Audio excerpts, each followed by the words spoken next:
Okay, so I believe we are live now, which means that we can post this on our story, and hopefully you guys see this, because I want to draw with you guys tonight. Let me make sure my volume is down, and let's go here. So I'm a little early today, so I hope that, some of you join in. But right now I am just going to set up, and I have some references that I'm going to be using tonight. So we're not going to be starting from complete scratch. But while all of you join the stream, I'll be right back and we'll get some more.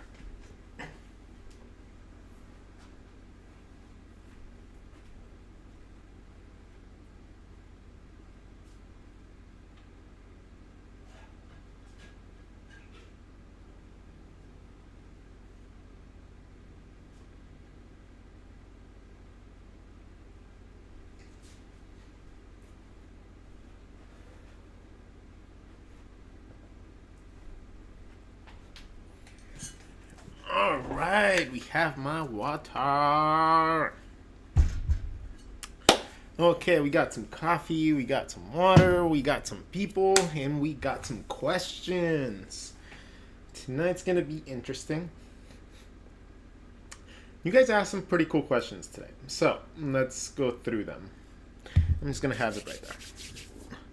So, the one thing that got me, and I think I'm going to do that tonight, is that someone mentioned that I should draw a comic page for my comic Zooks. And that is really interesting to me because I get to play around with Zooks. What is Zooks?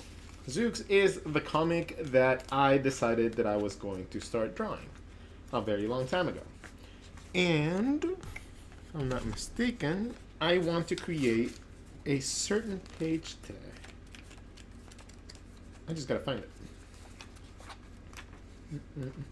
Oh, by the way, I could give like a little sketchbook tour. Meanwhile, I'm just scrolling and trying to find. Oh, that's the story. That's the story that nobody got to finish. The story of my headache. The worst headache I've ever had. But I'll show you guys that later. Tonight, we are going to be making this little gem right here. So we're going to be drawing my little character Archie, and he's going to be going through some fight scenes with this epic monster, and then at the end it's going to look like he was just fighting some clothes or something like that, because you guys asked for clothing and piles of stuff. So I might do that. So that's the whole concept behind it. I was inspired by a doodle that I saw in my sketchbook, and I have a bunch of ideas of how I want the characters to be. Now, the other aspect of this is to stay within character styles. And, if I'm not mistaken, in this book I have a breakdown of what Archie's supposed to be. Yep, right here. So, we have a breakdown of him doing a lot of different things. It's going to help me to have this with me at any given point right now, so that I have a visual representation and I don't have to second guess proportions and anything like that. So between this reference, and these are references from a couple years apart from each other, actually like about a year apart from each other. So you can always go back to your old drawings, your old things, and use those for your reference. I have these little cool phone holders that I used to just hold my books up. And we'll have this one right here because Grogu, you don't need to be seen. Alright. So we're going to do this. We're going to do that. Perfect. So now I have my reference. Might have our idea. And where is my glove? Just give me a second again. And look for my glove.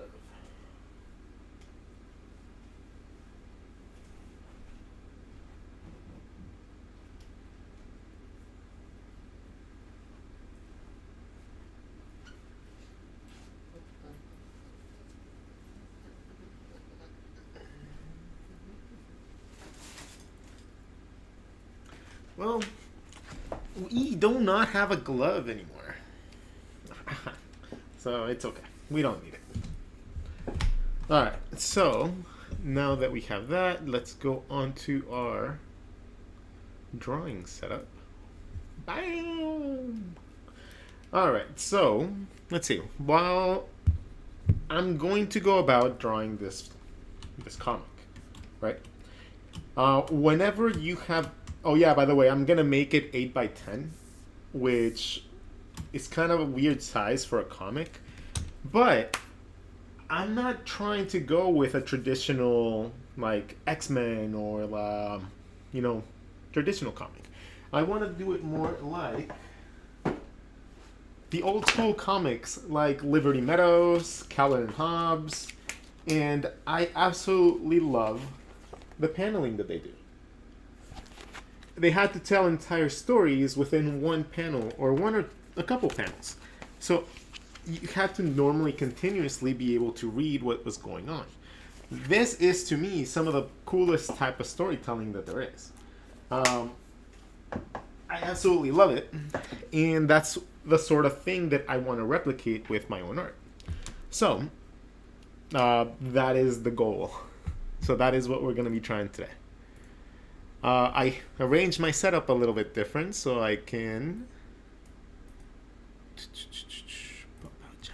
There you go. Perfect. So now I have the chat right there. Just easy. Okay, so time for us to say hi to people. So, Thank Honor, what's up? What's up? Zoomarella. Hey, Zoomarella. I always see you in the chat. Thank you so much for always tuning in. So what's up? Total mood lifter to see you. Well, it's a pleasure for me to be doing this for all of you too. Honestly, I've been feeling really good the last couple days. So I wanted to share that with everybody. Thank Owner, hell yeah. Archie, yeah. Josh, you rule, dude. Happy holidays. Happy holidays to you. Happy holidays to everybody out there.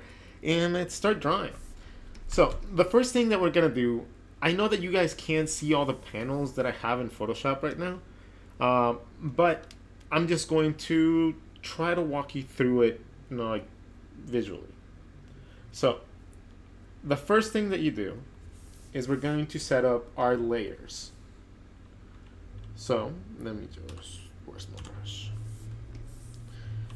Step 1. Setting up your file. Your file. And yeah, don't worry. You need to learn how to set resolutions and how to do everything so that everything prints nice and crisp. Right? If you don't know how to set up your files, you're never gonna be able to do good artwork. Trust me. So let's say that you have a super cool like drawing of a plant. If you did not do that in a good enough resolution, your plant, when you go print it out, if it was too small or too low quality, it's going to look like this.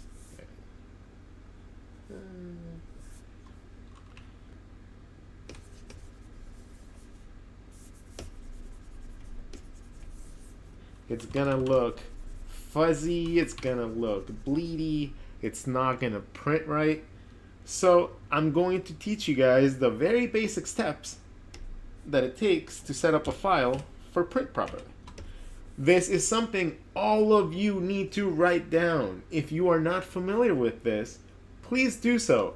This, just knowing this alone can get you jobs in a lot of places.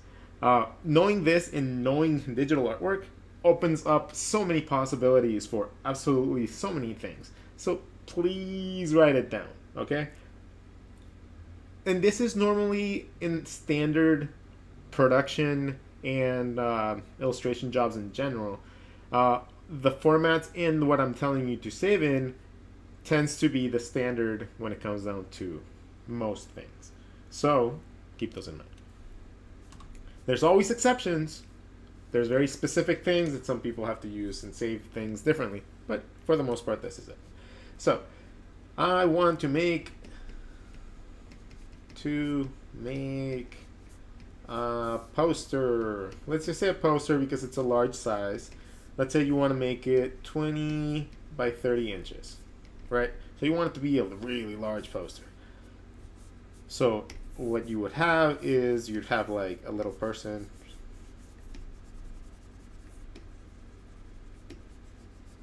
And then you'd have the poster be like this big, right?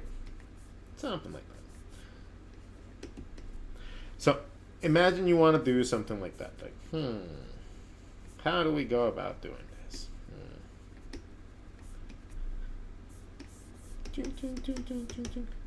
So the first thing you're going to want to do is, one, know the size you're going to try to print this. The maximum size of the print is probably going to be most effective. So it's going to have higher quality if you keep it at that size. In this chance, we chose 20 width by 30 wide. Or actually even better. Why am I doing like that? I'm just going to set it up for this book. Like, why not? I'm going about like, I'm making life more difficult for me. Okay, so we're going to make this an 8-inch by 10-inch wide book. So first is find the actual size of your work. This includes, if you're going to make like a kid's book, you need to know the sizes of the pages and the margins and know that everything's going to work out in there. Because if you create a piece of artwork in this format, right, but you need to print it in a square, well, now it's very, very bad because you're going to have to clip a lot of it. You know, imagine it's like a buff dude, like, rawr. Now you're only going to see like, rawr.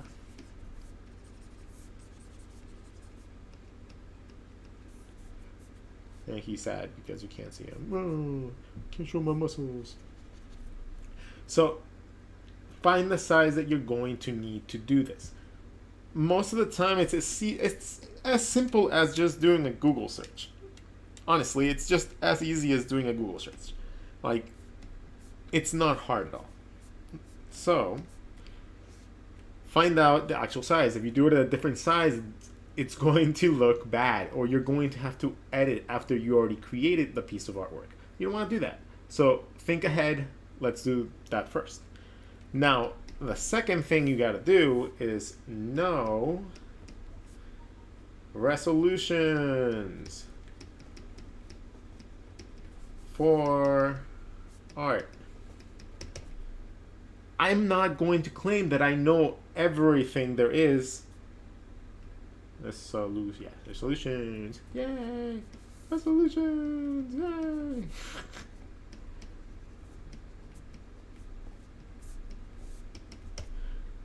Resolution is the digital one is dots per inch, dpi. Yeah, dots per inch.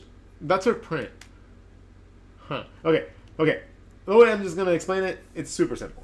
If you need to print anything at all, if you need it for print, you want it to be at the actual size. So actual size of your piece.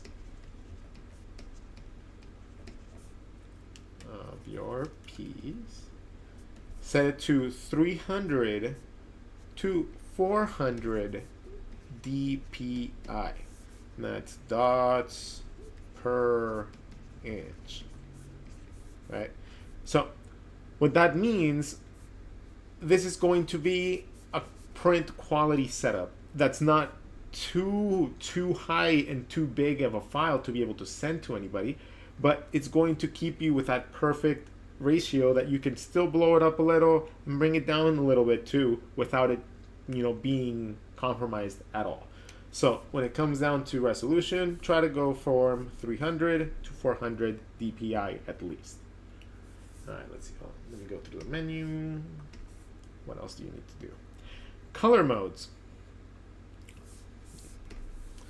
So now we know resolution 300 to 400 dpi. That will allow you to print poster size, gigantic sized, but just make sure that you're not deviating too much from the normal size. So if I was making my book, my page for right now, it's going to be 8 inches by 10 inches, and I'm going to make it at 300 dpi because it's not a super large print for me. So 8 by 10 is 300 is more than enough. If you're trying to make clothing items that are going to be really big, maybe you want to up it up a little bit, or you want to get incredible detail. The higher this number is, the more you can zoom into your drawing. That's kind of how you can see it. So if you have this and it's very low, you can't really zoom in or zoom out.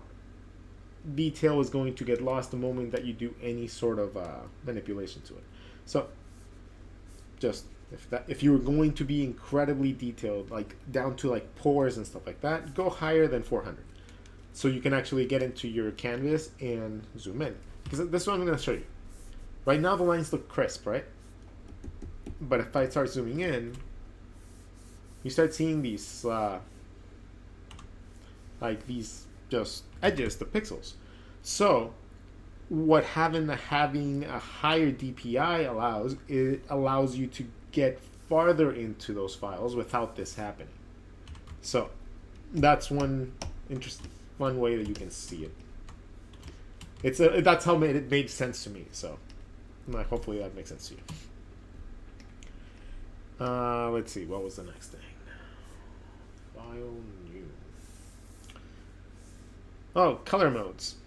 Okay, so color modes, it's pretty self-explanatory, but let's talk about it a little bit anyways. Gonna make that.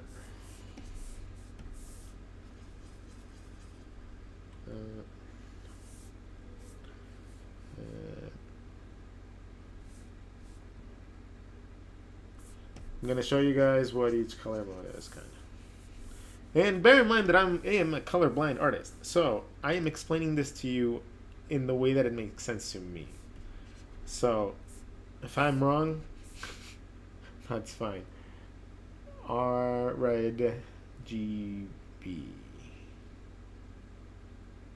Okay. All right. So that's one. That's the other. So meanwhile, I'm going to answer some questions and stuff. So when I finish sending this out, so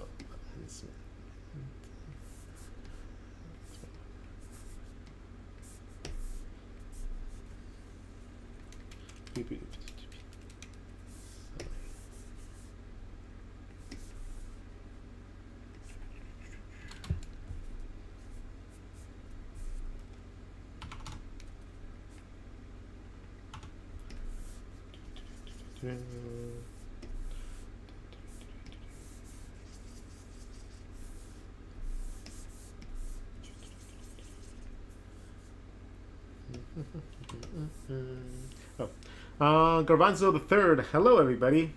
Hey. Oh yeah, you guys could always interact with each other too. There's a bunch of really talented artists here. You guys should network a little bit. Like, you guys should actually get to know each other, because a lot of you have very interesting things that a lot of the other you would actually enjoy talking to about. So I highly suggest you guys become friends. That is the whole nature of my channel too. So friendliness, positivity, you know, all reign supreme. In Casa de Rod.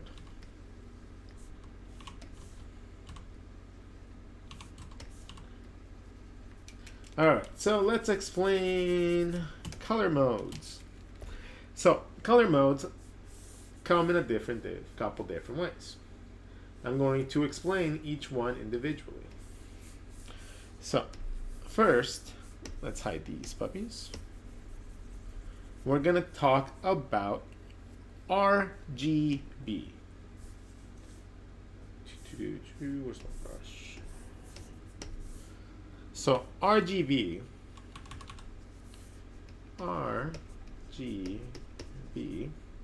and any variation of RGB stands for red, green, and blue. Now, what this does is that this color formatting is going to have really rich colors. This is how you would be able to get probably not a blue like that, but a blue that's like completely neon. Oh, I don't even know what is that shine. Am I in a CMYK format? Yeah. Okay, I can't do that because I had the wrong format. Mode, RGB. Apply. Okay, so now I should be able to do it. Okay, see how bright that is? This comparison to the other one. You can't get those in the other format, color format. Now I'm gonna explain it to you guys why. RGB formatting is normally used for anything that has to be online. It provides a better, visual with the actual resolution of the screens. So this is normally used for web. It's also used for printing, depending on what type of printer you're supposed to be going. So always check. Always check. My handwriting is atrocious, by the way, so keep that in mind. Yeah, I always call ahead and I ask if I'm going to require to have a certain color format because it changes the colors very drastically. Now, the next thing you could use this for is for illustrations in general, just be able to draw and then maybe send them online. So illustrations, I like to keep it as RGB. It gives me a bigger range of colors. All right, so that's RGB. Now we hide this guy.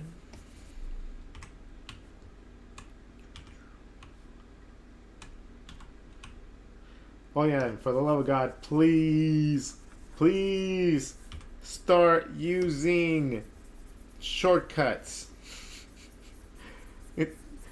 It drives me nuts when I see people like go all the way across the monitors all the time.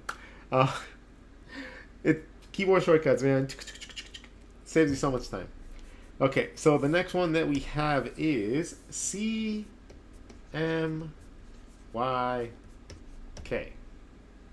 Now, this color format uses 4 different colors to create every color in the spectrum.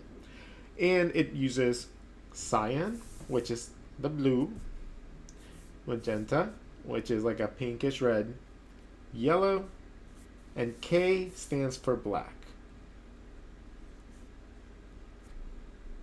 Okay?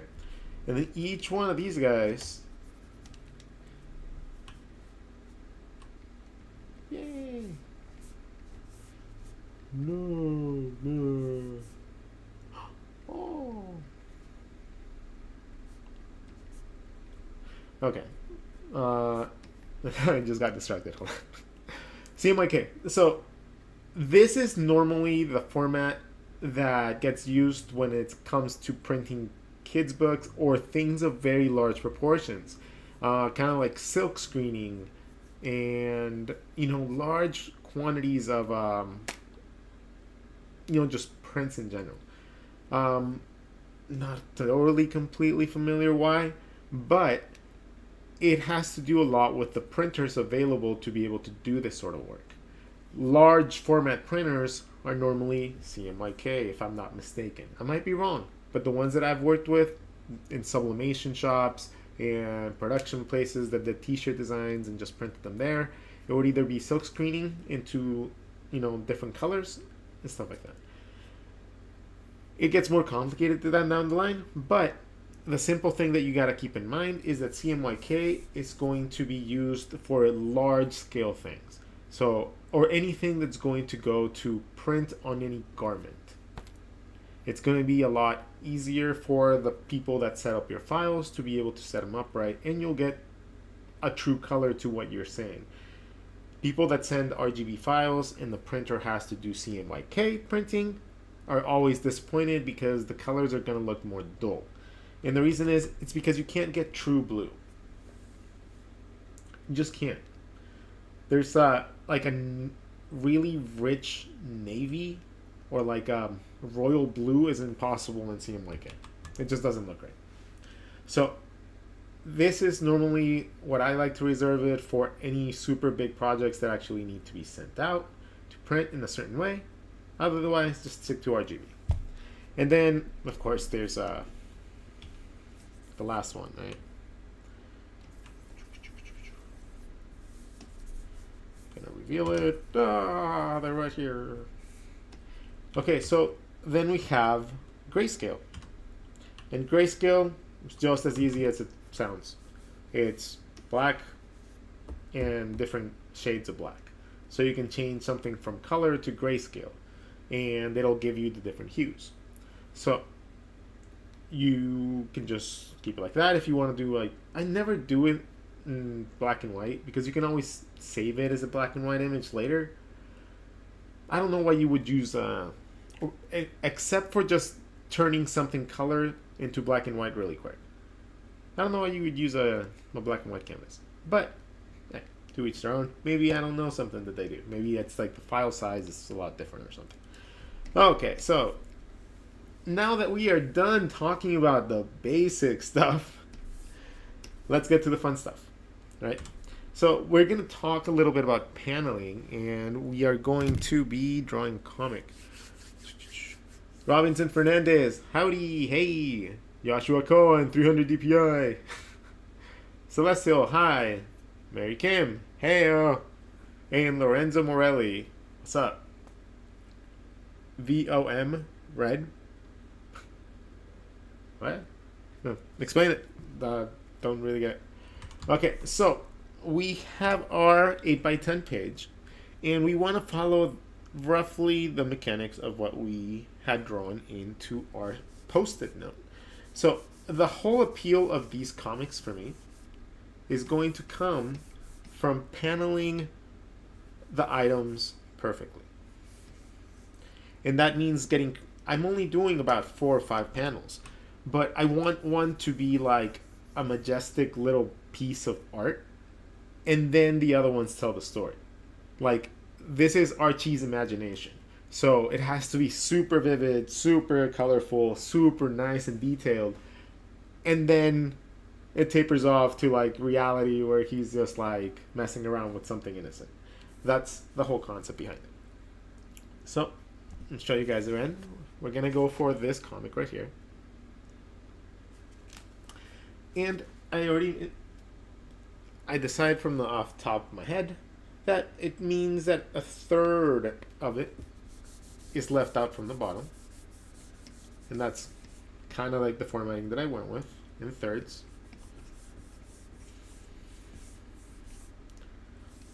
Boom. Now at this point you could just start like mapping out your things. I'm going to do a little bit more work to it, try to come up with a composition that I think would be the most strong. And the reason that I'm just mapping out these sections like this and not completely even is because I don't think even panels, sometimes there's a space for them, sometimes there's not. In this case, I'm gonna play around with something a little bit different. You know, it's something like that. Okay, we know that there has to be a positioning for the actual letter Zooks. Then, because that's a big part of the actual comic strip, right? Like, big part of the actual strip is the logo. Like, I still remember every comic would have like Calvin and Hobbes, and then boom, tells you the story. fantastic. Like, oh man, like I miss those things. Let's see. So we can do that. No, not that. Okay, cool. All right. So once we have our paneling, we can make another layer on top of it, or underneath it. Then at this point, I'm going to start drawing each individual panel. Depending on how strong I see the composition, or if I need to adjust it, then we do it accordingly. So the first panel, let me ghost these down a little bit. I wanted to have Archie.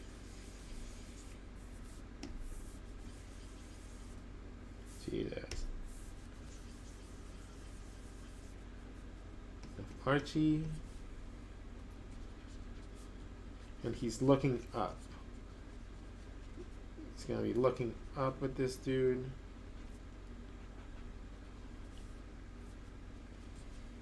But he has to have like his mega sword ready. Now we gotta tell this the fact that he has a sword with very minimal space to tell that in. So, and we also don't want to obstruct the logo too much. It has to be legible. So this is why paneling is not necessarily like an easy just thing, just like make, you know, things for things to fit in. No, it's you have to actually put a lot of attention into telling the story as well.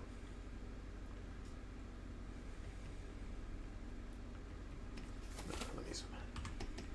I'm drawing too small.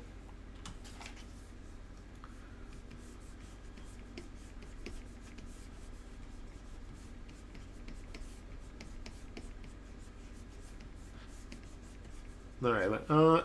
Anything that you guys have questions about, feel free to ask. I can sit here and draw for hours, but it's very much more helpful for all of you if you start asking things that you wish you knew answers to. I want to help you all out.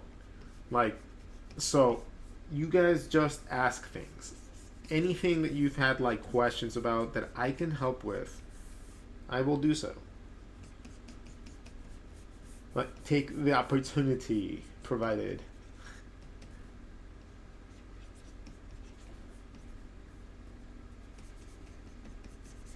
Alright, so we have kind of him mapped out.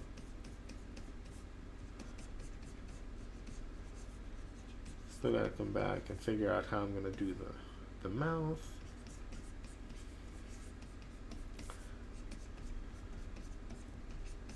Alright, so we have that. We could also change the layout if we're having trouble finding how to put his arm.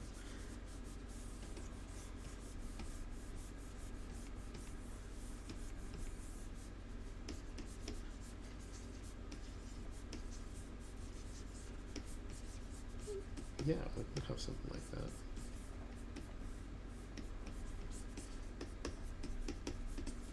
Yeah. That kind of works. And then we can make the scene come alive with his tail.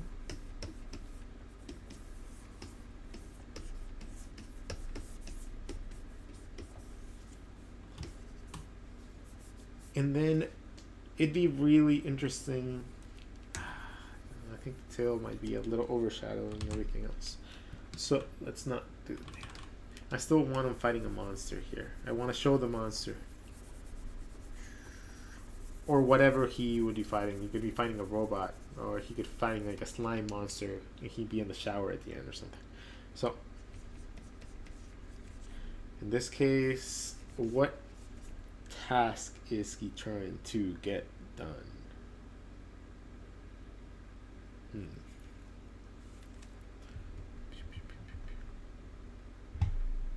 All right, so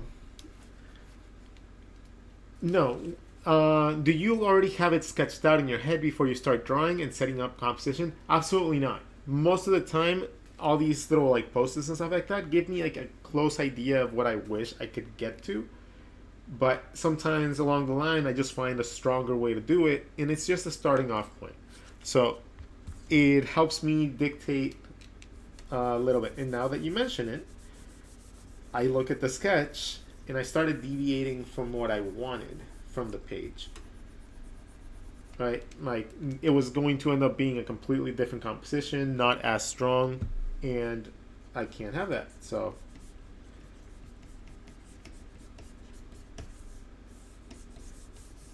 you have to go back, remember why you wanted to do a piece the way that you wanted to. In this case, he's going to go into down to perspective.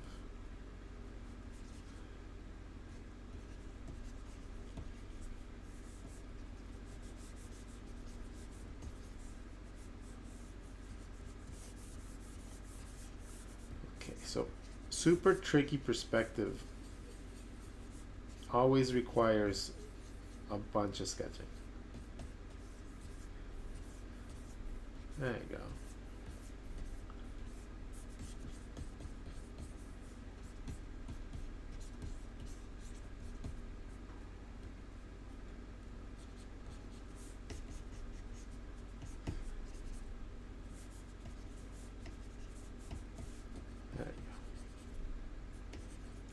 Alright, that's a much stronger pose now. Much stronger. Can even make his eyes look down a little bit more, so he looks a little bit more menacing. Even though Archie would never be a menacing character. Like, the like, little ones just love incarnate. So right now I'm not going to worry about the like composition of it blocking. More so that I'm just trying to find a clean silhouette that will demonstrate that it's a tail without cutting off everything from the piece that I just worked on. Like, I still need to make sure that any elements that I add are not going to take away from the character, or they're not going to conflict with it.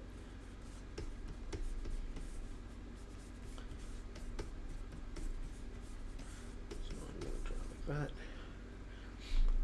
Okay, the artist Nelly. How do you learn where to place shadows? And the whole light source thing is still difficult to me to comprehend. Alright, let me finish this little tiny section, and I'll show you within this drawing like how I would determine a light source.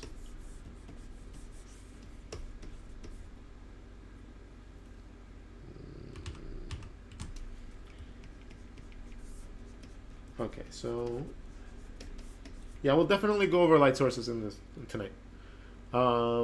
Just give it a second, and whenever it transitions to that, then it'll work there. Printing. Alosh Art, how do you come up with story ideas? I mean, how long does it take to get the idea in your head? The idea in my head can come incredibly easy. It honestly is not a very demanding thing.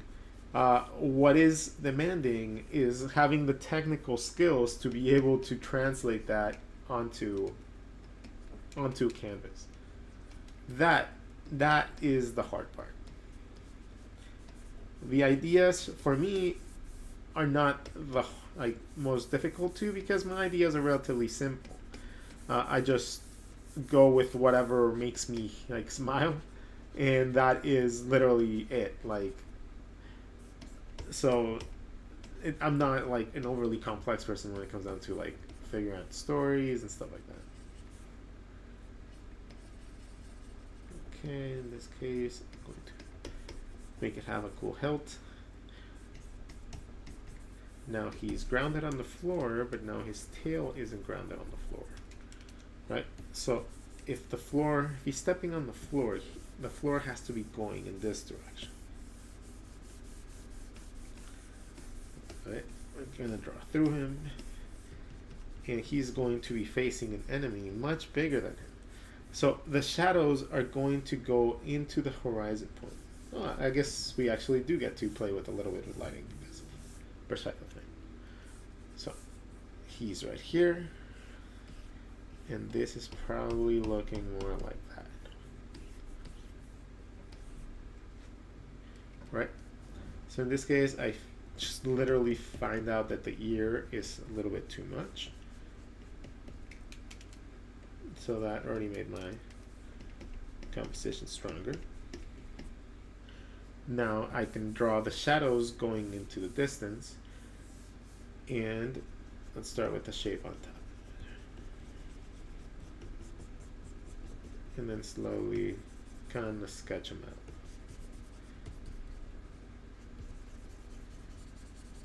We'll add the tail after.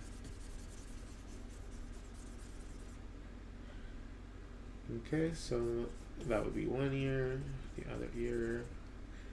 So the shadows determine at this point that the shadows are going to go that way. That's why perspective is needed. So you can do and learn things like that and fix your drawings. Always, always perspective. Okay, in this case, I know that the tail can probably go like a snake behind them, and I'd be perfectly okay with that.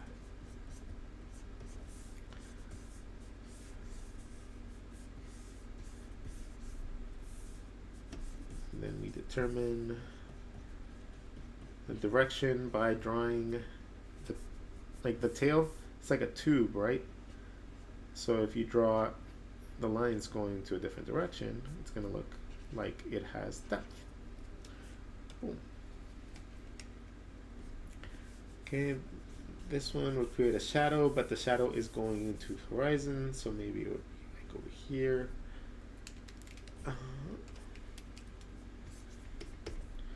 Okay, so for the most part, that shadow right here would not be there over the tail. It's going to be an interesting place. There you go. And the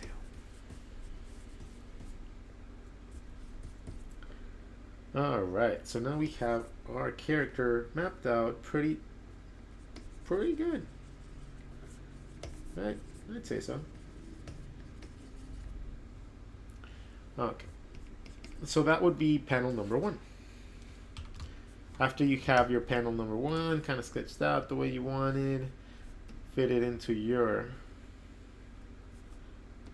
the template, see where you have to position it for it to work. In my case, I want the first panel to be like the really like eye catcher, right? So maybe the ear overlaps a little bit. We still give ourselves a little bit of spacing here, so it looks, I'll show you guys what you can do with that later. But then now the sword, he's holding it like that. Why are you holding it like that? Because it would still be, no.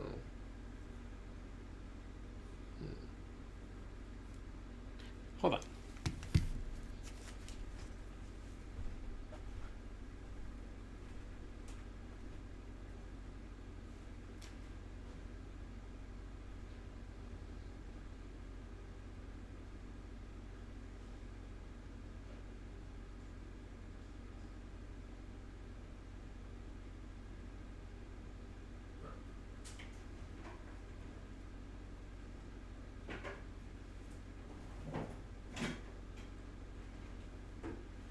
I know I have a sword around here somewhere. I just need to find it. Give me a second.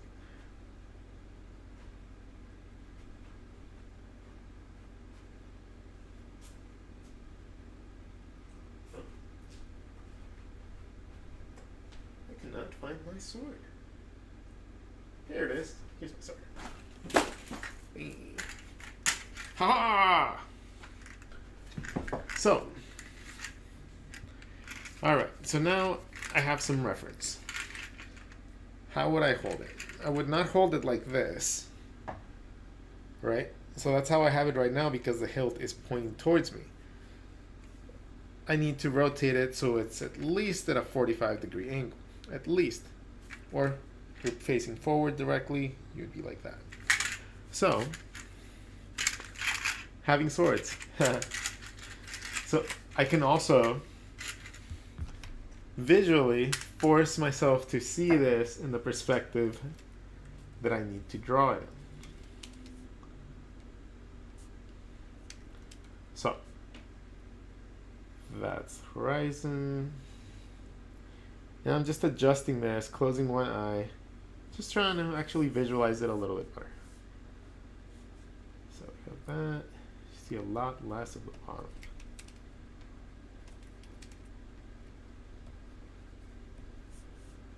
Okay. And then it's a really big part of the plant. Like to the point where it's gonna have to be like blurred out. And it's coming more at me like that. There you go. All right, and then that's casting a shadow too. So, all right, awesome. And that is how you use reference. It's always nice to have big props. Always really cool. Let's see. All right, perfect. Because now this shot, like that, it frames the lettering for Zooks. Success! All right, so now we go back to our panels that we drew before. Where are our panels? No, they're there. It's the top layer. No, it's the second layer. Okay. So in this case, now that we changed that, we need to go back to our panel. And then let's draw it in. Now, what you got to keep in mind as well is that you got to trim certain aspects of your drawings in order to create some depth sometimes. In this case, I think I'm going to be doing with the sword over here, so I'm not going to do it on the bottom as well. But you'll see what I mean in a second. Okay. Yeah, I want to show the distance. I want to show like some atmospheric stuff here. So for the most part, it's going to be like that. And we got to make a super menacing monster.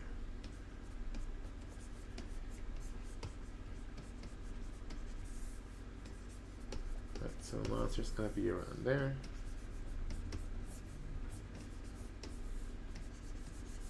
Some lettering will be right there. Now, reaction. So now I'm adding elements now. Just to keep it in terms. Because we got to read each panel. And you have to understand that one panel has to lead to the next. Right, so in this case, if we have a big monster kid, like dude, like first I need to show that he's in the foreground, so that he looks a lot bigger than him, which means that maybe even making him tinier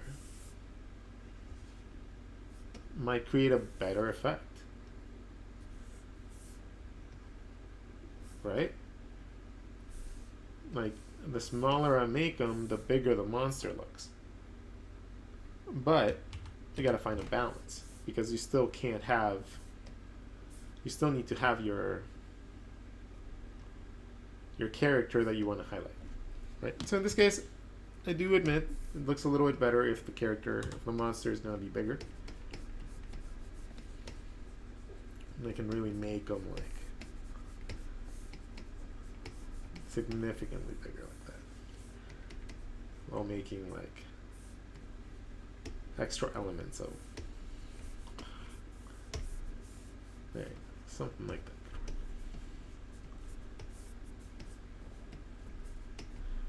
Okay, so we're gonna have that into some text, whatever I want to, like say from the story. Like in this case, like this is the last person, blah blah blah, like some like in their inner monologue that Archie would have as he's fighting these characters.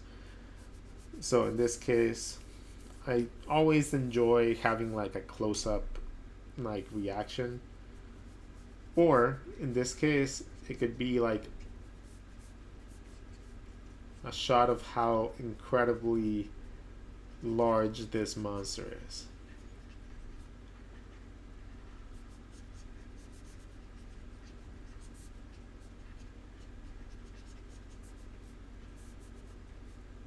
can have his sword.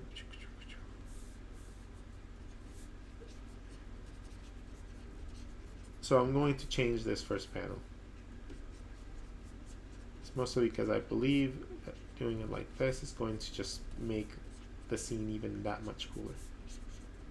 So in this case, I'm drawing like a mountain range, which is like things that might be there. And then the monster's going to be in the back.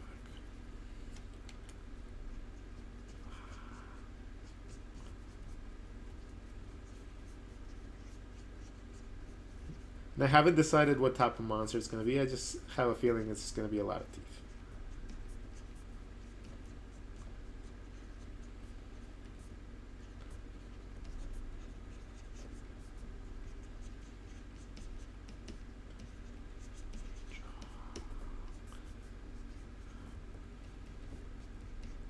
And it has to just look like overwhelming. Like it has to look like he's about to just like.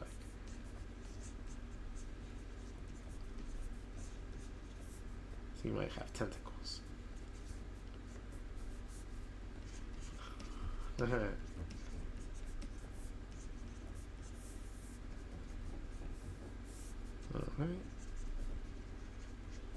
And again, really loose, really loose. Just keeping it nice and clean.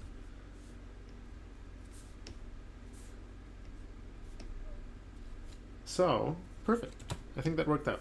Because then I can make this one smaller. And then make this one into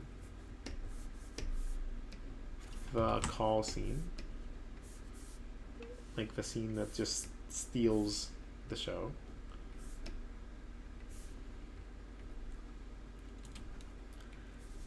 And then in the layout, I still get to play around with this shape.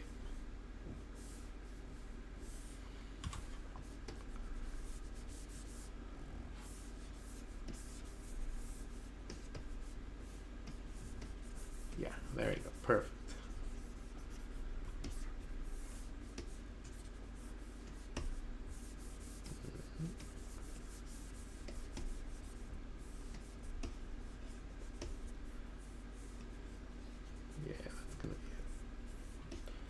Alright, so now we have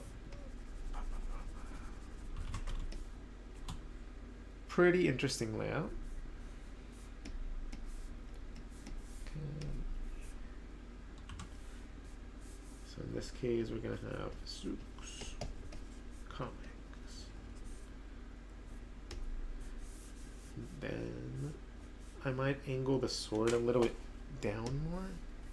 Just trying to grab the lasso tool. If you need to make like quick adjustments to your sketch, remember it's still just a sketch. You can very quickly modify it, distort it.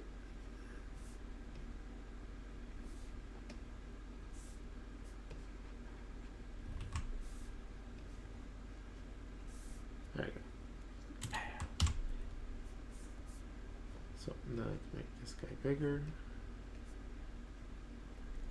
Perfect. So now our layout's looking pretty damn nice. We go again and we erase parts that are obstructing our layout.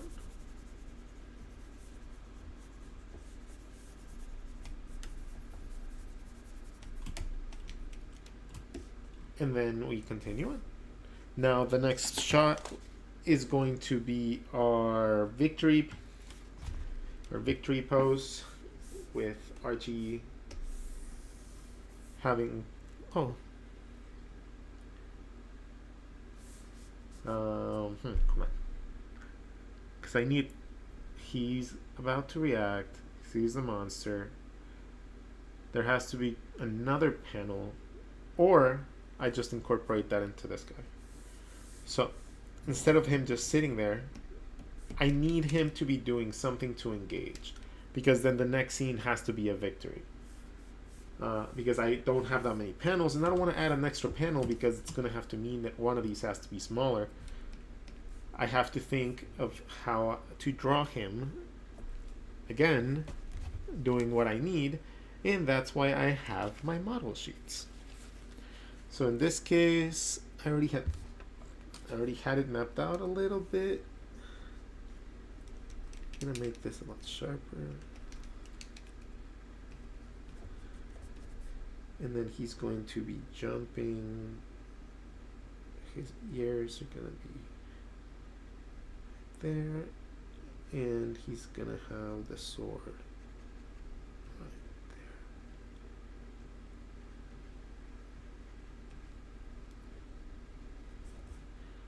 there. And I might have to move the tail, because I need to actually be able to show that he's jumping forward.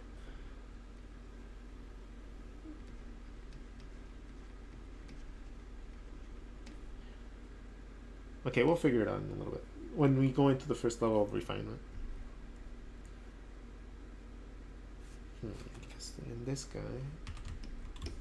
I can make this guy bigger, but let's see. I'm gonna warp. I can bring him up a little bit right there, so you can fill in the space a little bit better.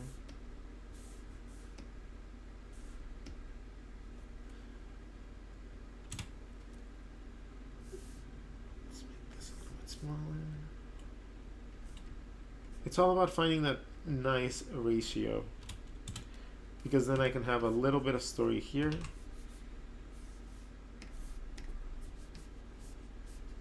a little bit of text, a little bit of text, and then the final page still requires a little bit of text. So I'm gonna have a little box right there. Okay, so now we have that. But now the scene is going to look even better now that I'm seeing it. If I just move this and I make it so it seems like he's the one telling the panel story.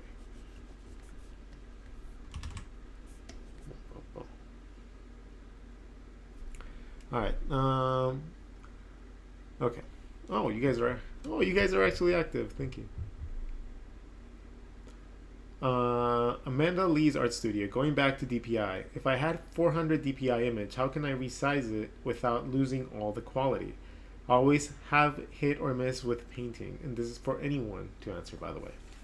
Okay, so if you have something 400 DPI, it's going to be a really good quality to. I don't know what you would even need to have it 400 DPI. Like, I just don't know.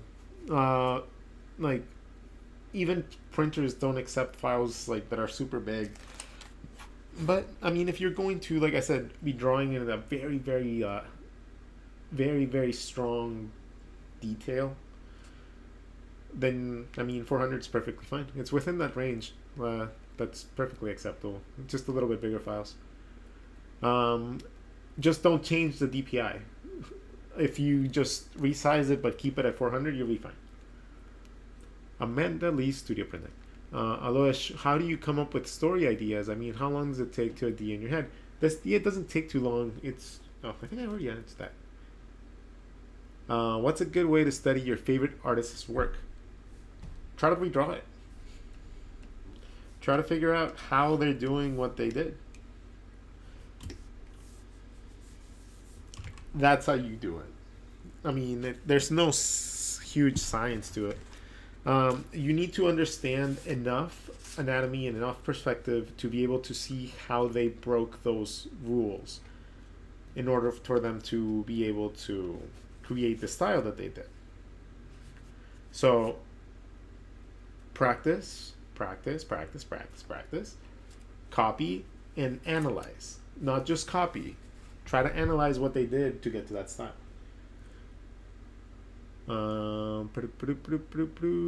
Manda's Lee Studio. Sorry, I was connecting.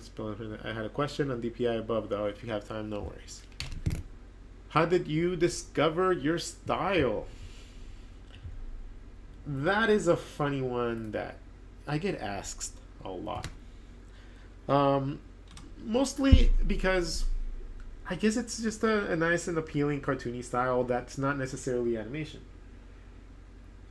Um, I developed my style by copying my favorite artists and taking the things that I like the most out of each one of them. And then, like that created my style. The fact that it was a ton of different artists, like I'm combining a ton of different artists from a ton of different, like ranges and such to create something that's as appealing to me as possible. Because at the end of the day, the drawings that I do are for me. I love sharing them. I love, like everything about the process of just, sharing every experience that I can with every single one of you. But I don't do my art for you guys. As you shouldn't either with anything. Like, your art is your art because it makes you happy. And you're the one that create it. So, yeah.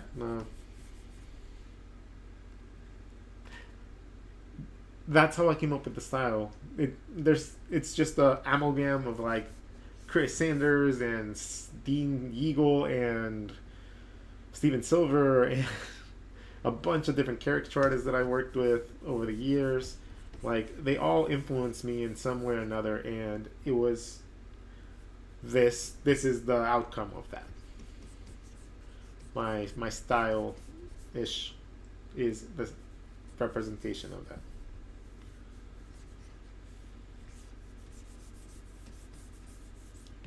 Let's see. So I'm trying to position him where he looks really cool, and but that's not enough of a victory pose. It's not majestic enough for this fantasy world. So I'm gonna, let's see. It's only been lately that I've been trying to play a little bit more with incredibly forced perspective. In this case, again, I want the floor to be like the horizon maybe over here.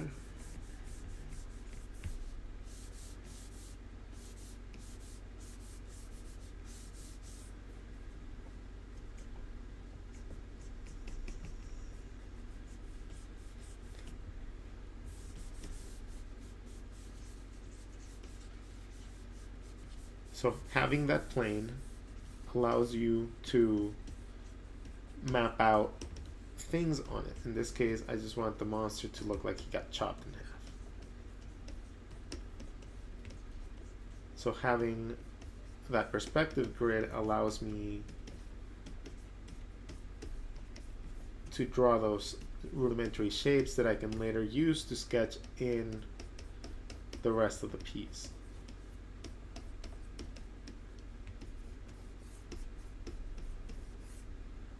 In this case, it's just O's because it's going to look like he cut them, like, and all tentacles on the ground.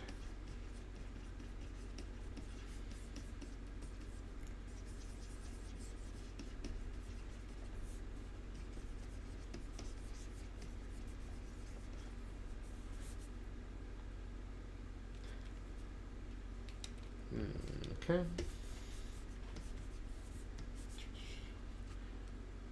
And then I can make like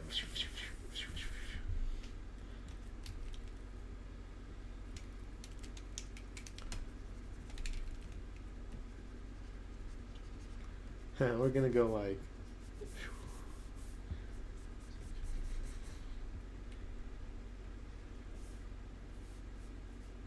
maybe he just jumped through him like like Bleach or something like that.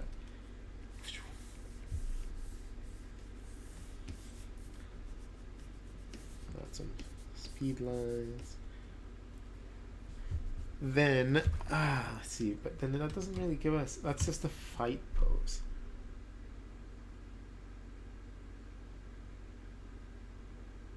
So, if we keep this, right, we still keep that.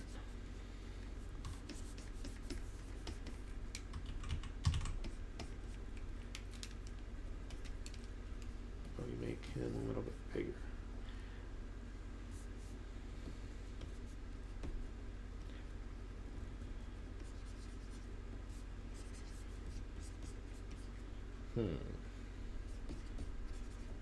That'd be better pose. No, nope, nope, nope. I don't like that. Nope. Okay, let's start over. What's a good way to study your previous artist work? I already just said that. Sorry, was correcting my spelling. How do you discover your art style? Hey, Rodgon. Your videos always help pull me out of art block. You're a great teacher. Keep it up. I love hearing things like that.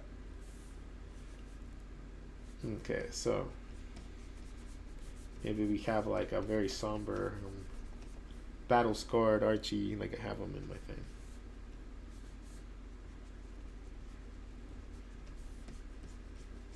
And then we'll have him dragging his ears a little bit. Still gonna have like that lower head.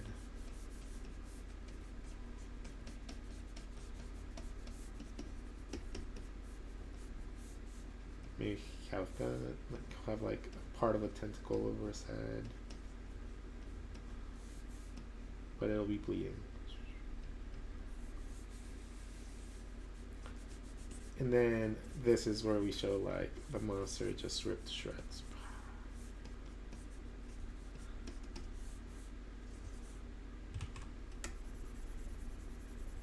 Like anime type of like.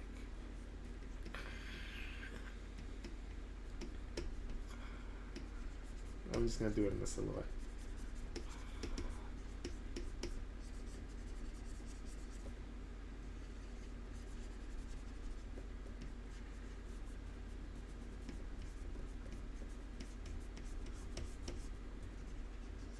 Just tore him up.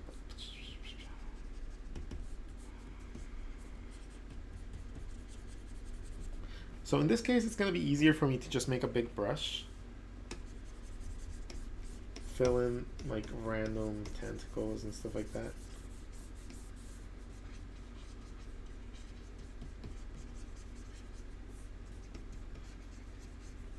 You can make some more, a little bit more gray, so it looks like they're going into the distance. But let's just make this look massive, right? The farther you go towards white with grays, the more it's supposed to be looking like it's in the horizon. Okay, so we have that, and now we just, in order to create the slices, we're just gonna erase it.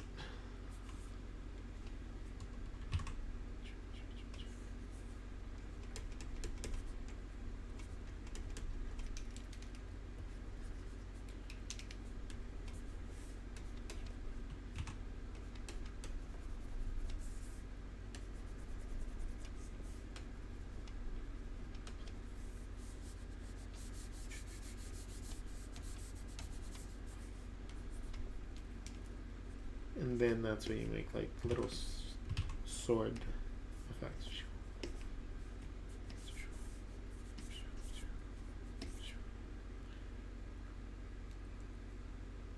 Now alright, so let's keep working on that sketch.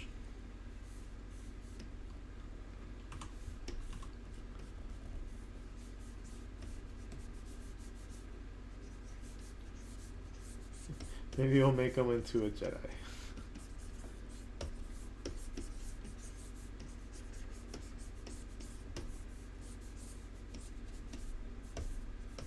Oh man. Okay, that's a lot cooler. Or or post-apocalyptic.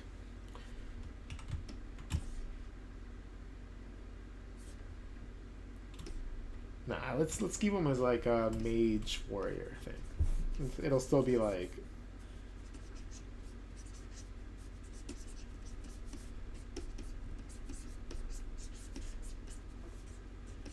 yeah, still keep it.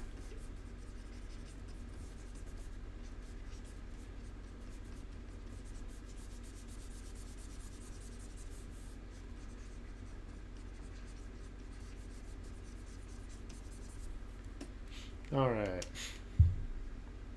How did you discover your art style? Robertson Fernandez. I like that. I've done a handful of one-page comics, not professionally, but I made the panels and drew them into a panel. I would like to get the idea of drawing outside of the panel and finding it. Those are always fun. We'll do a couple of that things here. I like that. Any tips on choosing and mixing your planes? Yeah, I mean, God, like if you understand perspective, you can make such incredible cinematic shots like happen. Super cool.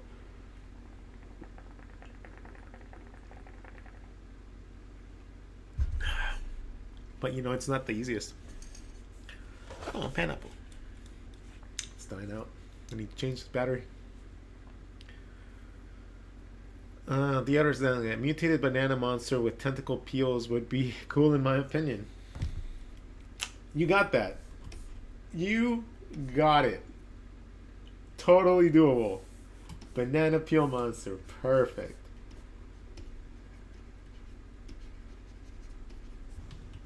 Yeah, that's just good. I'm gonna keep that. But let me put this in the right layer. This one is.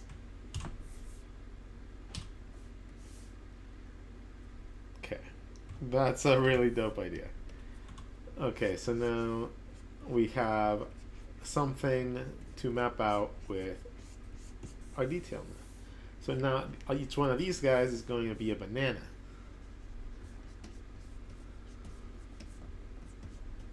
A banana peel. So it's going to give us the little fuzzy textures.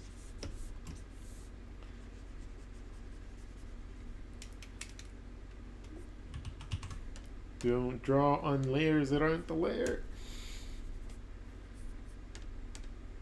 That is something that will trip you up a lot.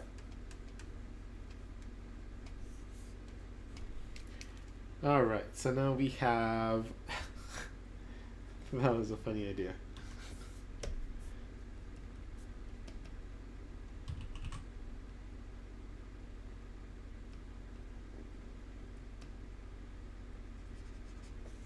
Alright. Okay, so now he's going to be like walking away because the mission was successful. Right? And then it's fine. It's fine. I don't even know what's on that layer anymore. Oh, that's the lettering.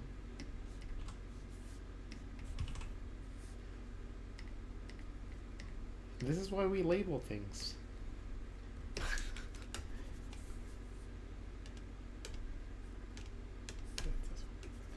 Okay, we gotta adjust the layout again.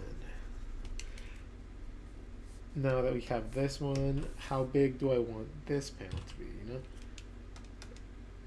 See how it's moving the things from the layer above it? It's not even moving the layer above it, I just drew on the wrong layer again. There you go. Alright, so now we have this. And this can be smaller. Still need to have the payoff. And the payoff is the last panel. And it has to read like the finish of a comic.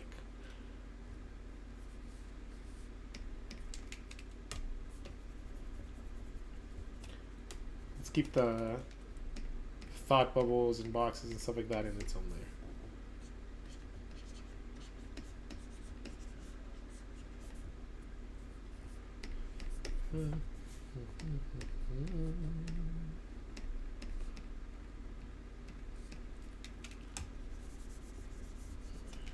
Okay, so this is the last panel. Last panel. Bring everything else up again. See what we can play with here. Layout wise, I think we can afford coming up a little bit.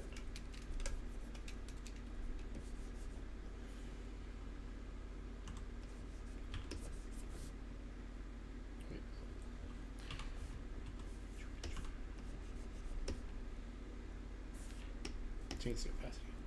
Oh, wow, wow.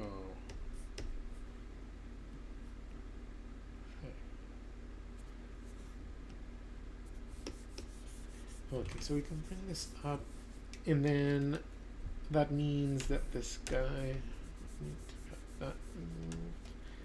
which is perfectly fine. I think that's perfectly acceptable. And now we can go into our last one. The last panel, he has to be discovered playing with some clothing from me at a door. So I'm going to draw myself a door and figure out what the best perspective would be for this to have both a bunch of shirts,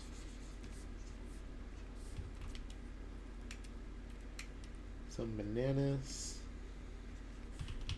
or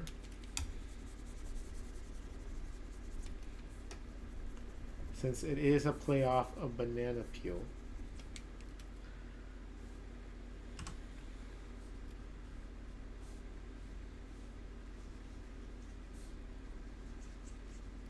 it could be like him being scared of the bananas, like a little banana peel.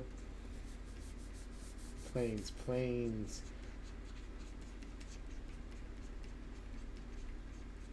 And you know how they turn like spotty and brown and stuff, and it's gross? So maybe that's what's happening to this one, and that's why it's all like this. And then but what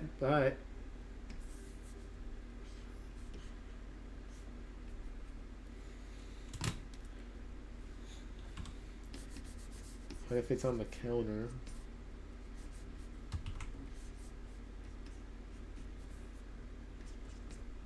And he has, what could he have?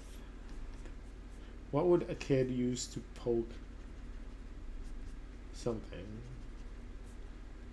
A knife?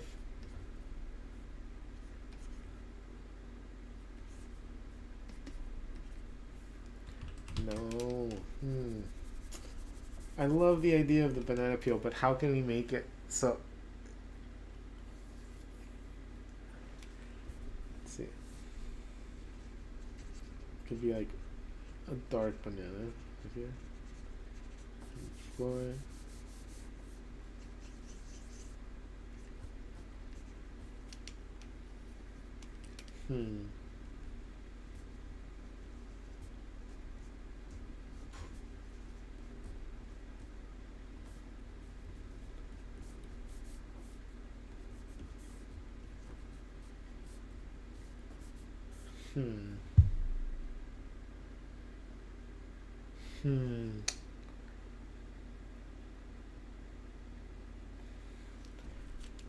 I like him whacking at it. I'm just gonna think a little bit before. Let's talk a little bit more stuff. Banana monster. Gotta go to bed, Amanda. Have a good night. And all looks cool so far. Thank you. Hope you have a good night. Who are my favorite artists? Probably the guys from Creature Box. Yeah, by far. Those guys are just the best, hands down. That's it. If you guys have never seen Creature Box stuff, go see Creature Box's stuff. They're amazing. Dragons on Tilts, howdy. Robinson Fernandez, also a fan of Silver. Yeah, he's an incredibly gifted artist. I want to take his academy. I want to see like I want to see it. I want to like learn from him. I think that'd be really cool. Well, this and like all good stories, this was a dream. Pretty much. Okay, so we're still trying to figure out what the last panel is going to be. It has to be him dressed in something.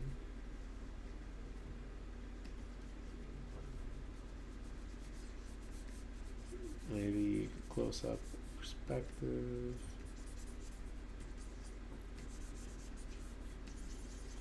this little like banana thing in the foreground.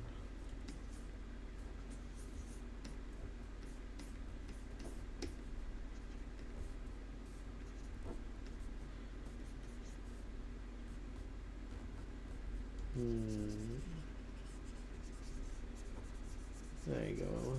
Something like that. It's like rotting, right? Like that. Let's see. And he's gonna be doing something to it.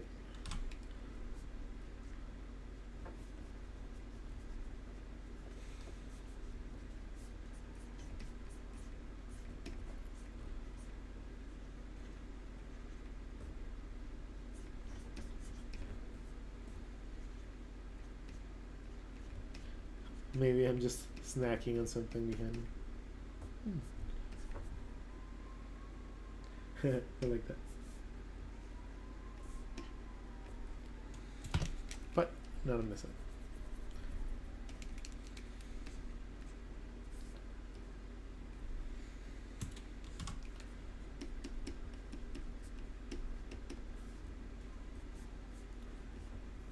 Now, do I show him?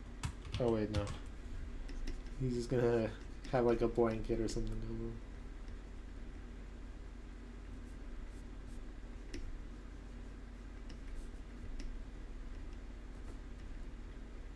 Oh, there you go. It's like a bed sheet. Okay, okay, I like that layout a little bit more.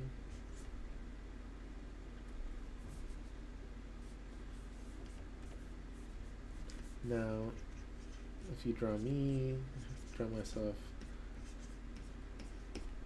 I'm looking down. That's to like what he's doing.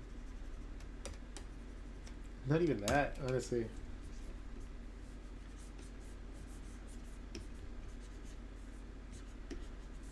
So we're not gonna make that. We're just gonna have like a little knife or something.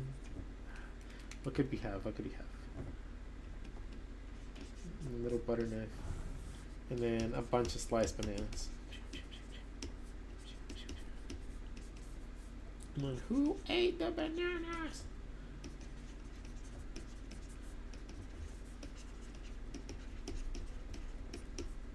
And then I'll draw myself a little bit here.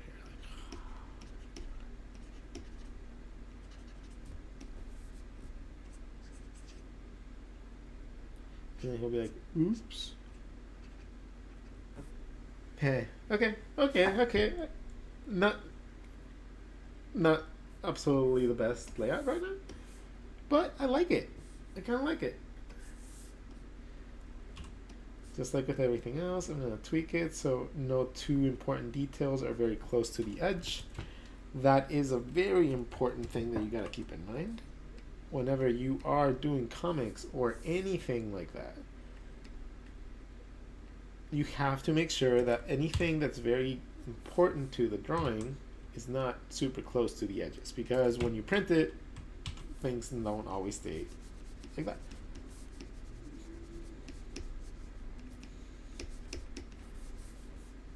Okay, perfect. Yeah. All right, so we're gonna have our layout be like that. Now I'm going to use this same panel layout. Since we already have it, I'm going to start blocking in shapes within this one. So I'm going to first identify the border of my drawing.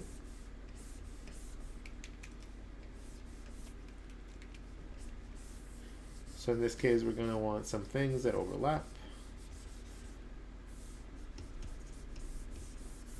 And we're going to move things around so that they only come out of the panel if we need it, or if we want them to.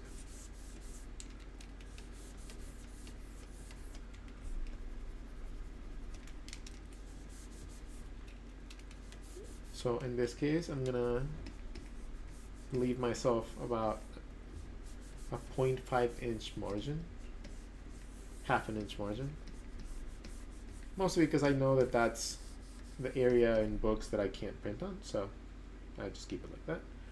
I still have to come up with a background for this guy, but let's start finding some negative space here.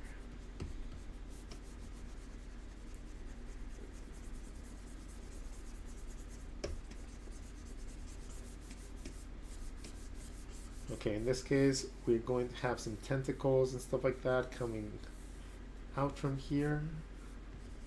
He is going to be mostly colored in as well.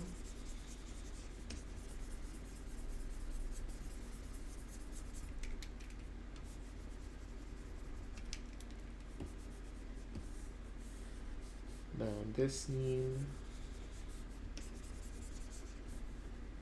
more like that.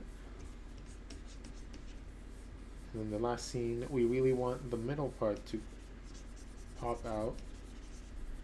So most of that focus will be on there.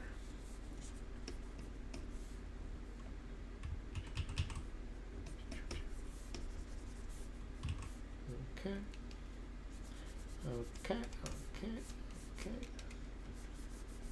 All right, so now that we have a general idea of our panel, of the size for our thing, let's go with 25. Trying to get the most optimal zoom without it like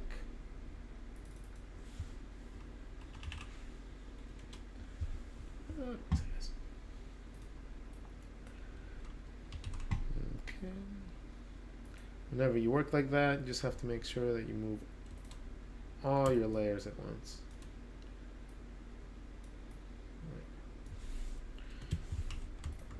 Okay. Let's just make that bigger. All right, so now we have that. Now we can go back again and start manipulating this image so that it fits the space as good as possible.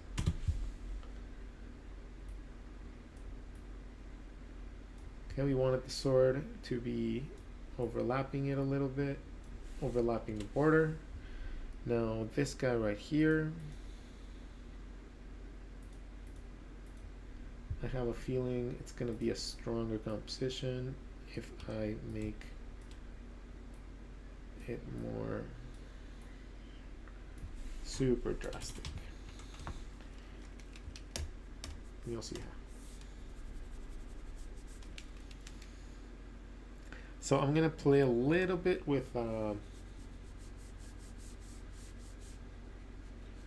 forced perspective, because we are going to want to draw this guy like a skyscraper, first of all, right? So this is 3-point perspective. Now I'm gonna set a horizon line. Where would be the horizon line? If this guy's here, maybe the horizon line can be like down here.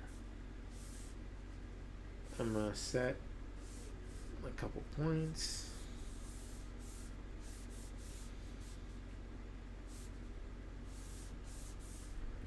And then I'm going to map out things according to that.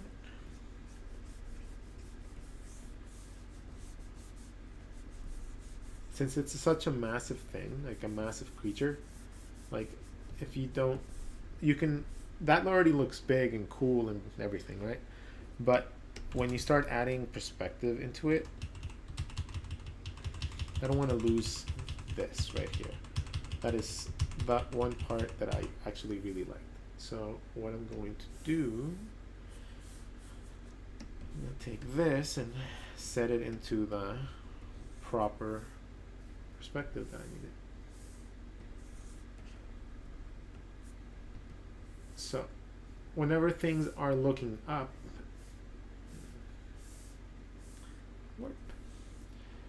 you tend to see the top of the mouth more, and you tend to see a lot less of the rest of.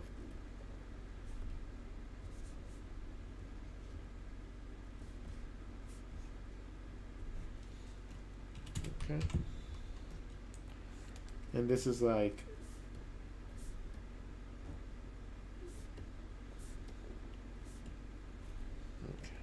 something like that would be good. But now I also have to keep in mind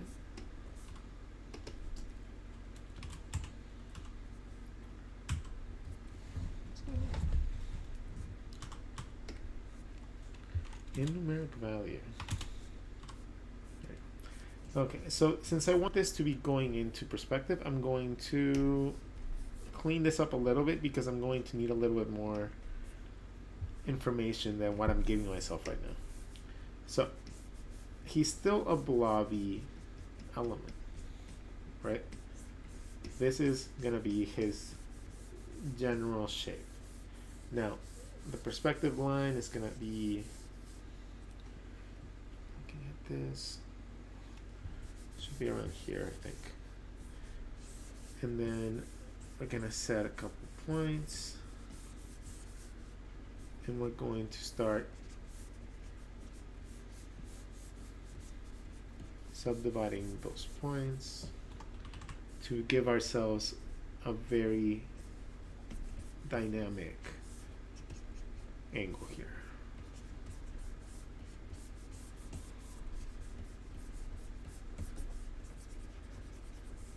And the farther you go up, the more you taper really quickly, and it just gives you a very tall, kind of like a skyscraper type of feel.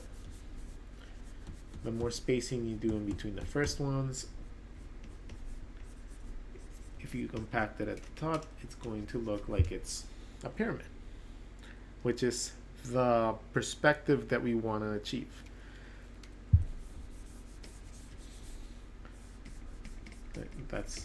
That's for the main body. So now we have to figure out the tentacle ones. So if we want super menacing ones, we would have some coming in from the side.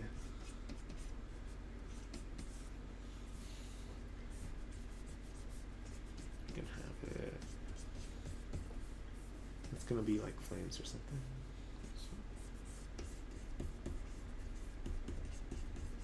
Everything should have depth. Everything you draw should have depth. And this is where we can show like the little spots and like the fuzzies and stuff like that. Since it is banana split into 4, so it's only going to be 4 tentacles, and then 1, 2, 3, 4. We already have it subdivided, but maybe splitting it a little bit different. So from this side to this side is 1.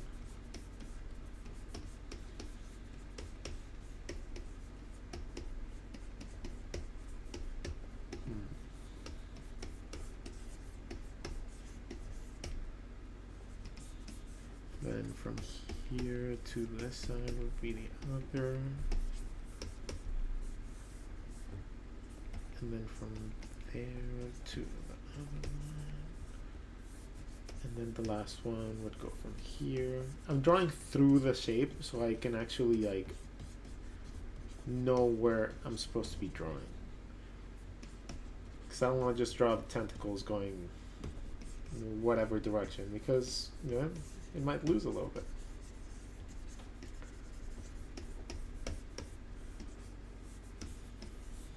Okay. So we have the tentacles of our monster.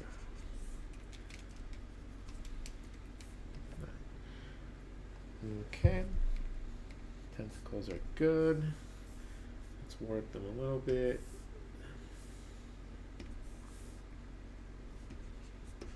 Make sure that they're not conflicting or causing tangents with anything else in the scene.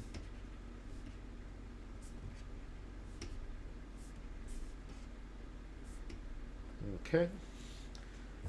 This one's a little too far.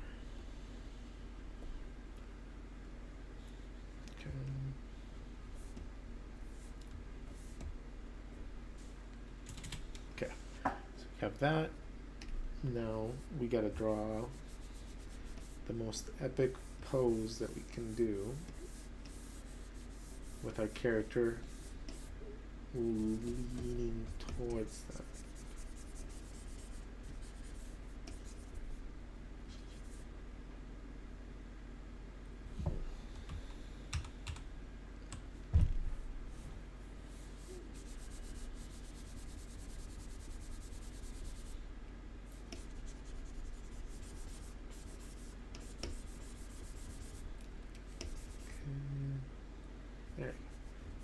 There you go. We got it. So some textures there. And then character will be right here.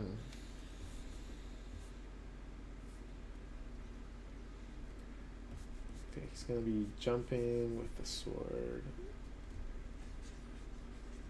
There you go. I know you guys can't really see it, but I can.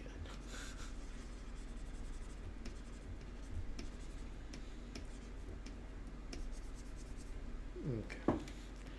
We'll make it a different color so I can actually read it a little bit more.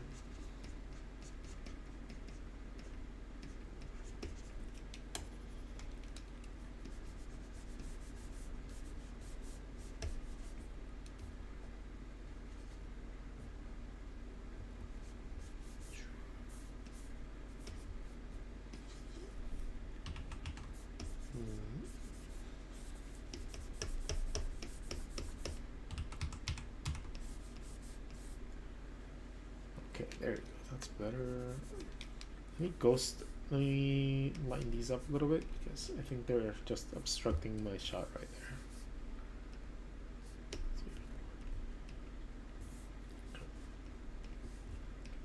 there. Alright, so let's read more comments.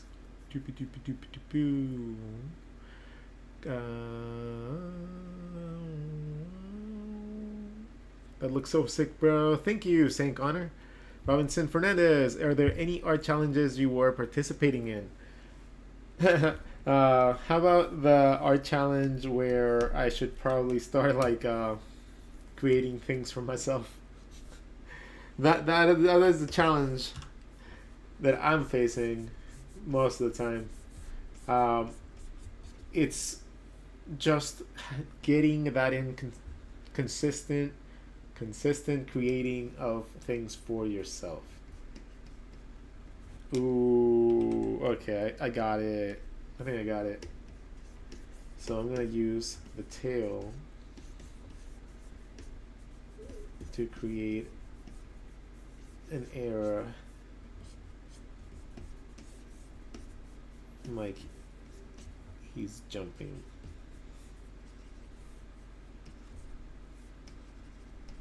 Right there, maybe.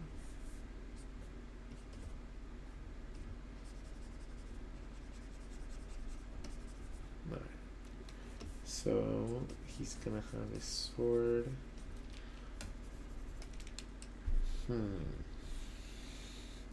He's jumping from here to here. From here. But if I draw like that, it doesn't really give that much sense of motion. But if I move them towards the middle, angle this a little bit more, and open up the bottom of it.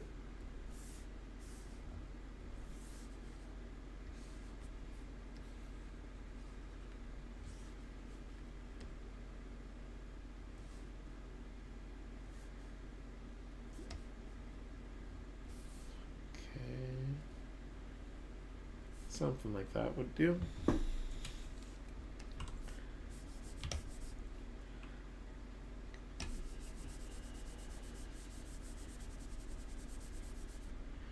Okay. So drawing things like this, it takes a lot of time. Learning how to do this properly and making it look really cool takes so long. So if you can't come up with things right away, do not feel discouraged, man. Like, you do not feel discouraged, because it's not the easiest thing to do.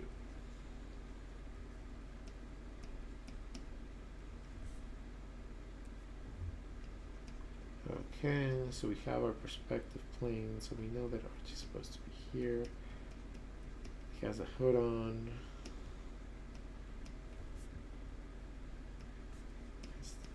His fuzzy tail is longer than he is.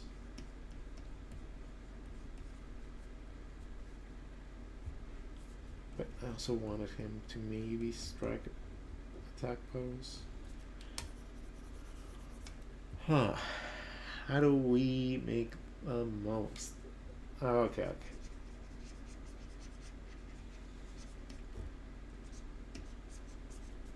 That's him right now.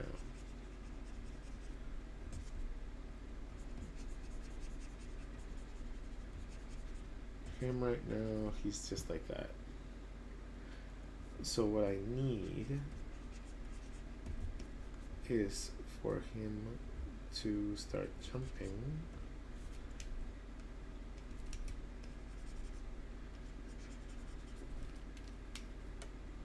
Right?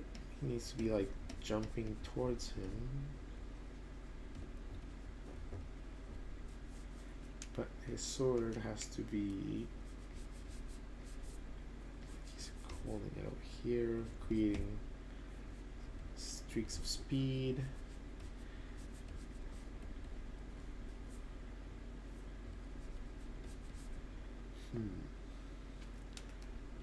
We want the tail to go into perspective, but how do we do that without it looking weird?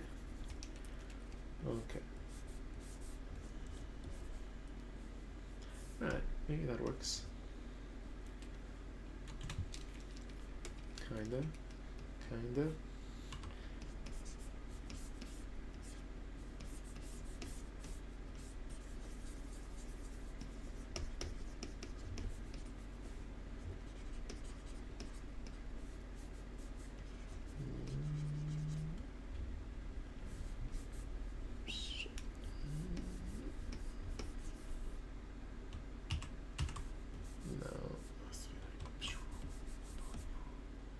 Okay, so let's keep it like that for now. Kind of like that blobby. Like it just looks good.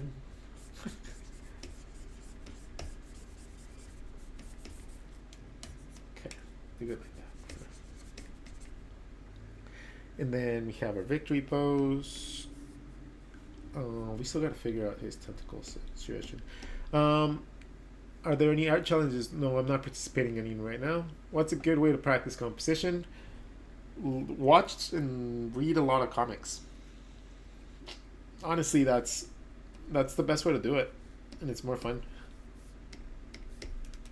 Okay, so now that we have this guy here, we can make like one of the tentacles coming in from here, filling in that negative space. That's one. That could be the main one. Then this one,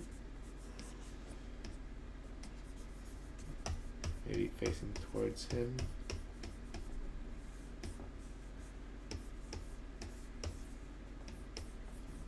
There you go, something like that. Okay.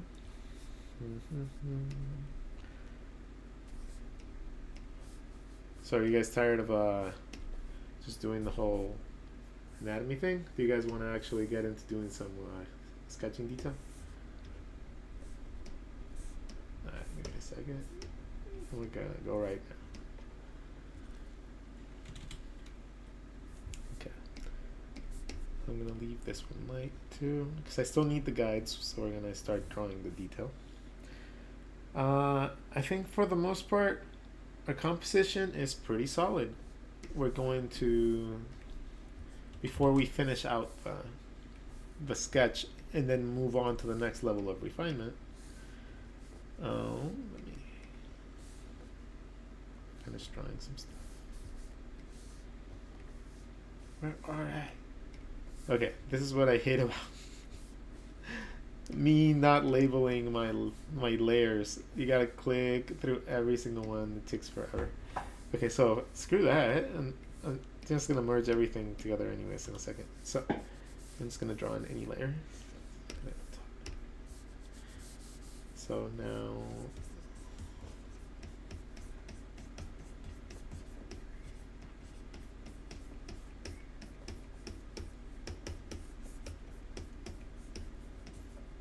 just gonna enhance things, clean it up a tiny bit, and then I need to figure out what I'm gonna be doing with the monster, right?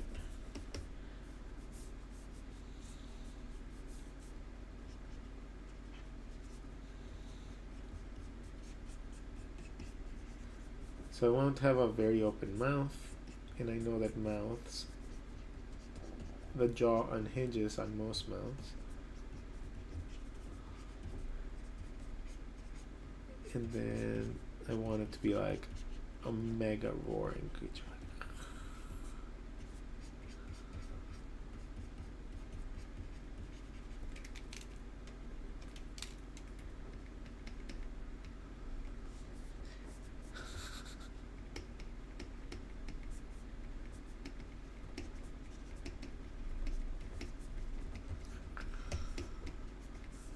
Alright, there you go.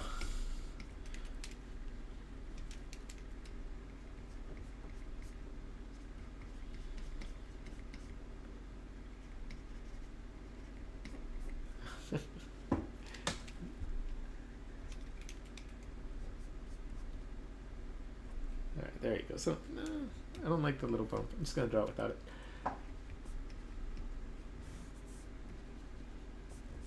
Alright.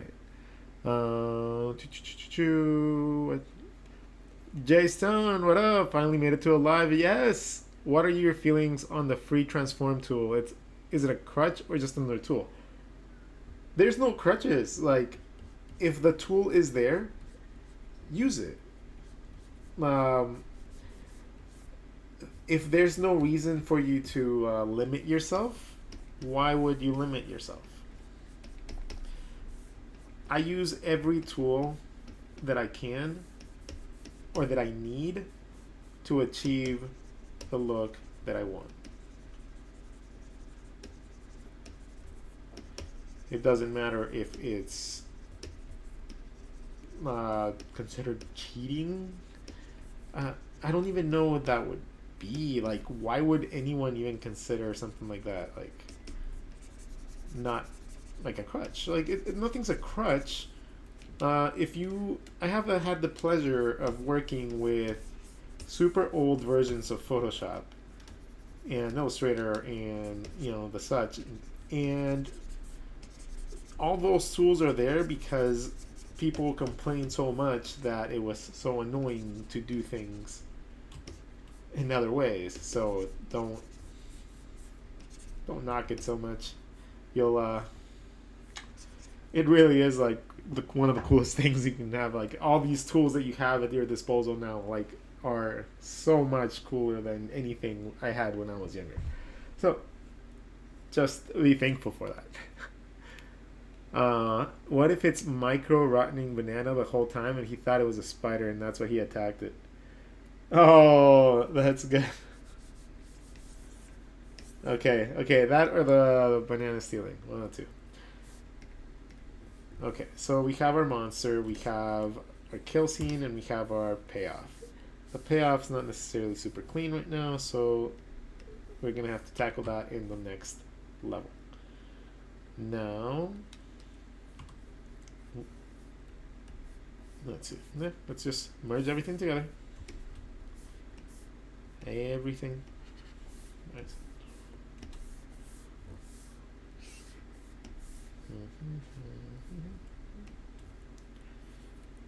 Just gonna merge visible.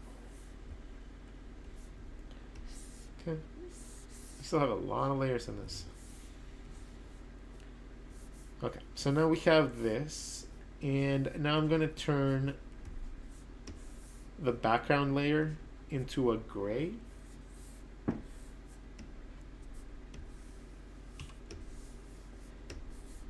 And I'm going to drop the opacity down of my sketch enough for me to be able to see this. Now we're going to start working with the actual layout. So what I want to do first is set about a 0.5 or 0.25 border in white.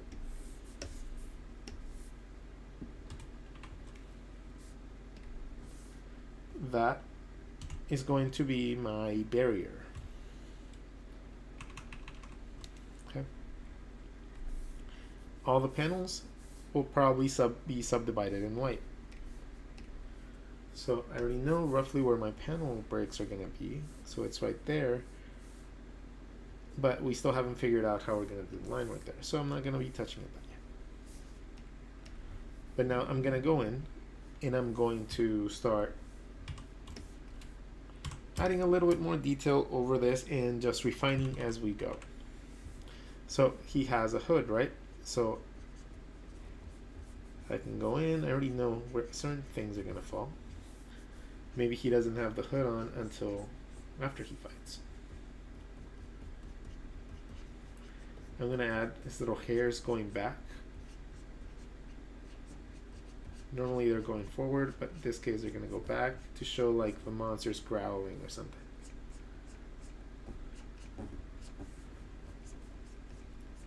I set the space for the forehead.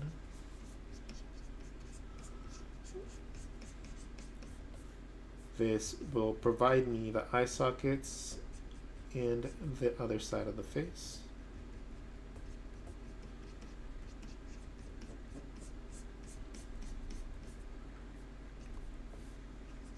This will also provide me the place where the ears should be coming from.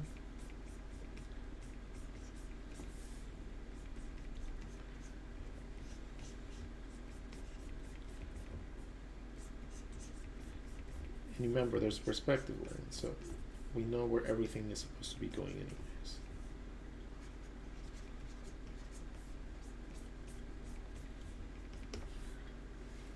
Okay. Now he's going to be doing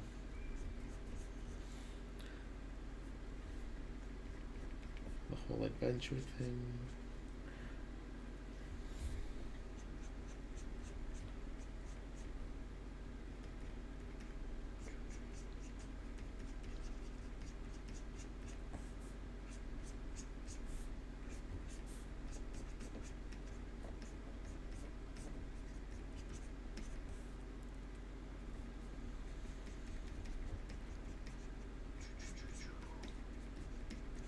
Oh yeah, don't mind me and my sound effects too.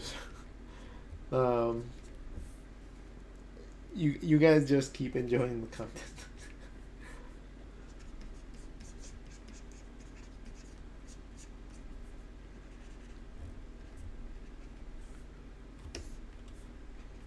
Okay, now we're gonna start micro adjusting until we get the look we want.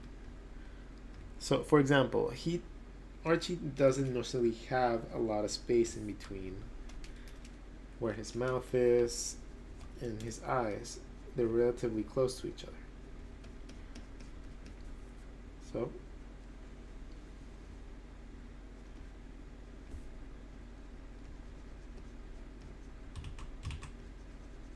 I still want him to be looking up.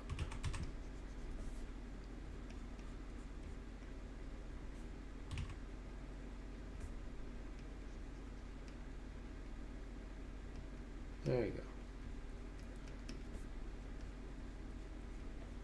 So when you're looking down, you tend to see a lot less of the top of the eye, and you see a little bit more on the bottom of the eye.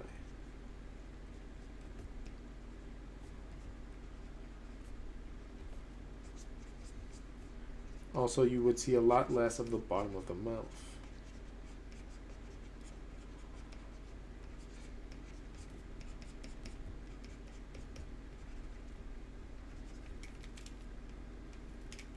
Okay, so we have, we're getting there, I'm noticing slight discrepancies in certain aspects, but you fix them as you go.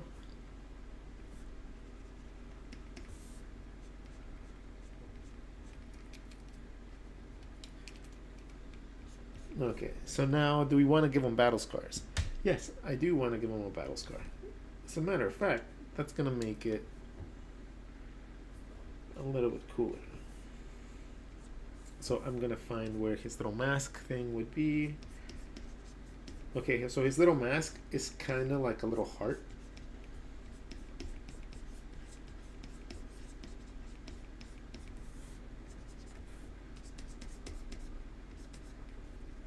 And it adjusts as his eyebrows for him.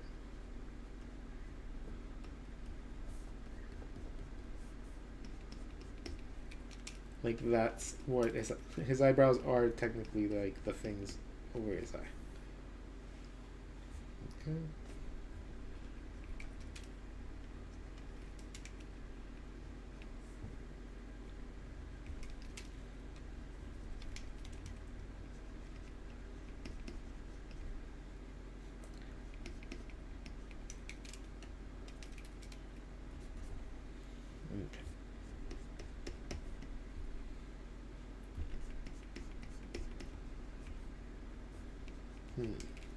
So now this area is giving me a little trouble because a little part of it would be in the front, a little part of it would be in the back.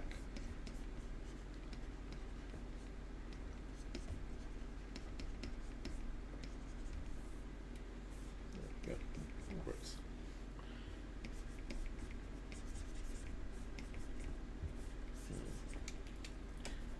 Come on here.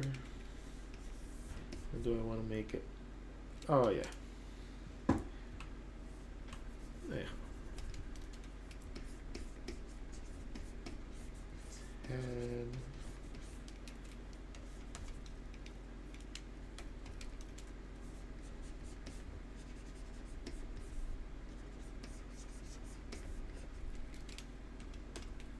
And when I start getting like this, it's too much. We already deviated too much from our sketch, so let's go back. We sketched it out for a reason like this, so we want to make it as close to this as possible.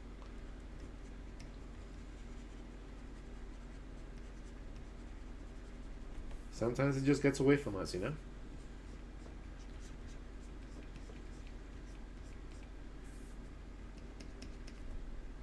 So as you remember, it's a fantasy, so this one has to look epic. It's the last one that can look like a little silly.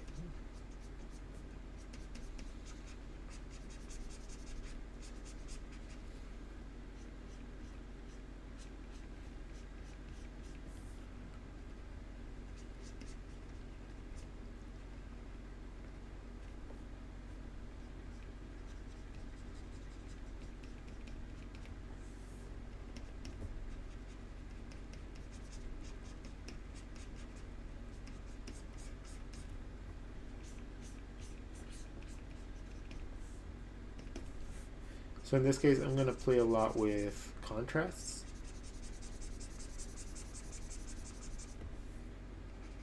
Because I want it to look as fantasy-ish and comic bookish as possible.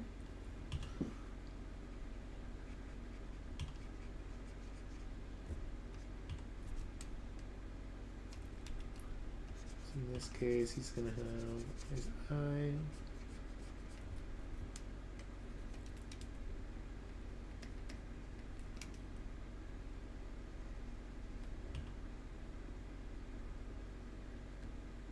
There you go, something like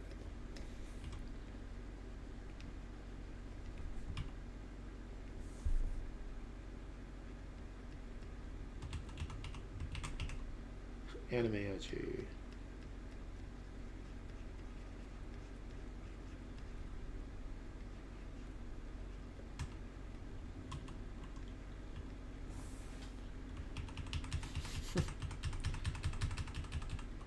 Let's continue.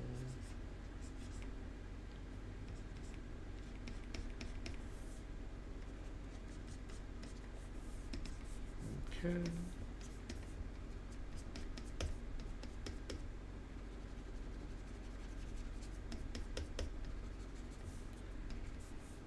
So as you can see right now, I'm adding a lot more detail than I did the first pass around. And it's more so to start mapping out where everything is going to go. I'm going to use a lot of black and a lot of white because I can differentiate very heavily contrasted needed areas like that.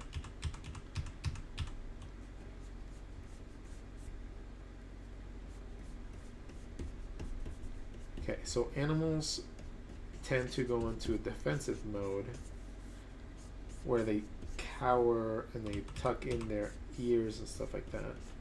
Their nose, their ears, or their tails and their ears and stuff like that whenever they're defensive. So let's play with that because he is being defensive. It's like Obi-Wan right now.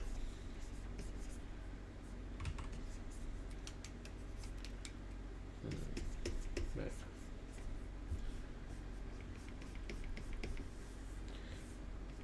Can still draw the robe.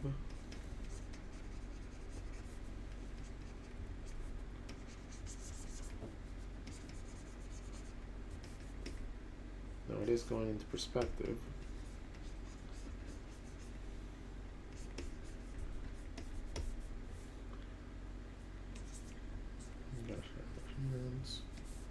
We already have our perspective plane, so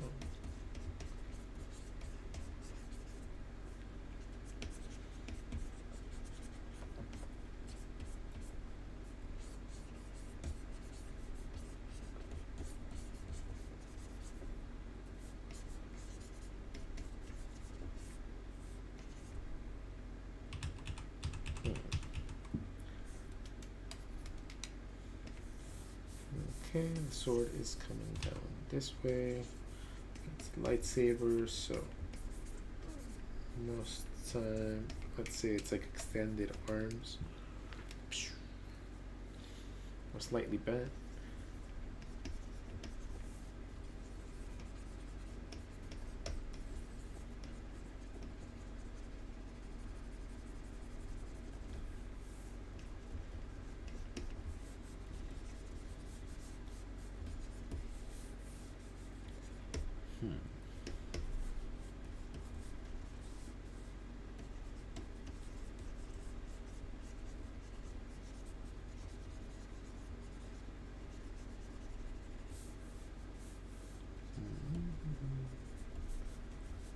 Let's see. Nope. Again, I find myself deviating too much from the sketch. I'm just gonna go back and I'm gonna redraw that part.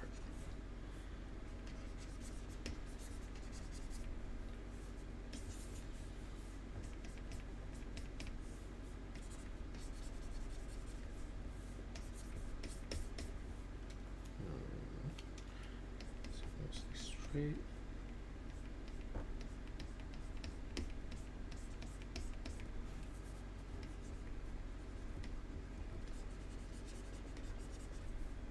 So in this case, I'm going to map out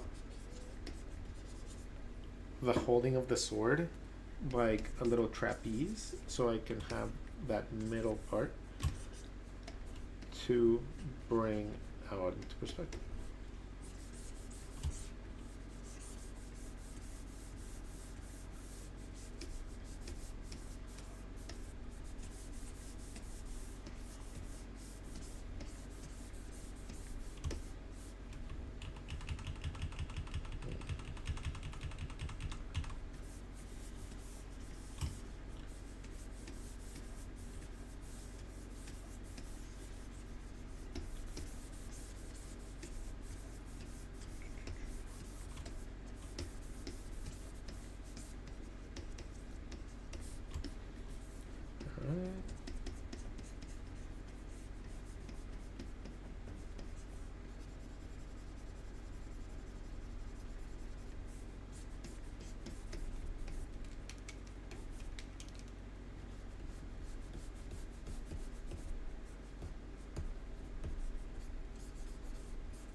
Okay, so we have his sleeves. This little kimono. And now we just gotta come up with the body. That's a great perspective. Just my own personal pressure while learning. Tyler, man. Yes, sir, my man. P.S. Thanks for Elsa Doodle. Oh, you guys got the book. Garbanzo the Third. Great to see it come together. Edgar Vassive Tech. Keep posting links, man. I'm gonna have to ban you. Robinson Fernandez. Ooh, finally off work. Cool to catch some of your stream on the land down under. Oh, that's so cool. I've always wanted to go visit Australia. So this is gonna have a glow to it. Right? Boom, boom.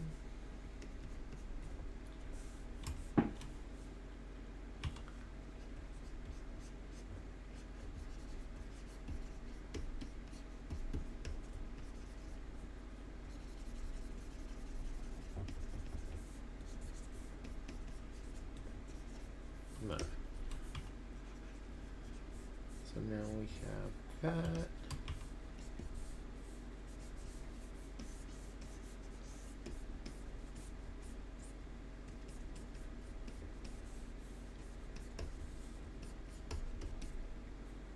There you go. Found it.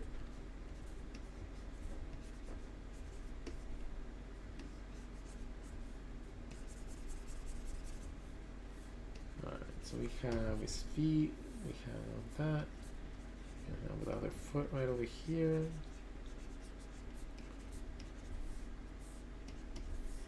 So now it looks like he's like stepping forward, he has the ground center. He's good. He's ready to fight.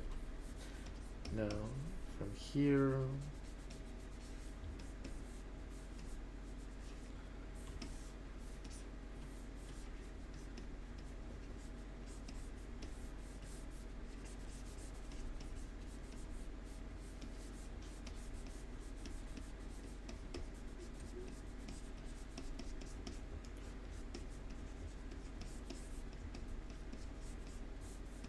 and now his tail is kind of like a snake. I'm giving myself subdivisions. I'm getting myself a left side and a right side.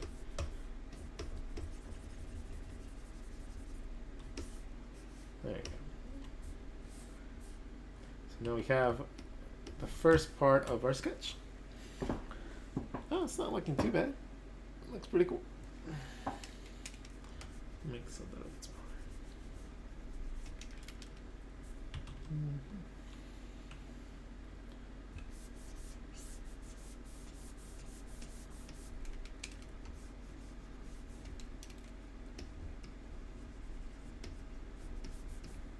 Now, I'm just gonna add very quick lighting effects by making the brush really light.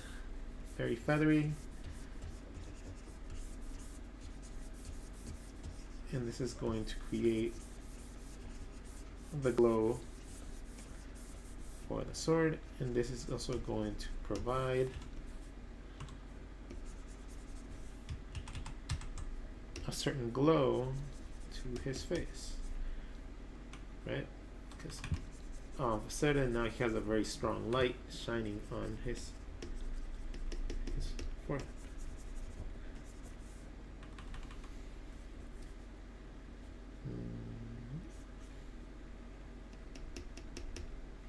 Like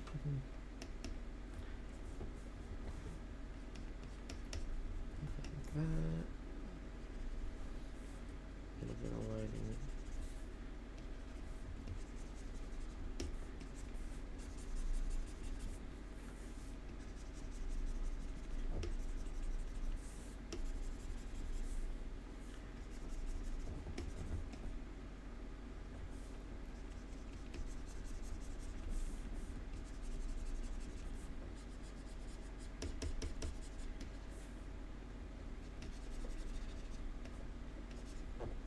Okay.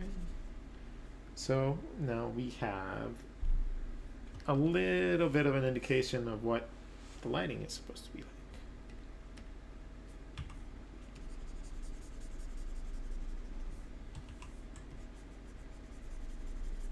So now the light is originating from here. And if it's going into perspective, we have to map out how far away this would actually hit into perspective. This is how you map out shadows. Find the light source.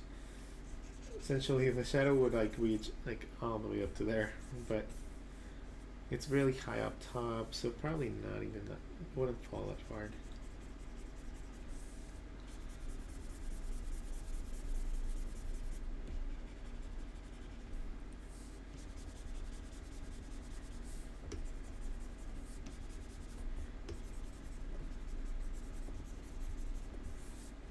There you go.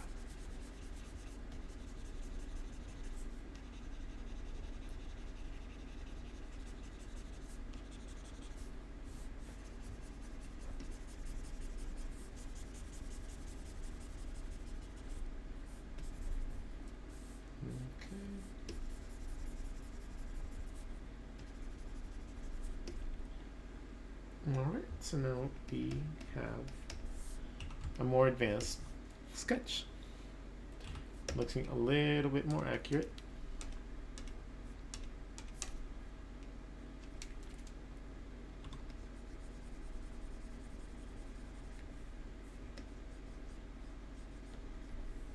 Alright.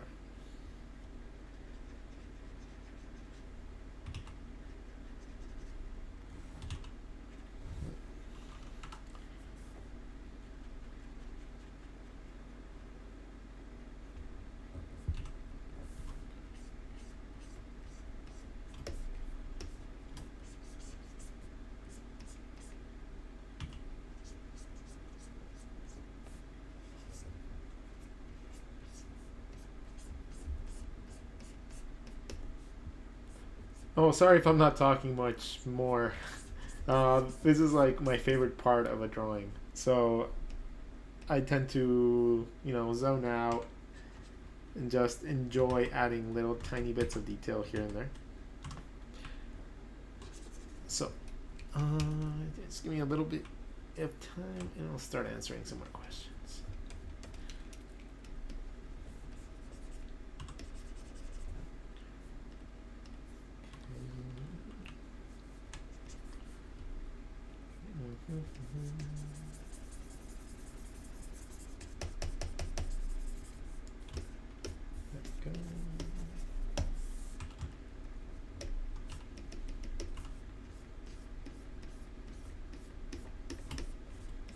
I wonder what it would take for Archie to be upset.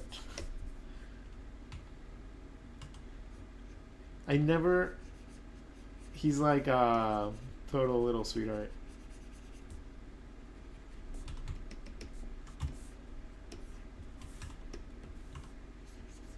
Now if I did this, but I didn't do anything.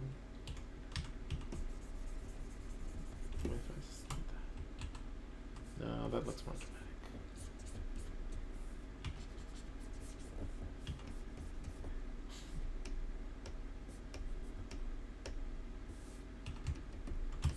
Okay. And the highlight in the eye would not be that color. It wouldn't look like that. There's literally a light source right in front of you, right?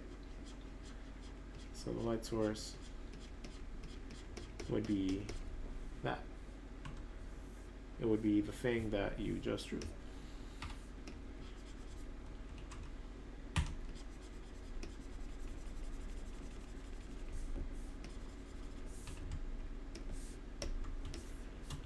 Alright, so now we have our panel. Kind of built out a little bit. I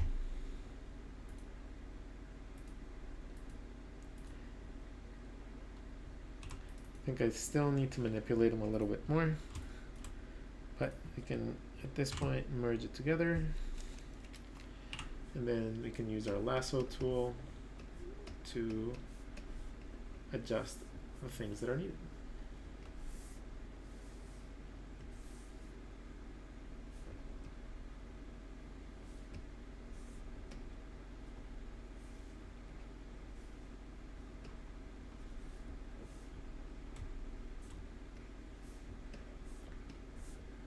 size a little bit bigger, go a little bit more closer toward the middle.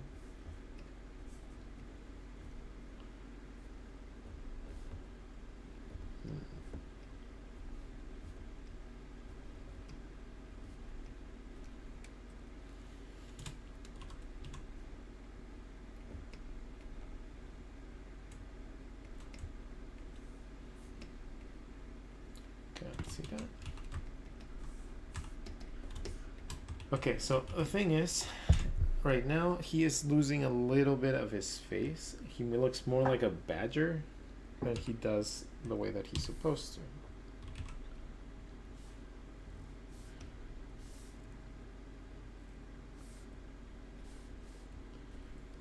to. And not digging that.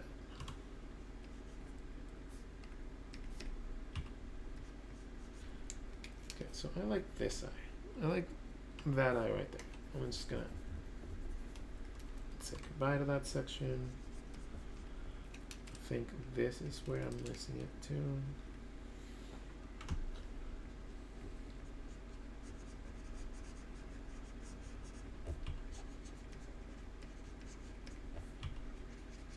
There. Okay, gonna map things out. Map things out. That is probably the one thing I need to repeat myself over and over. Just map things out.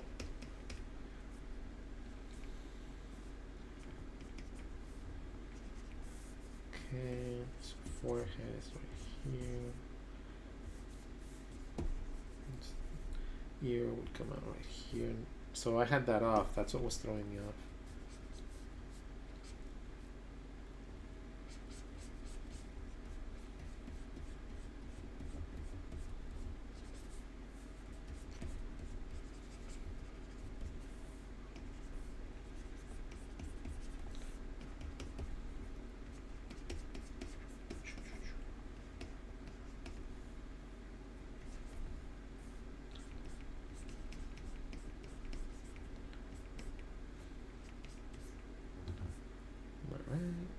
The mask wouldn't go so high.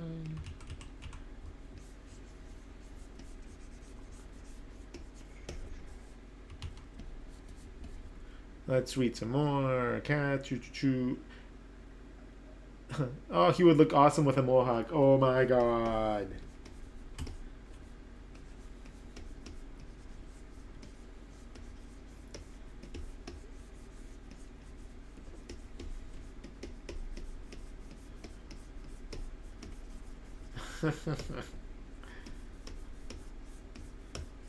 Yes.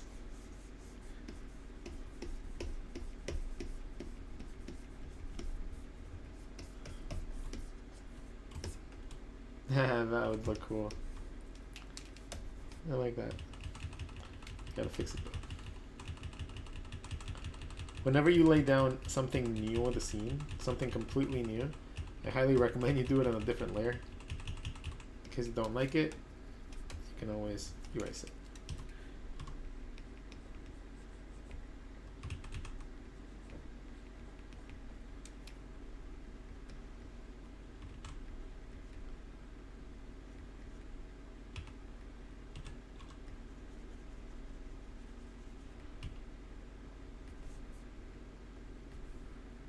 There you go.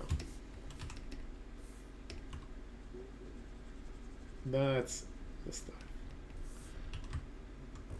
Alright, there you go. So now we have the face and we are set with that one. We make sure it's saved. I'm gonna move this to fit the framing that I chose before.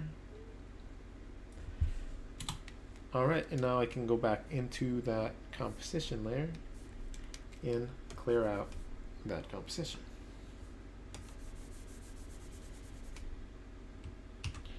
Let's make a copy of it first. I always like to keep a copy of any of the things I do. No, just for reference, just in case you want to go back to the initial sketch and see if you forgot something, or you know, if something got lost in translation. Alright, so now we can draw this panel. drop the opacity down a tiny bit more. And now I'm going to actually start naming these.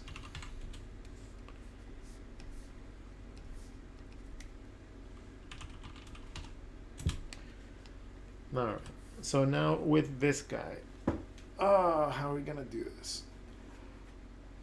We want to show most of them in silhouette, but not. I'm going to show our little dude over here as a silhouette. So our little dude is going to be the one that has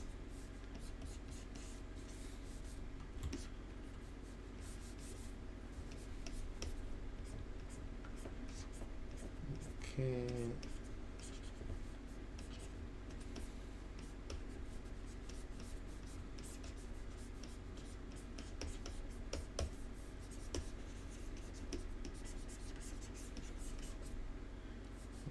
Okay.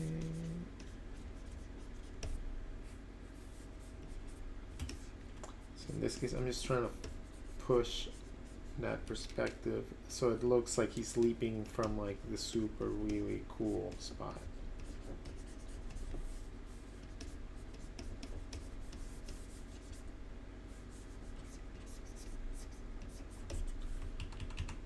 Okay, so we have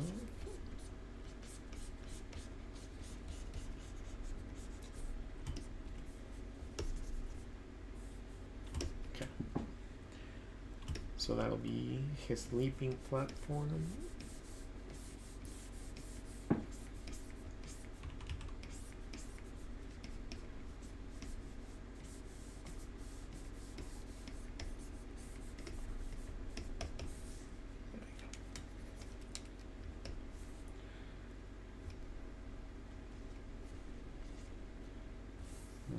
Let's move it a little bit.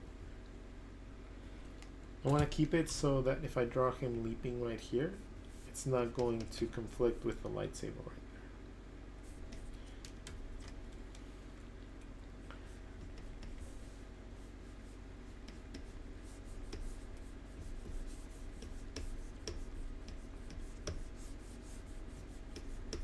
there. In this case, I'm going to be making little arches to understand the path of the tentacle that I want.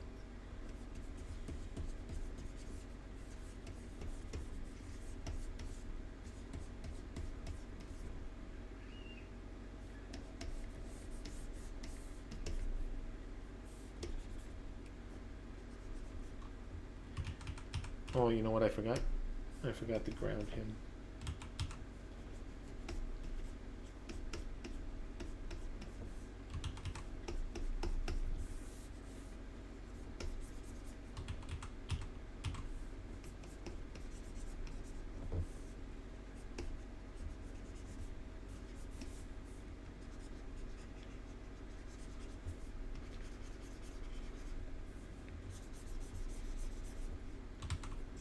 There you go. So now he's at the edge.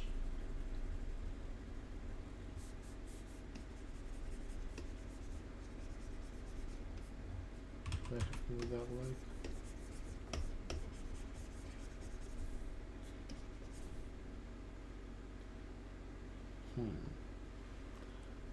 Alright, so we do that. Just move that right there.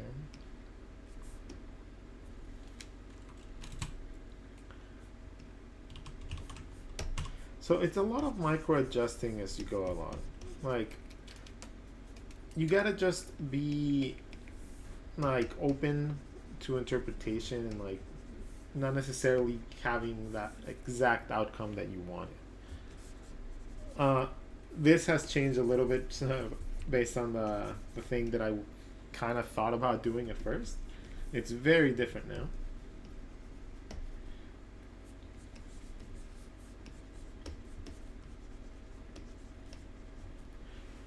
So now we have that. I drew that in the wrong layer. Don't draw in the wrong layer.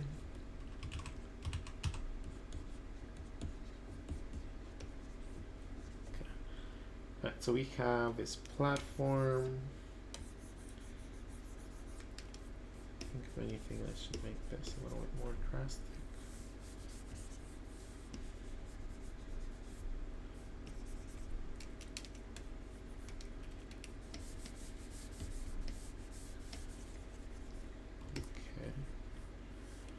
Now we have to draw this monster, dude. This guy's gonna be fucking crazy.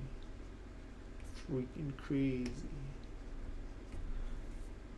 So his bottom jaw is going to be protruding from the bottom.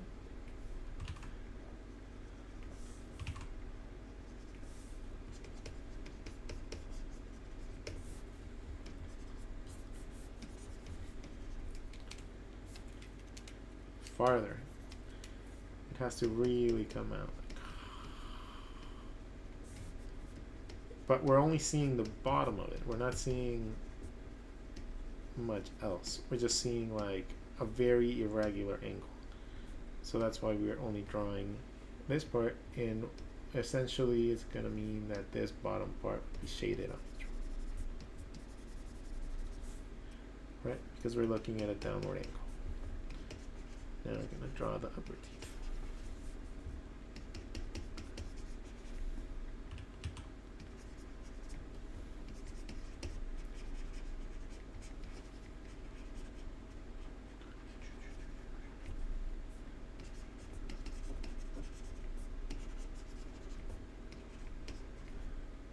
Alright, so we have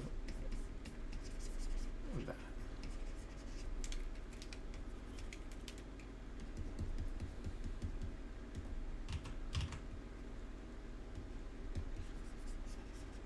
Okay, so we have but it didn't map out yet.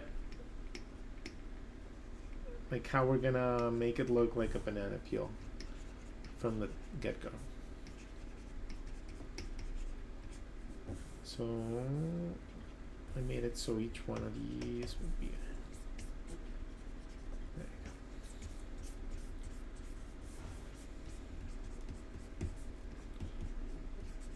go. And there you go. Now we have our banana suit.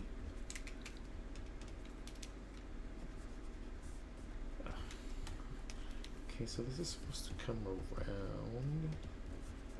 This goes up. It's not a happy monster.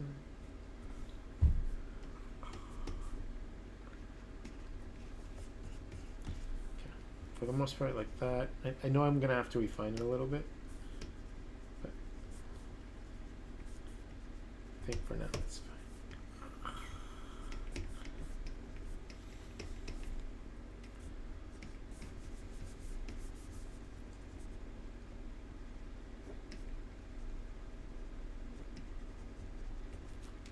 Oh no, okay.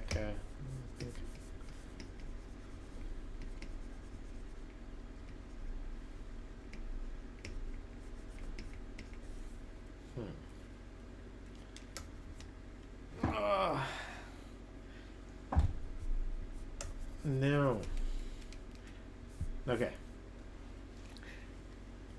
I think it'll be a bigger impact if he's literally jumping into the monster, and the monster's gonna be like,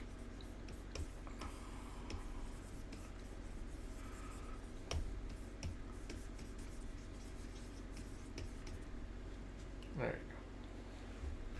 It's gonna be like looking into the eyes of the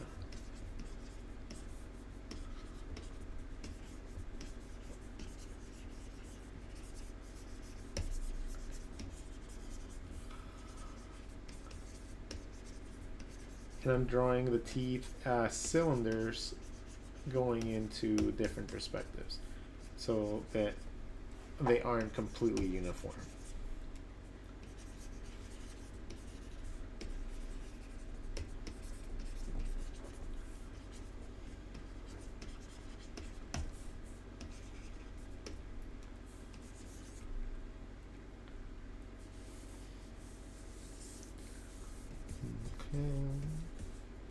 So we have that. It's gonna be jumping in there. Then we're gonna have like tentacles and stuff like that. And then I can play off the gag of it being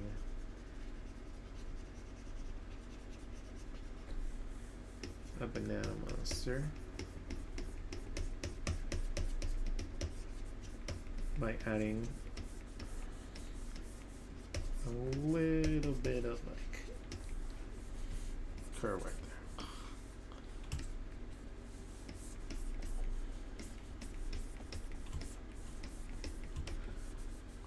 Okay.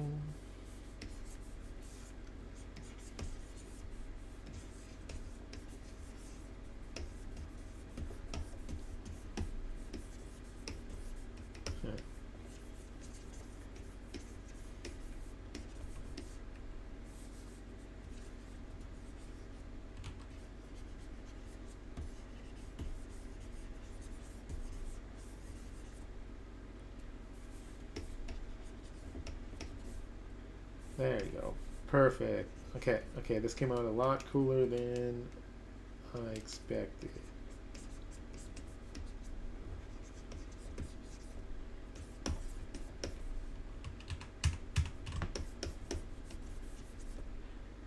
Huh.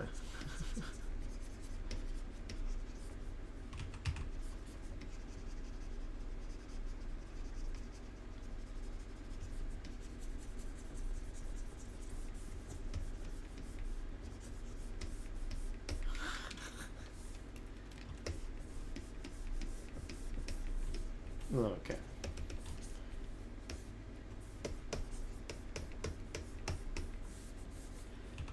Alright, so now we have a better idea of the monster.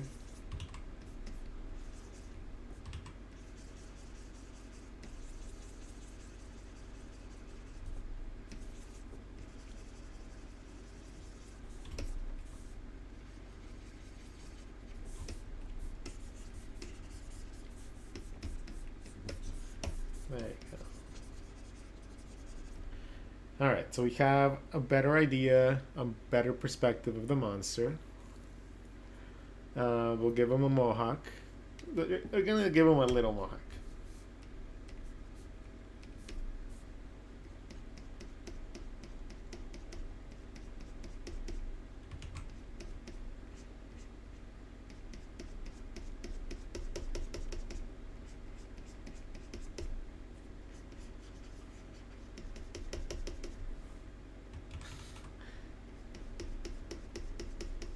We gotta figure that.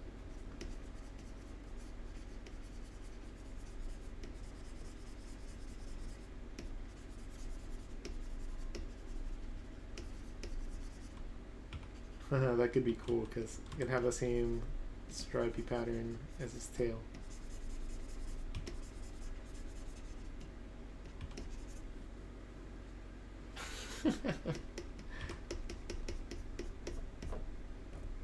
That was a cool idea.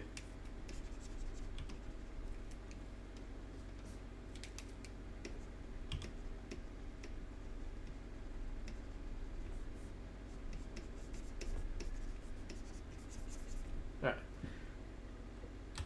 Actually, hold on. What did I say about drawing things in a different channel? That's all too late. That's not too late. So, it often happens that we draw a lot of things in the same places, and then, like, it just ends up looking weird, off, and then the reason that we do things in different layers is so that we don't have to worry about that.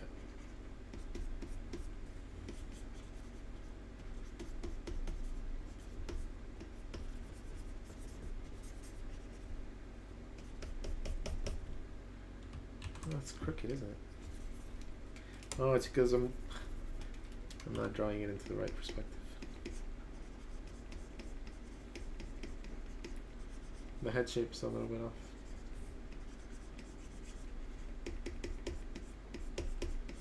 Is it even gonna look good at this angle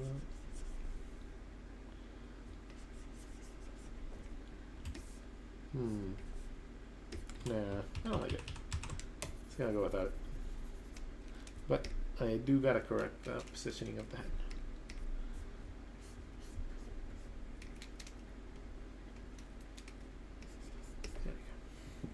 Alright, so let's continue. He would be awesome with the mohawk. Any updates on your book?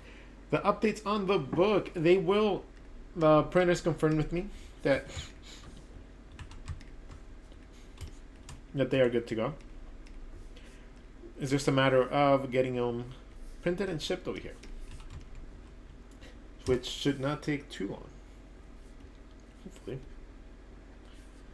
Okay, so let's use the warp tool a little bit just to make it fit into the piece a little bit better.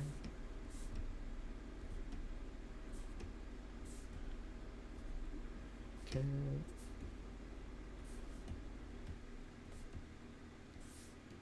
There you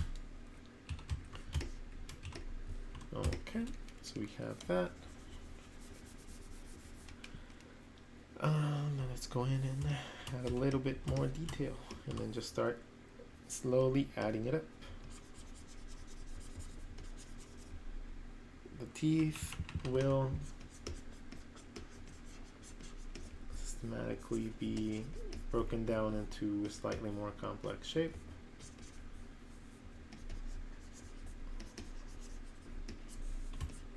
So we want to make the teeth look natural and not just as jaggedy lines.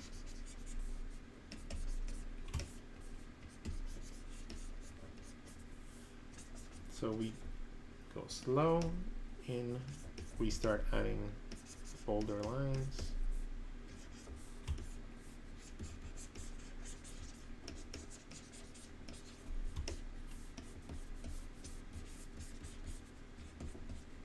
Remember, there's gums, not just teeth and lips.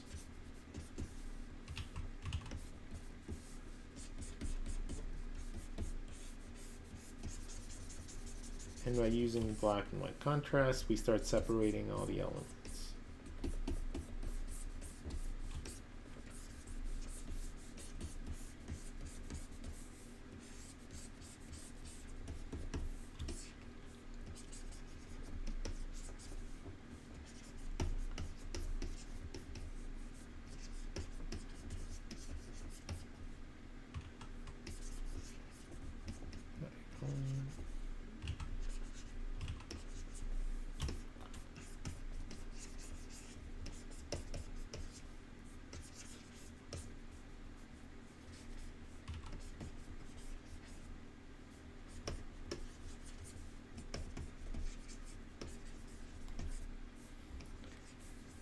And remember that the shape of the jaw depends on, like, whatever I'm going to draw, like teeth-wise, it has to still follow a structure of some sort of anatomy.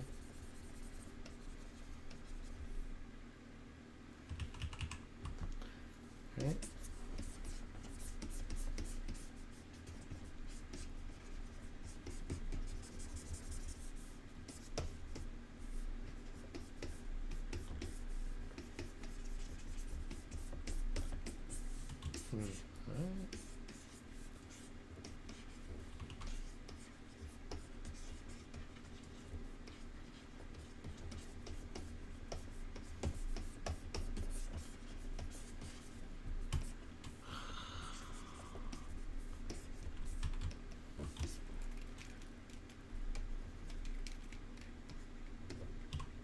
Alright, that's coming out pretty cool. Pretty cool if I say so myself.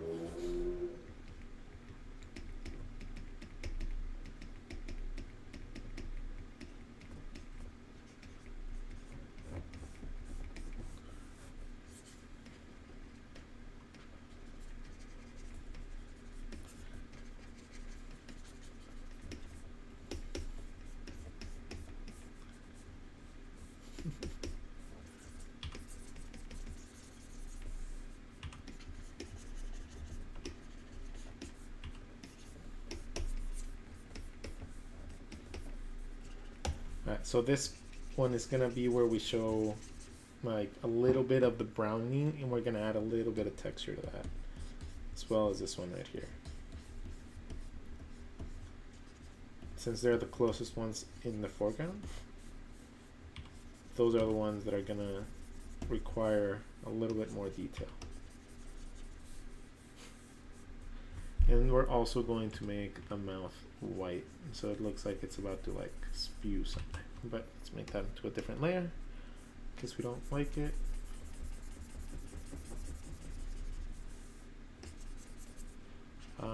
but I like it. And then the inside of the teeth.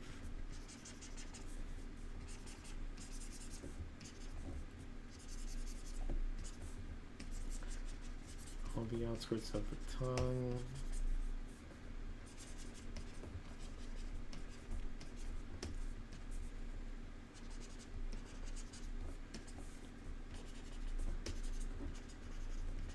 There you go.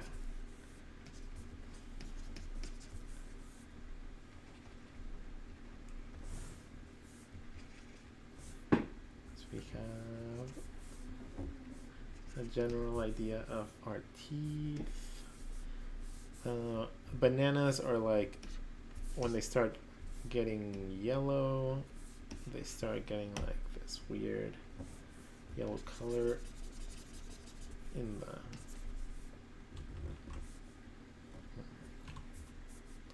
so we're gonna do it like that.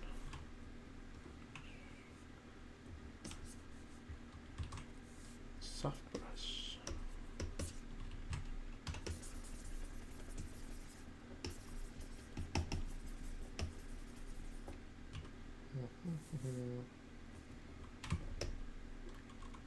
So at this point, I'm just going to start mapping out any like special effects that I would want to have associated with this. And it's going to be as simple as just doing what I'm doing. Just mapping it out really, really lightly with just core colors.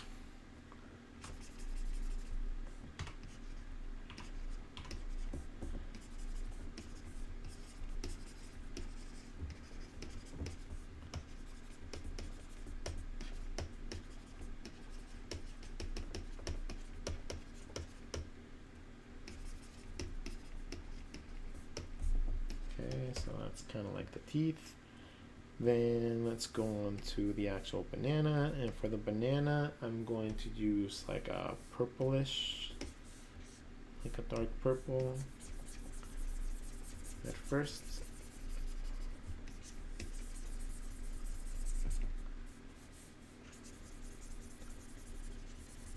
Purple has like a feel of a monster, it has a feel like zombies, it has a feel of something like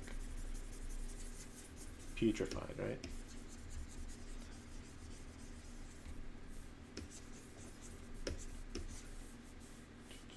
And that's this, that's that.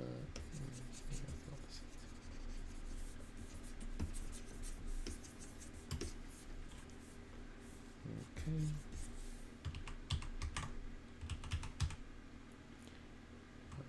So we have this.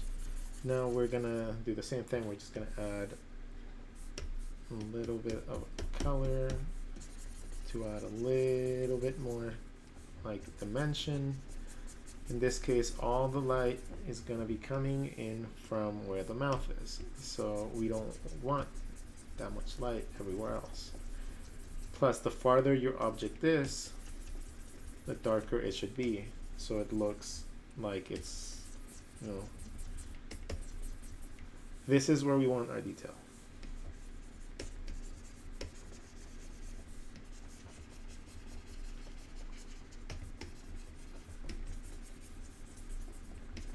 Everything else is going to be a little bit darker, a little bit more simple.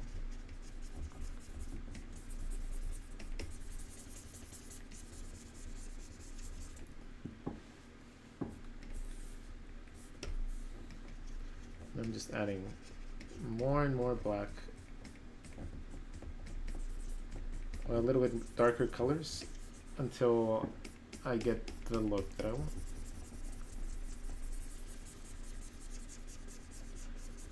In this case, my whole point is to make this front tentacle pop out more, right? So I'm just gonna paint all this stuff in. Just gonna add a little to the front right here.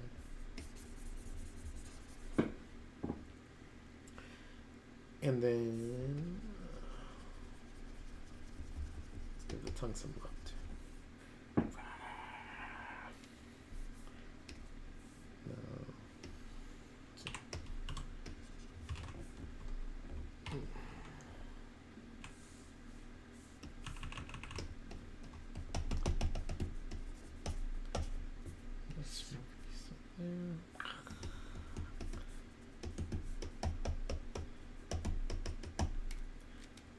So we do it like that.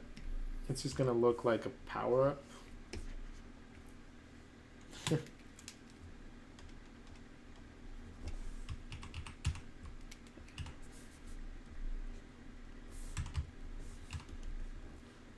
Okay, that same color can be going onto a little bit of the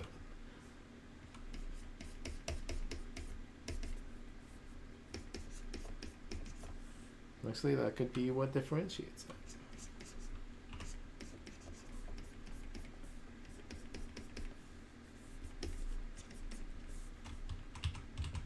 Yeah, there you go.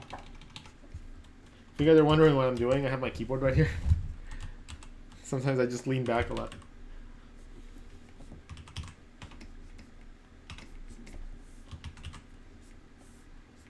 Just gonna add a little bit of lighting to places that should deserve it.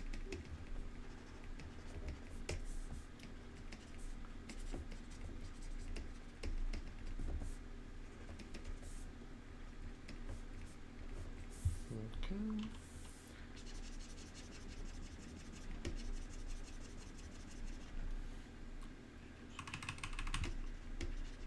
And if we ever decide that we want to change that color to maybe something more banana-ish,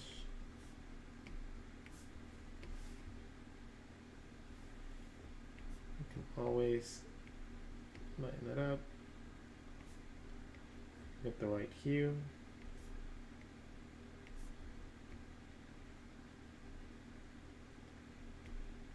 And now we have more of a banana shape. There you go. That works too.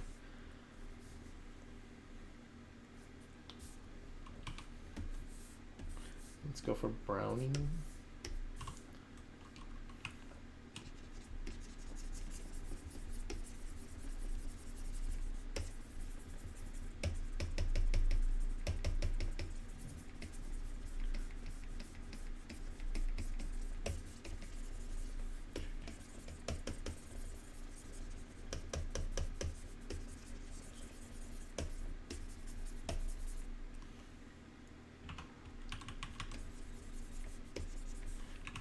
So how are you guys liking this? Like, how... I know I've been very quiet, so I just want to make sure that you guys aren't, like, bored out of your brains. Seems like... what's your local time zone, and when do you normally stream so I can catch more? I'm on Pacific time, and for streaming, I think you're going to want to... catch me from now on. It's gonna be Mondays, so every Monday I'm gonna be streaming. Like, I don't think there will be much that prevents me from streaming. Like, something really dire is going to have to happen for me to not want to do like my streams. So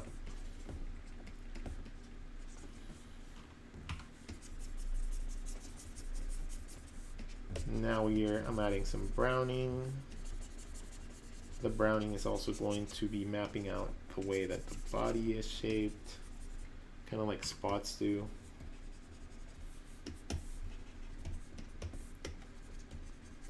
And I'm going to use that dark brown to make other parts pop out.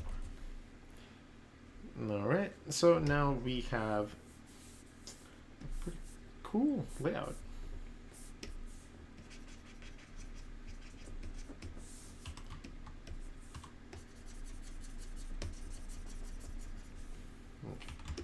So now we have this. Now we just have to... Where's the sketch? That's the sketch.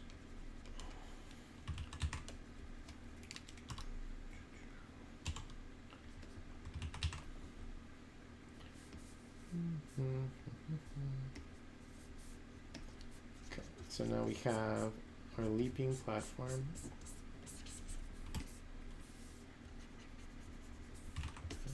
This guy creating a bunch of light. So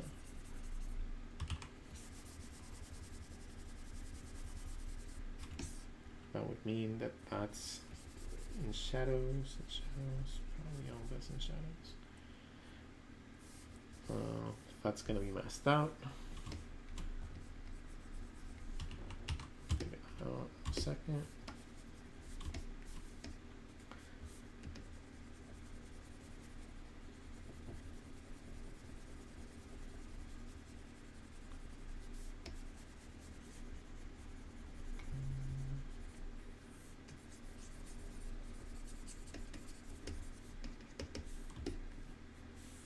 All right, so we have that part now.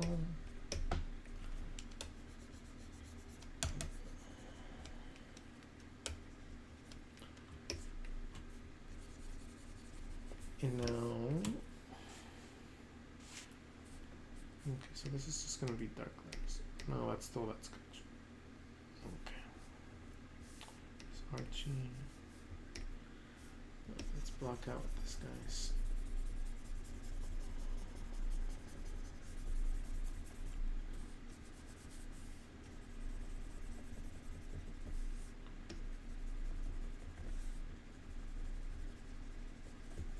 So I'm just trying to find the negative spaces here so that I know exactly what I'm supposed to be playing with. Because in this case, I just have to make sure that all this negative space reads really well into the next scene. And in this case, I think I'm going to be doing something here. Okay. Dogs. Okay.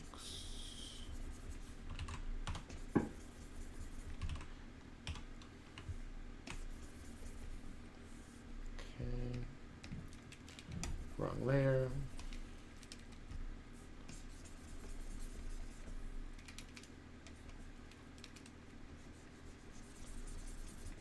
All right. So we have pretty much everything we need for this character.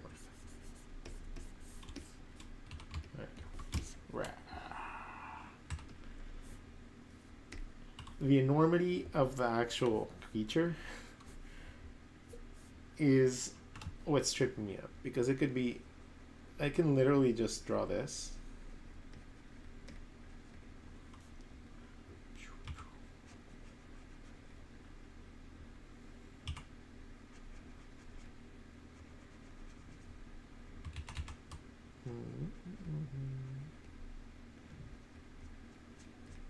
Actually, I like that.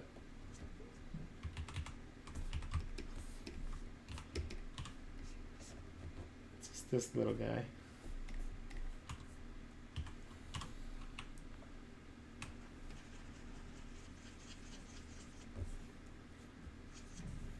And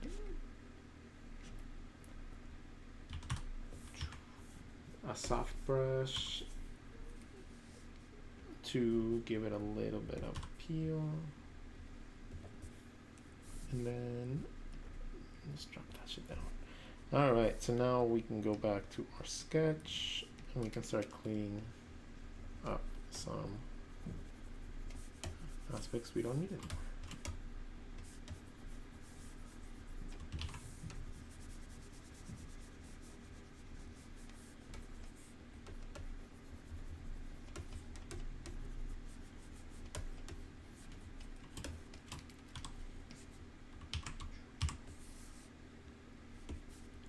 All right, so what local time zone? How do I get into writing? I would assume it's very similar to drawing. You just got to do a lot of it. Holy man, Serge's eyes look sick. Charles Lopez, any updates on your book? Yeah, they're on their way. Once I get them in my hands, they will be in your guys' hands very soon after that. Okay, so now we have that.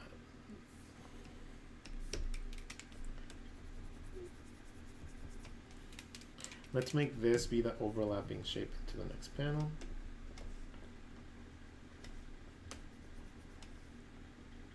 Okay, so the panels will stop right there.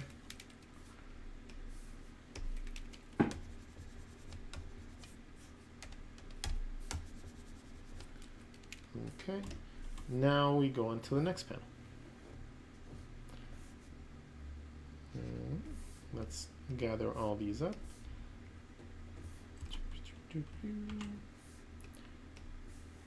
So now we have us two in a single layout.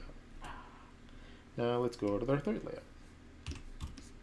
His fighting, his winning pose.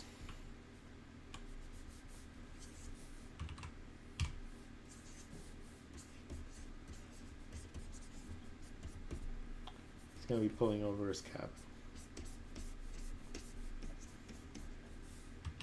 Or, no, yeah, that's fine. But how does it do that? Thumbs in.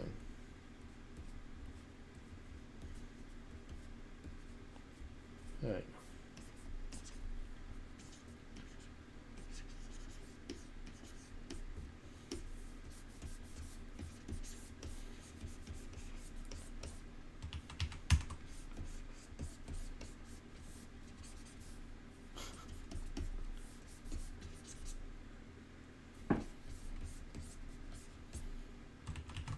Let's see. And we already had the majority of the sketch done, so these, like, I don't know, like coming up with the actual story to write these things, it's not as easy as it seems. It often is like a very like daunting task, as you mentioned.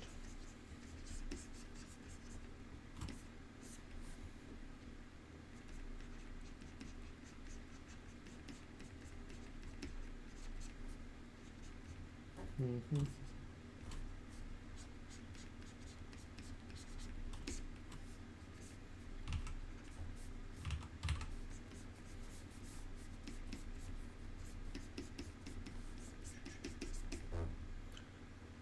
I did get the ice placement on the banana monster. Yeah. Blah. Hi from Japan. Well, hi. How is it going? I hope you are having a wonderful, wonderful day in Japan. Japan is one of the places in the world that I have always wanted to go visit. So, awesome. Like, maybe you can tell me what places to go to.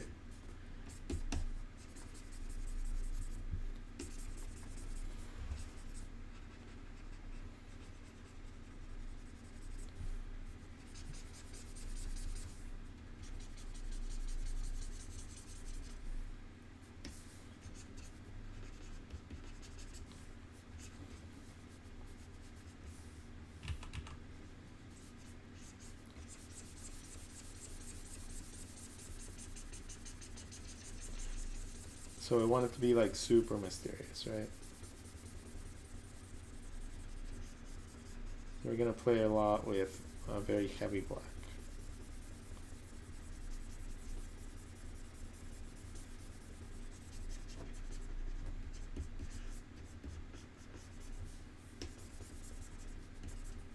And then we'll make just the scar.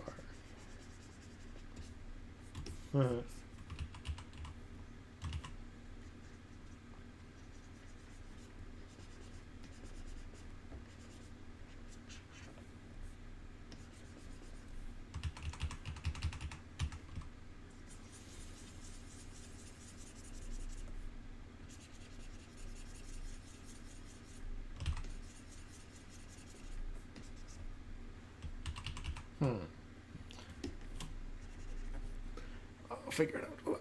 Oh man. How long has it been? Maybe we're gonna have to split this up into 2 streams. It's already 10 o'clock, so I think I might continue this same illustration next week. What do you guys think? Because having like a 4-hour stream might be a little bit much for a lot of you guys.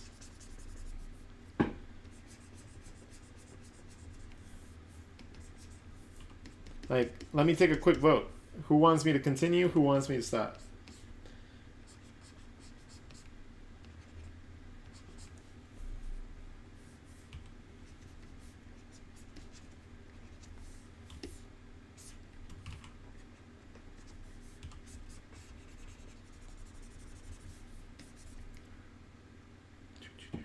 Definitely, if you don't have any allergy, I'd tell you to visit restaurants where you can't eat anything and taste good. Also, as an artist, you can ask for visits around the animation studios. What? Can you? Oh, that's so cool. That is so cool. I didn't know you could do that. That's good to know.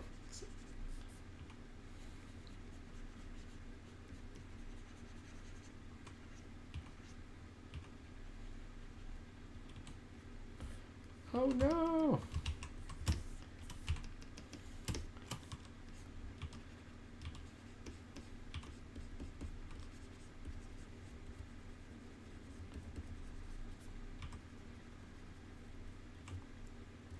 I'll keep watching, but if you need a break, that's cool. Okay, how about this? I will take a small break, but I will do it as you guys ask me some interesting questions. Like, come up with some really fun questions, funny, silly, whatever. I will try to answer them to the best of my knowledge while I just rest my hand for a little bit because this does take a toll on me. So, I'm totally down to keep going as long as you guys shoot me over some really fun things to answer. How about that?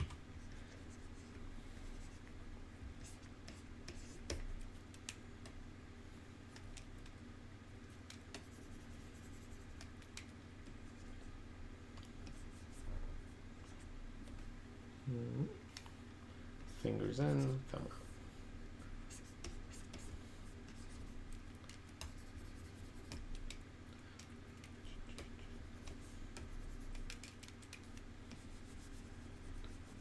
Or maybe he just goes into the distance.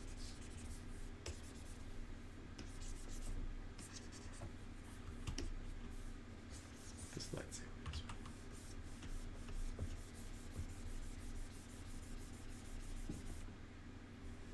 Yeah, I like that.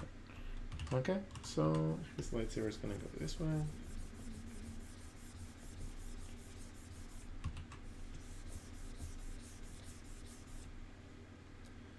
It's gonna be glowing.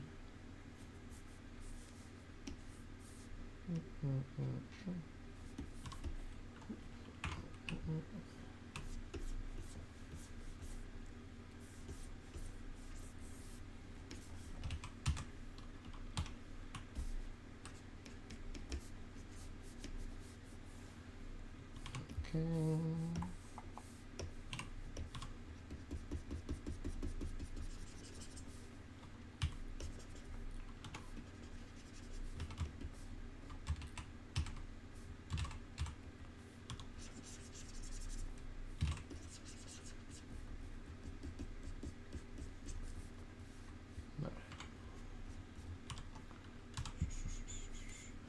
So knowing a lot of the shortcuts helps out a lot, especially when you are switching back and forth between, say, the brush tool and your palette tool, and your crop tool and your eraser tools and everything like that. So you gotta really get used to understanding like shortcuts. It makes everything so much easier.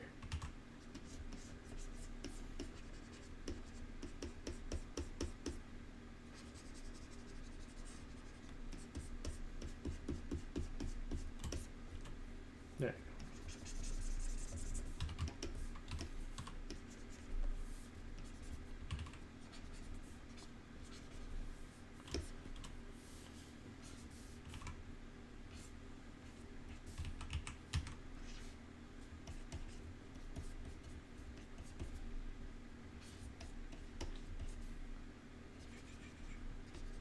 And draw the silhouette of his tail.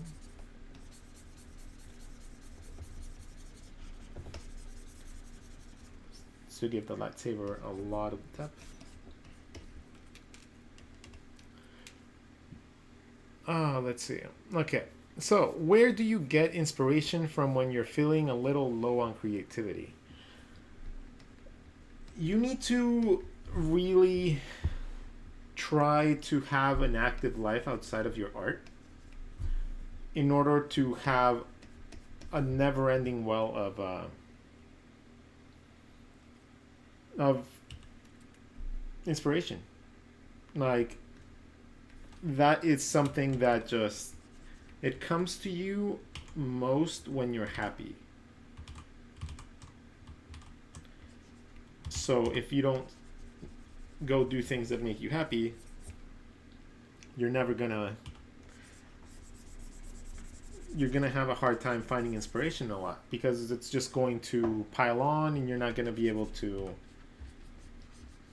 like, do the things that you want, and then you're gonna feel down, and you're gonna feel the obligation of like having to do things a certain way in order to be able to fit within a certain, like, parameter of work that you've been trying to do. And then if you don't meet that, you're gonna feel bad.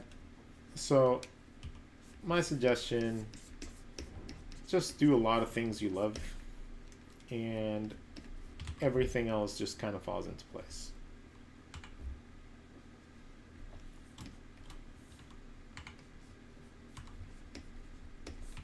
There you go.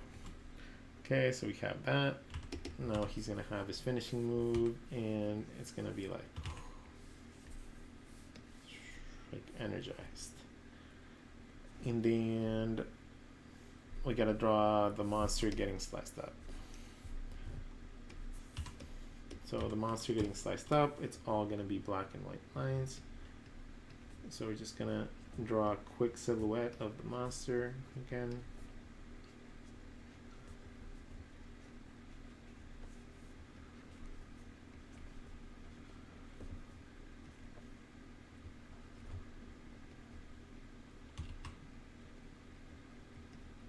Trying to fill in the spaces a little bit more.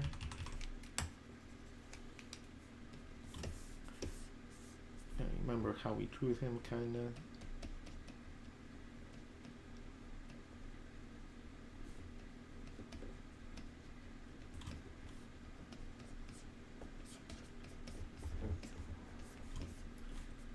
Okay, so we have that.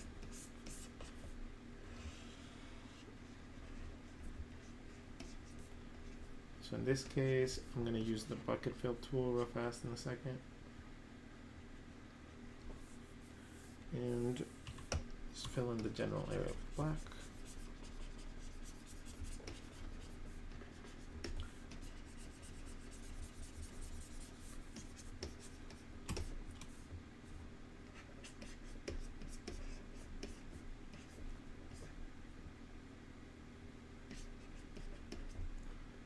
Do you learn better? What does your artist name mean? Is it a short version of your real name, or does it have a story behind it? Rodgon, not Rodgon, not. I've been called every name that you can possibly think of, and anything that starts with an R and ends with an O, I've been called several times. So Ricardo, Roberto, Romero, Ricardo, Robert.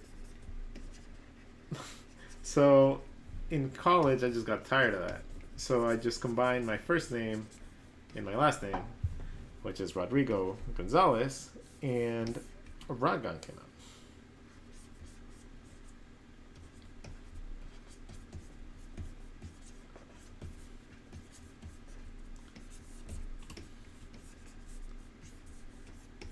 So Rodgon.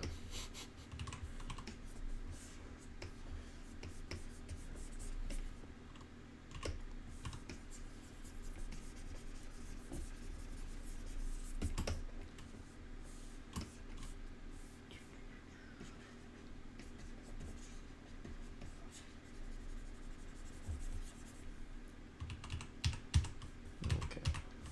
So we'll do these like that, and then we'll do the other ones different.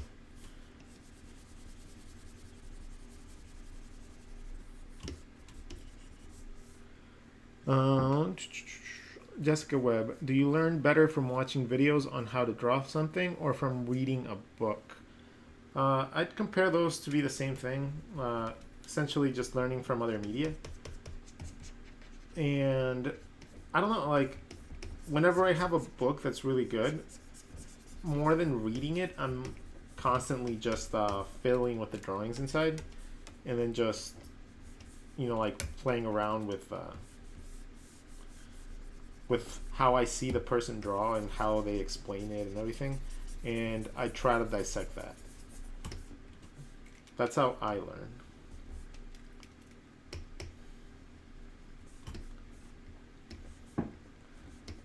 Okay. Alright, so we have that. Now we get to slice them up. No. No.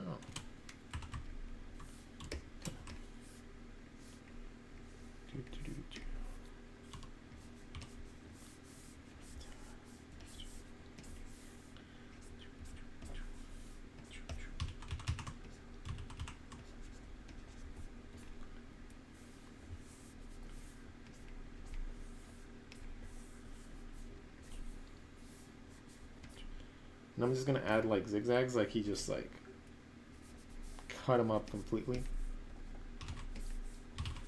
You know how they do it in anime?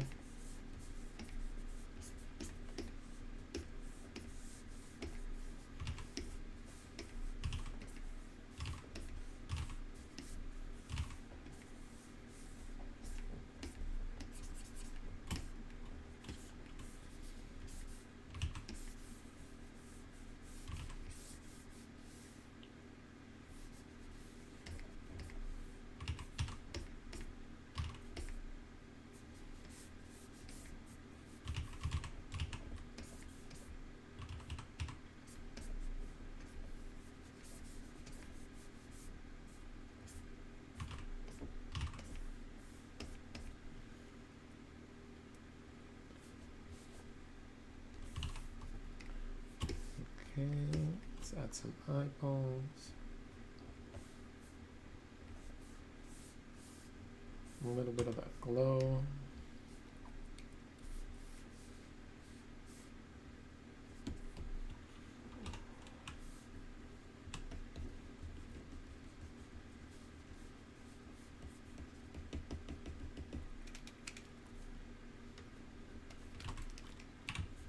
Sometimes using the lasso tool is really, really fun, especially with the normal lasso tool, because you can just go in and cut out parts really, really quickly.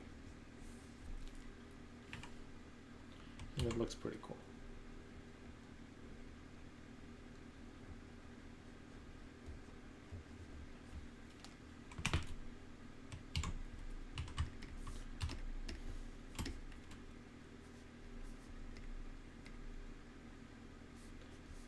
Okay. So now we have that. Now we can draw the tentacles behind those tentacles to make it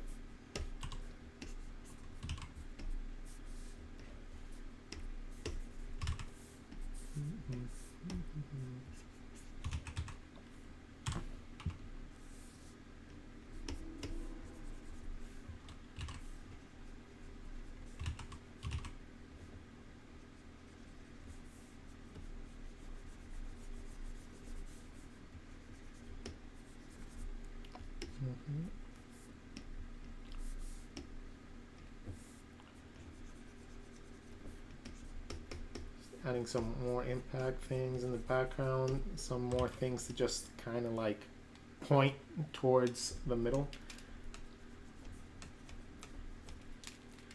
It's going to make it as dynamic as possible. And this is a layer that we would blur.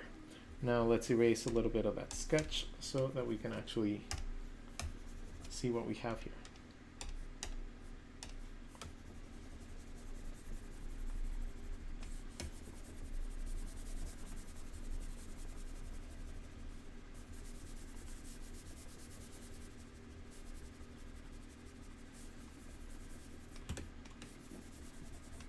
Okay.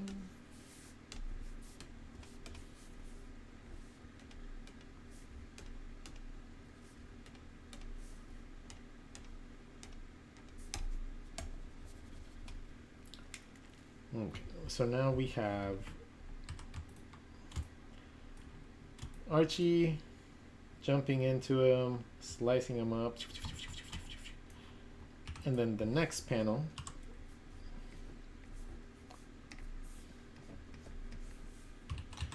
this is where we would divide it in white.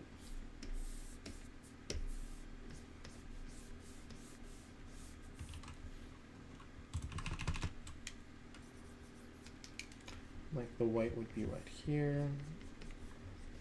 Would be broken up by the tentacle. This would close it up right there. And again, the tentacle would kind of go over it.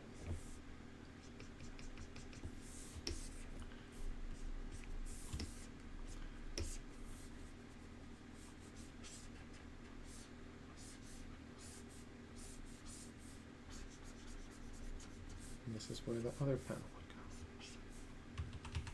go. But a little bit different line.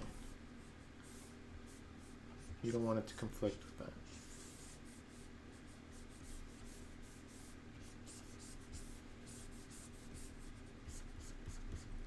And that is how you make some overlapping panels.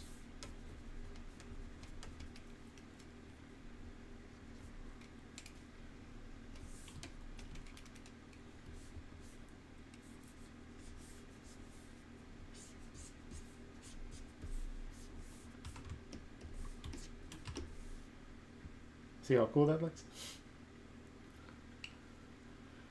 All right, let's, yes, still on. Thank you. If you could meet any artist and ask them any question, which artist would you pick and what would you ask them? Ooh, that's an interesting one. Who would I want to meet? Who would I want to do that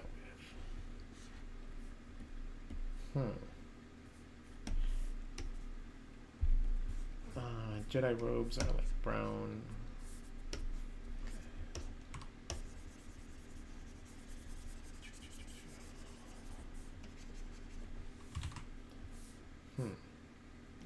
So this to the bottom.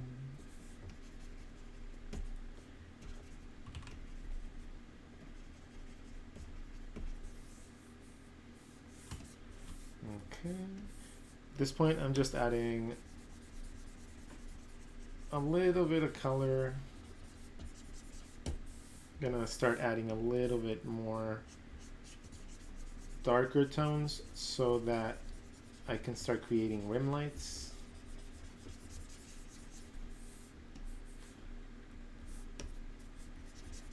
And I just work my way up slowly.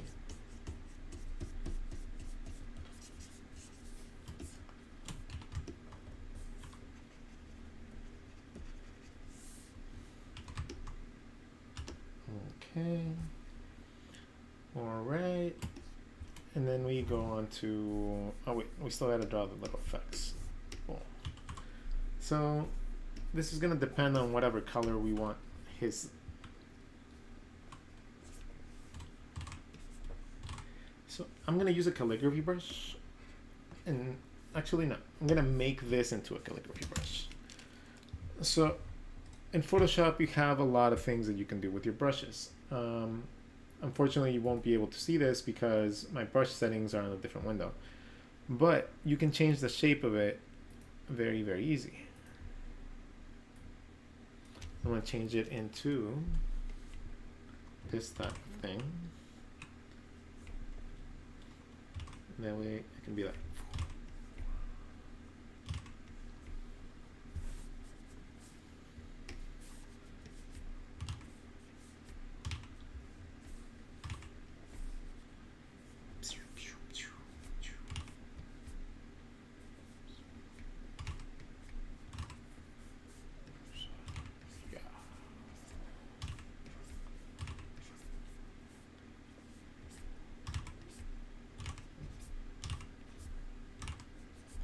a couple clicks here and there. Reduce the opacity a little bit. Let's change that to like, I don't know, whatever color we're gonna make his lightsaber. Let's just make it blue for now.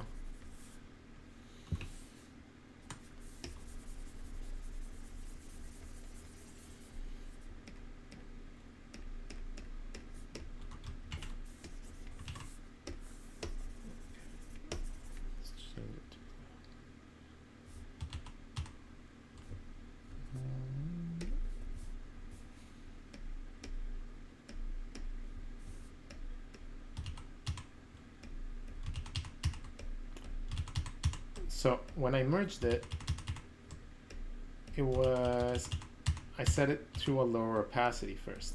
So I had to redo those steps real fast.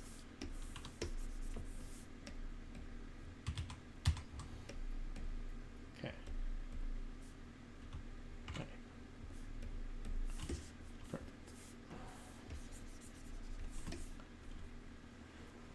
We can also give this a slight tint of color to add a little bit of a gradient.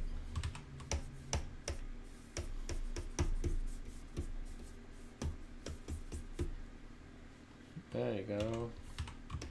Now he stands out much more.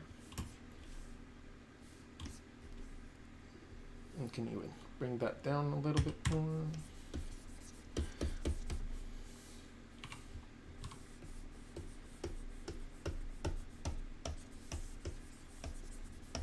There you go. And now we move on to the last one. Group all this together.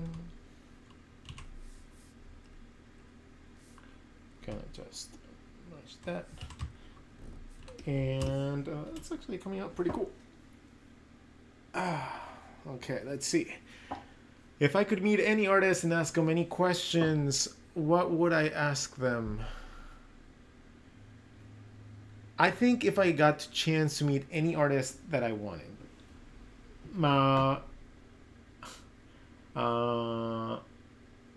it probably would be Chris Sanders.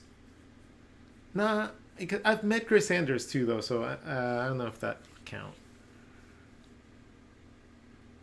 I would want to draw with them. I don't know if I would want to like just chill. Like I'd be actively trying to draw with them. Like I'd be like, come on, man. Hey, hi, can you teach me? Hi, hey. Why do you do that? How do you do that? Hey, how do you do that? That'd be me. Okay, this last panel. Let's see. How are we gonna play this? Okay, so his hood is going to be a blankie.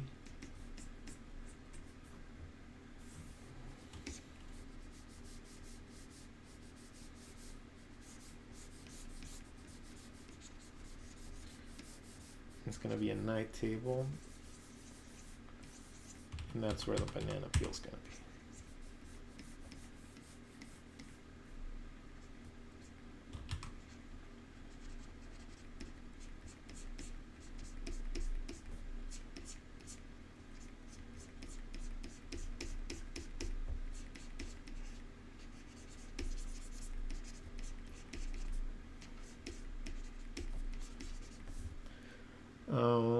Do you learn better from watching?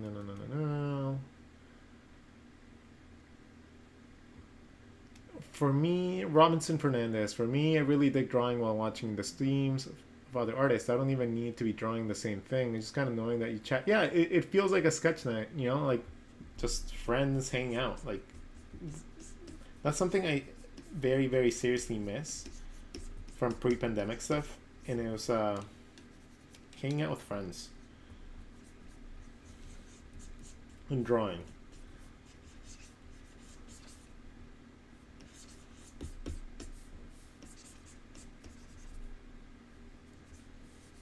Okay, so the night table's right there. We normally have a parallel side to that.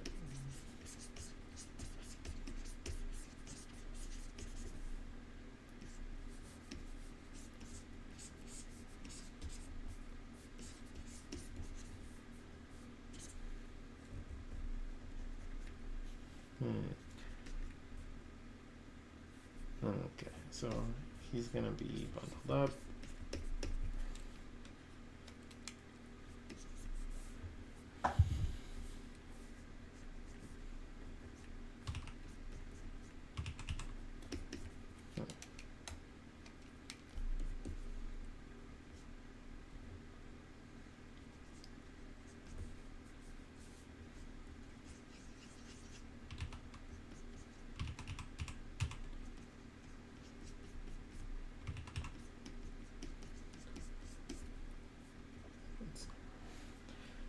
So he's gonna be like that. But he looks kind of weird like that. I like the table. Let's try to figure out a better perspective for them.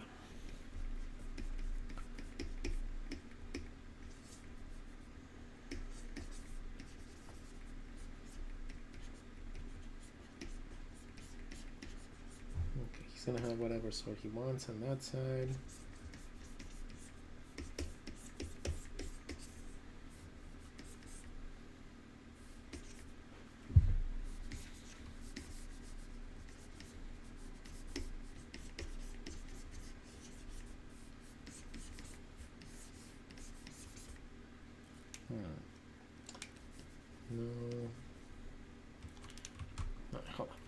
No, like we said before, if we can't get a clear one, then it won't register.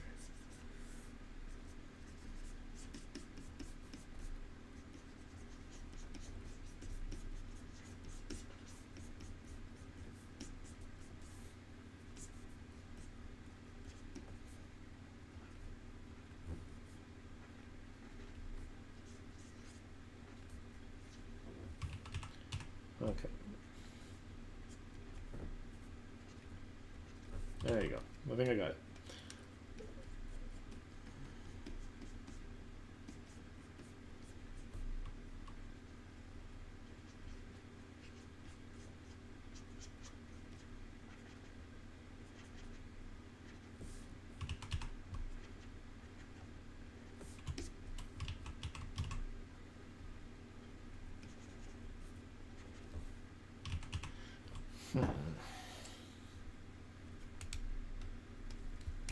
I have the idea in my head, and I have the concept like mapped out, but I can't get the exact thing that I want right now. So let's just keep on working on it.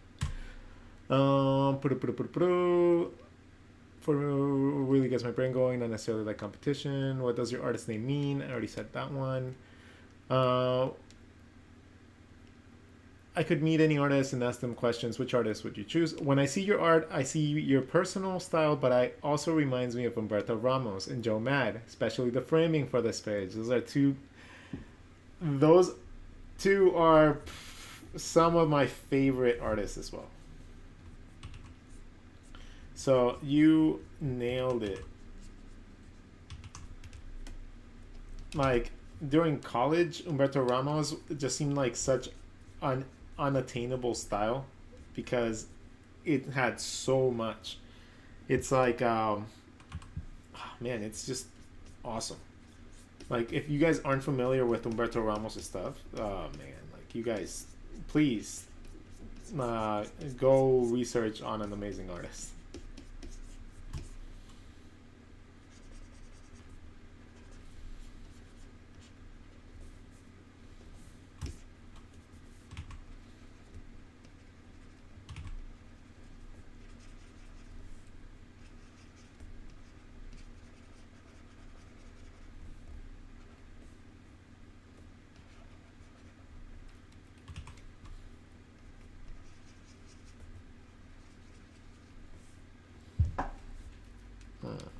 Okay, so I think I got the eyes right.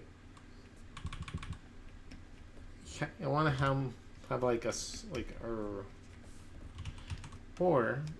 like have them surprised, like, oh,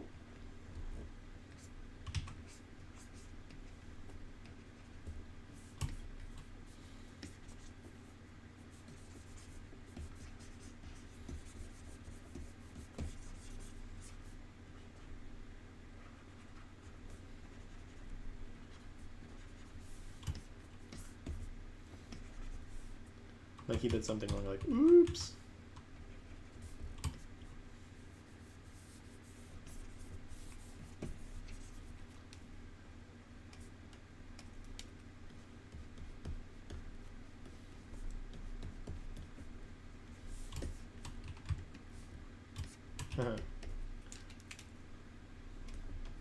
Alright, okay, I kind of like the way that idea went.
He put googly eyes on with a banana. There you go. Yeah.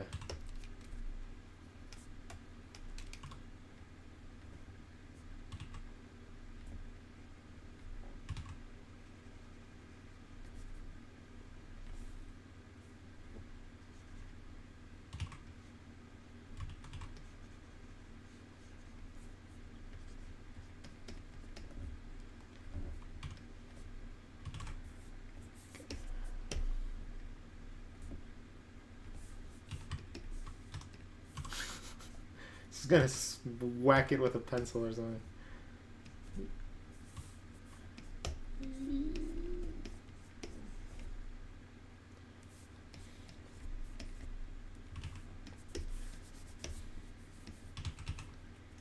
Let's see.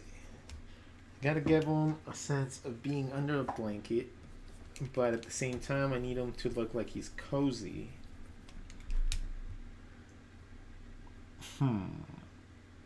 No, getting all the fruit ninja.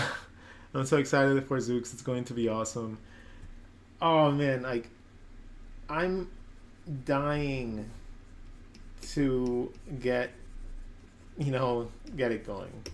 Like it's just taking a little longer than I wish because so many other priorities come up all the time.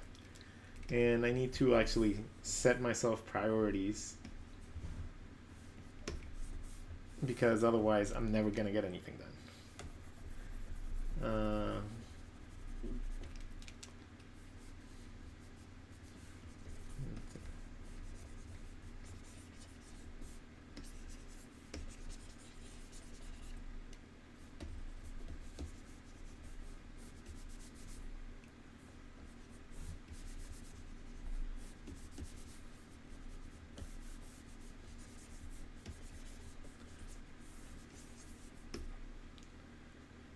Alright, I kind of like that, but now he looks too big compared to everything else, and he's actually a pretty small character.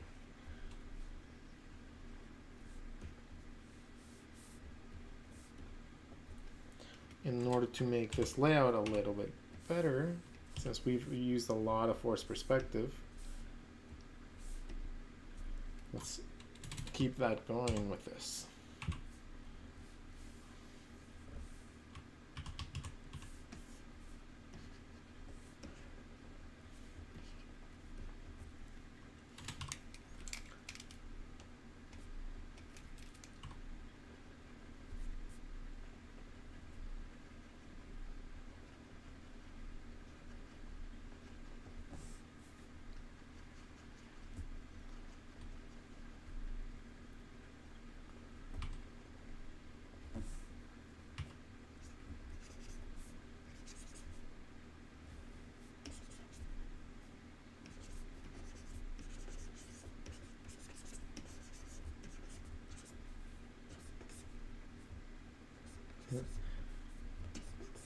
Let's make it a ruler.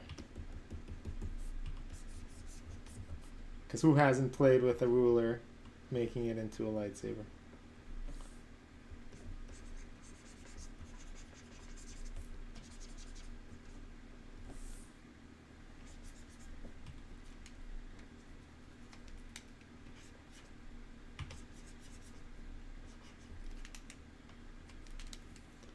Okay.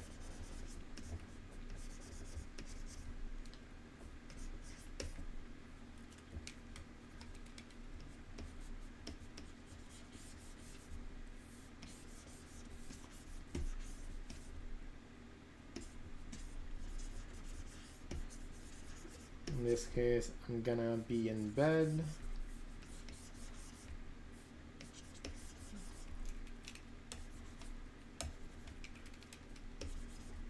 He's gonna be hitting thing at the nightstand. Okay.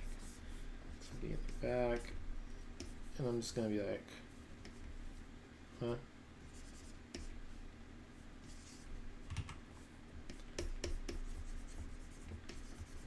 Resting my head on a pillow.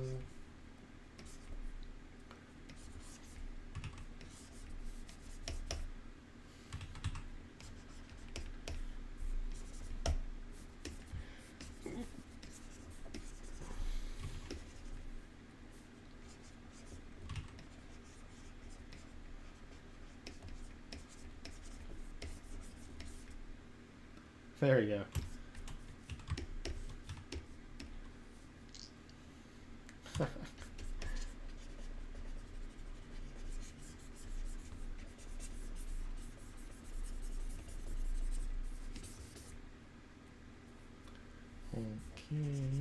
Okay. There you go. Alright, so it's gonna be him fighting the banana, and I'm gonna be telling him to go to sleep. Stop fighting bananas.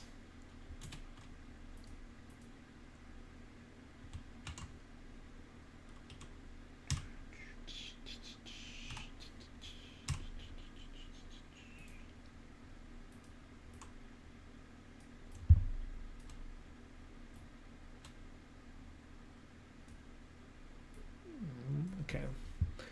I'm so excited for Zooks. Are you planning to have in-person art seminars or online only? You know something that I wish that I could do? I wish that I could have art schools have me travel to give speeches at their schools. But let me tell you something. I don't think a lot of art schools would be okay with the way that I would tell them or the students like what they should be doing, what they shouldn't be doing with their careers. Like it's very easy from a person that has been in the industry that went through all this, like, you know, stuff that I've been through, to like try to just tell people how to do, like, proceed and how to go about doing things. But you know what, everybody learns differently, so there is no set path. There's no set path that just is right. There's no set path that's going to take you to success. More than anything, you just have to be very, very, very like willing to change and modify behaviors that you have so that you can like have the most chances and abilities to succeed in what you want to succeed. But you have to be very conscious that, you know, things can shift. Like your ultimate goal might not be where you end up, and you know, sometimes that's perfectly fine. Okay, so we have that. Now we're going to ghost this one a little bit. Let's get rid of the sketches in. Where's the sketches?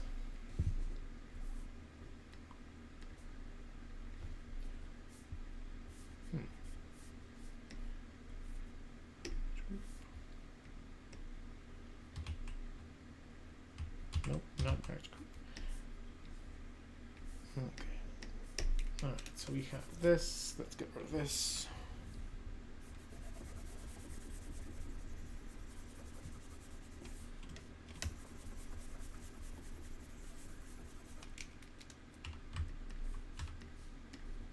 And now I think I can make that panel a tiny bit bigger.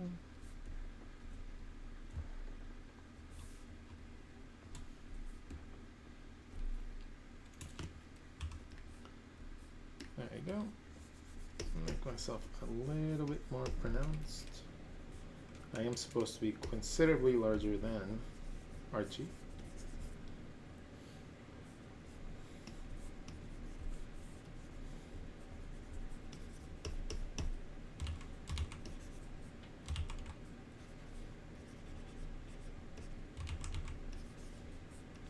Now I'm gonna make myself looking like what?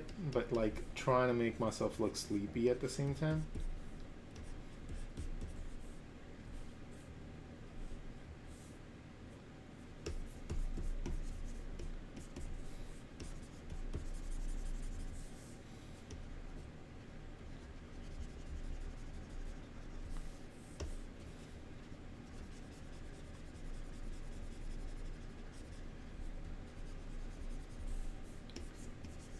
There you go. Now, let's down and sketch out the face.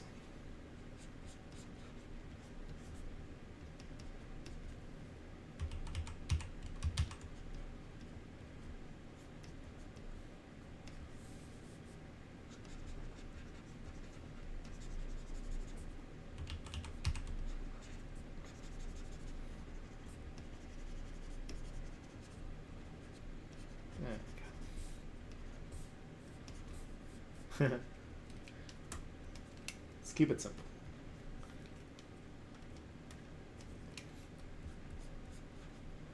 We already have so much detail on the piece, we don't really need to have every part be fundamentally like too full of detail.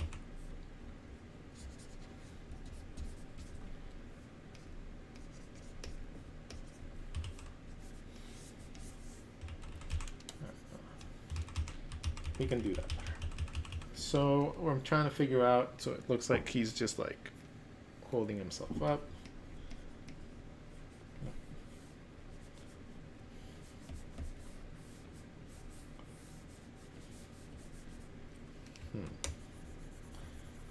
Hold on. Let's start from the bottom. So we have shoulders, we have neck, then we have blanket going this way, wrapping around the body, wrapping around the arm, and then that's where Archie comes in.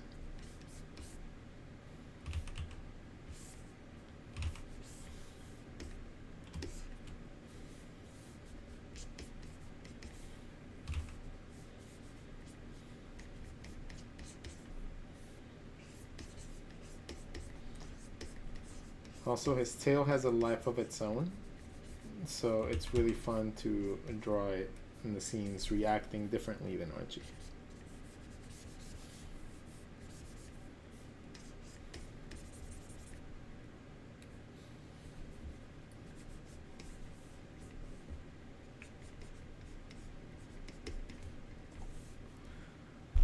You said, are you planning to have an in-person? Jessica, you said your sketches would go on sale soon. I clicked on the link on your Instagram to your store. Is that where you were selling them? Yeah, that link in the Instagram is going to be where I sell most of my stuff. So if you guys ever want to like know where to buy it, you guys can just buy them through there. Unless I state otherwise. If I state otherwise, you know, it'll be whatever other situation, but I think for the most part it'll be that little the link in my bio. And if you guys haven't, make sure to grab your free activity book. I created a nice cool activity book for everybody, so feel free to go get it.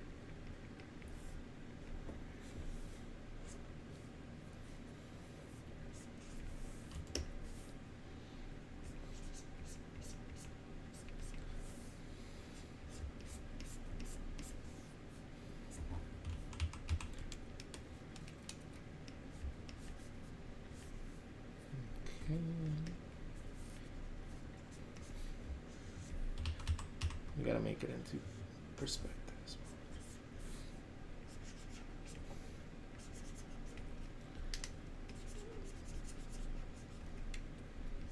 Sometimes it helps to sketch out the first couple things first.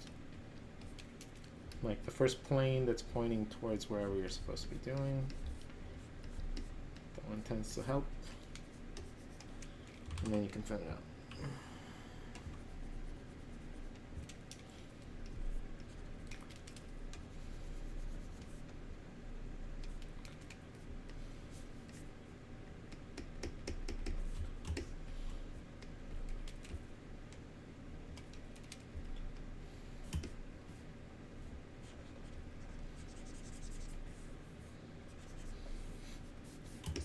Okay, so we have my general face of disappointment being woken up.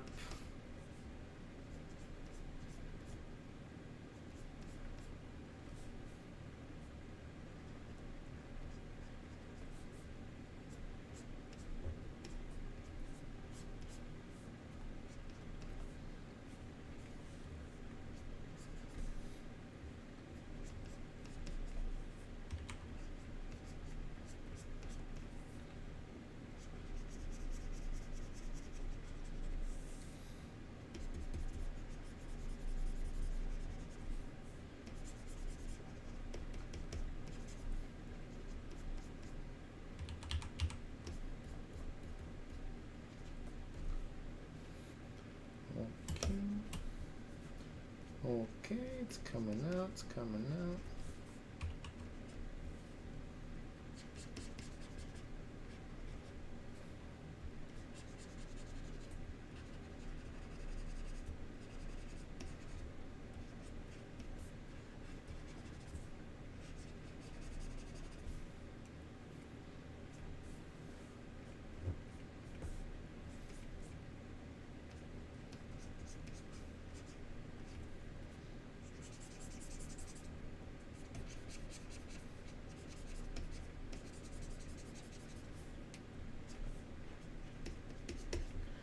Let's see, what else can you guys ask? This drawing is the best way to describe a kid's imagination run wild, so awesome and raw, and some of us artists are able to take that imagination and create a world as we get older. I love this. Thank you. You know, I think I just never grew out of that, like, that childhood stage.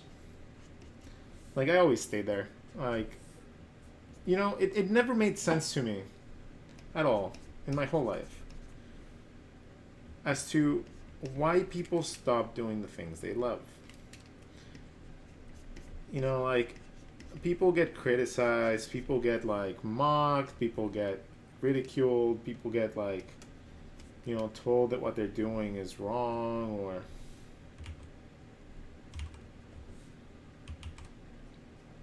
and that's why people stop doing things like things that they like. It never comes from the person doing it and like them finding out they don't love it. You know, like how many of us wanted to be astronauts? How many of us wanted to be movie stars? And at one point or another, someone tells us it's an unachievable goal.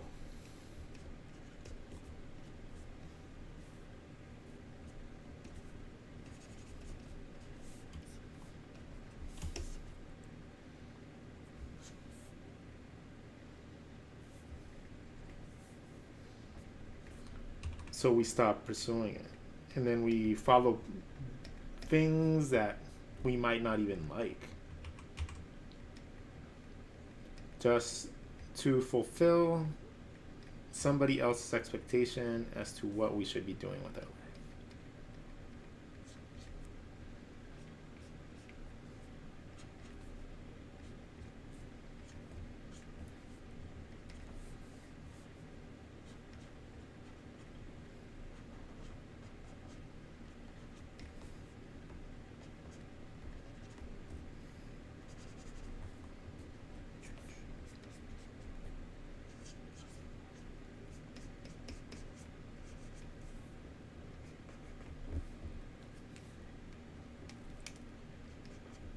So what did you guys want to do when you grew up?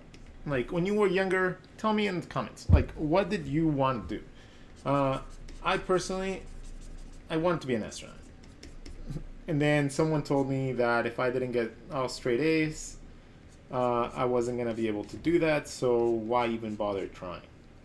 Like, that, you know, resonates with me, like, in so many levels.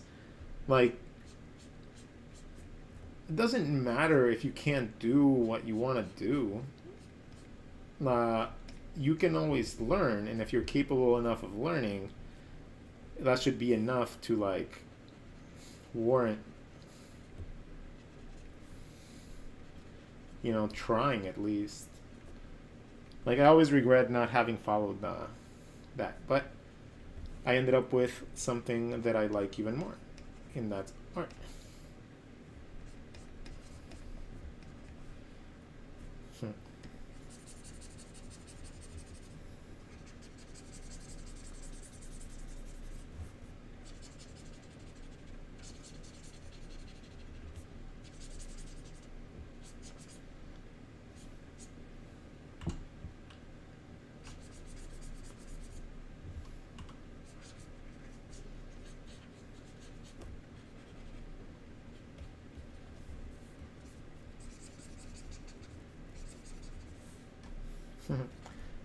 Alright, so we have me, like, what are you doing, dude?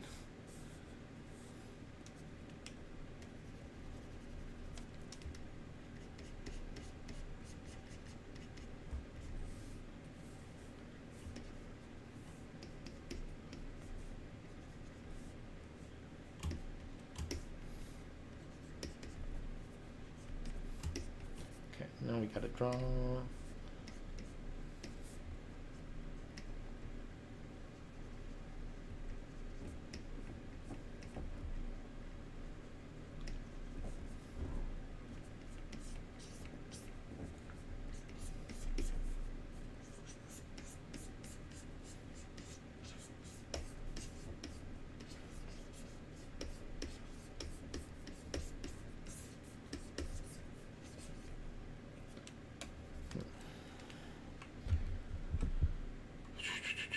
The feel when you draw something on paper and you wish you could Control Z.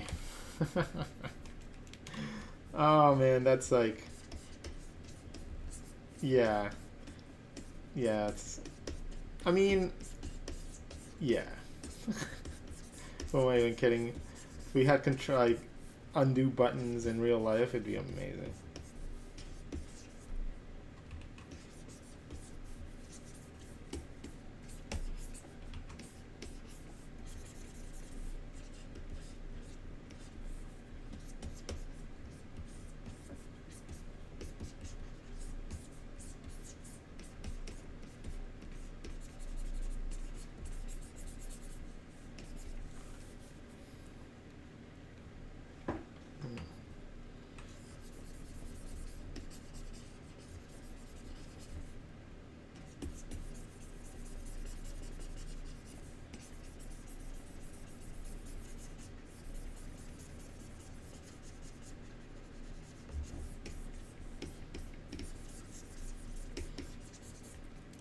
Well, you gotta, you know, you guys are part creators of this piece right here.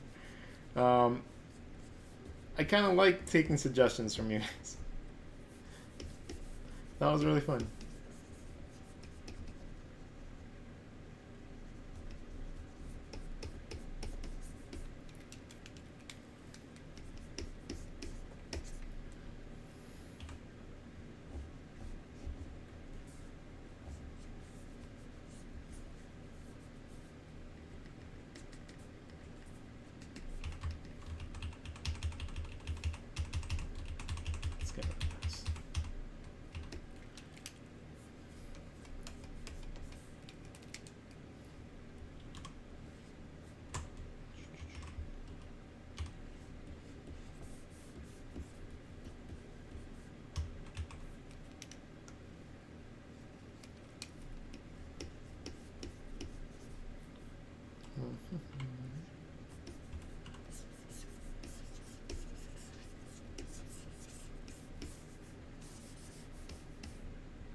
Gonna add a lamp, a little bit of contrast.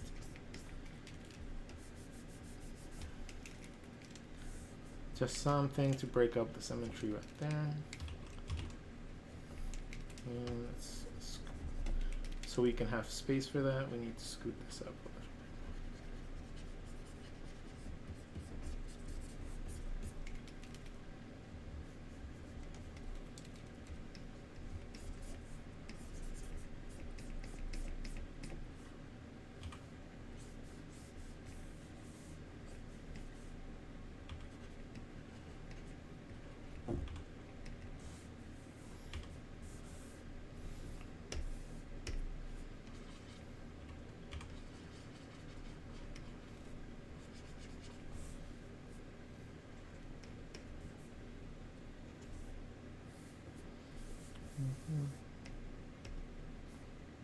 That's fine.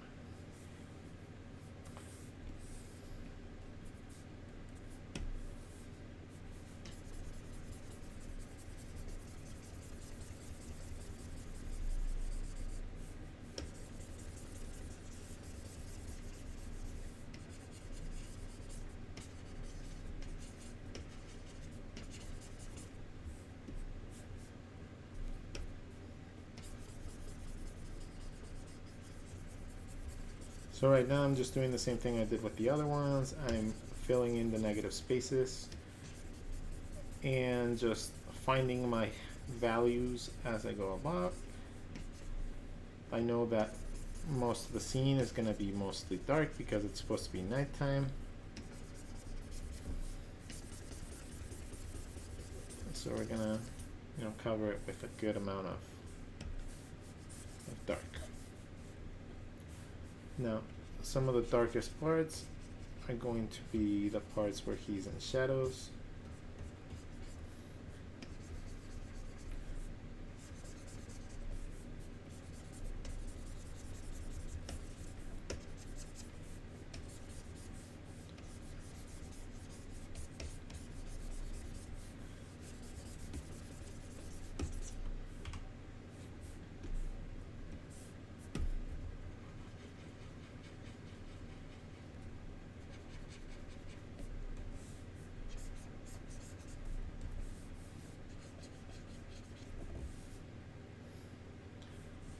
Okay. Let's add some background elements.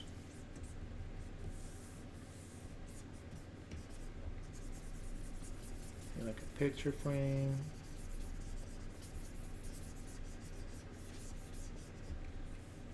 Make some bookshelves.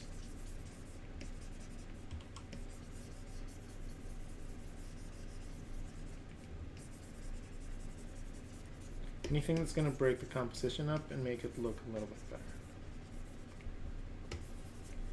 But with these, you can probably just make them a little bit darker than what the foreground is, just so they don't stand out too much.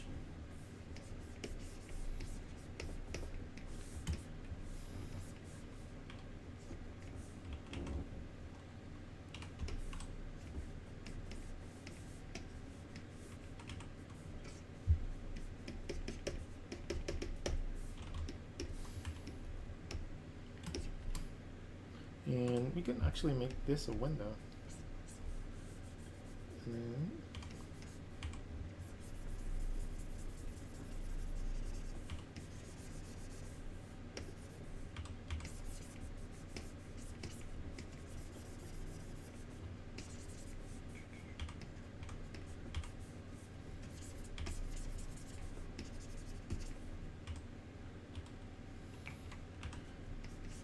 can make the moon.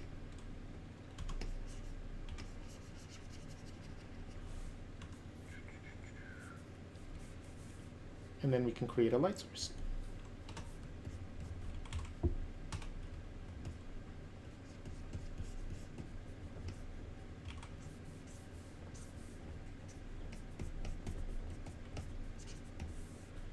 That's what's going to create a little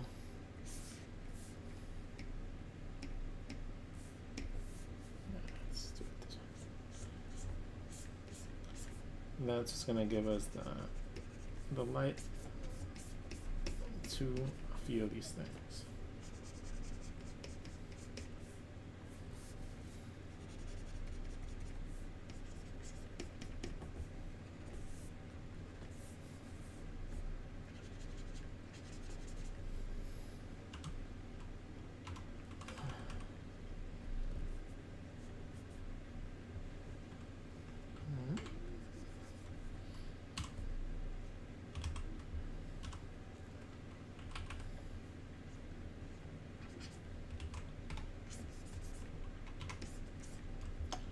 So right now I'm just trying to get the actual brush to act like I want it. Right now it's just a little annoying. Let's do a hard rim light.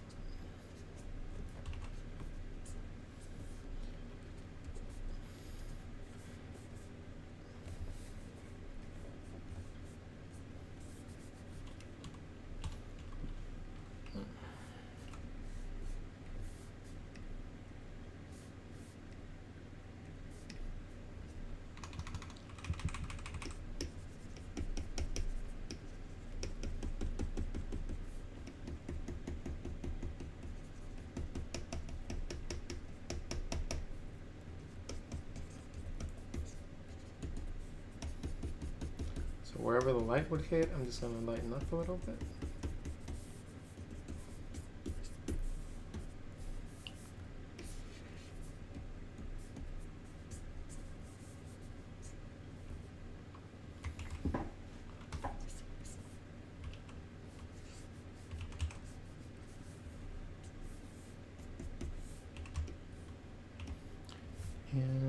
one last detail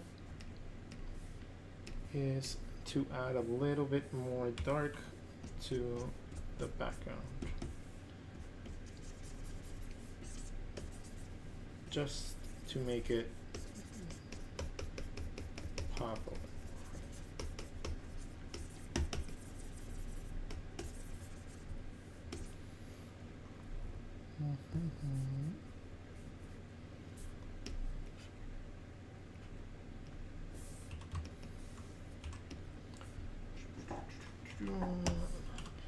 Let's add a little bit of that. Where's my banana? Is this one? All right.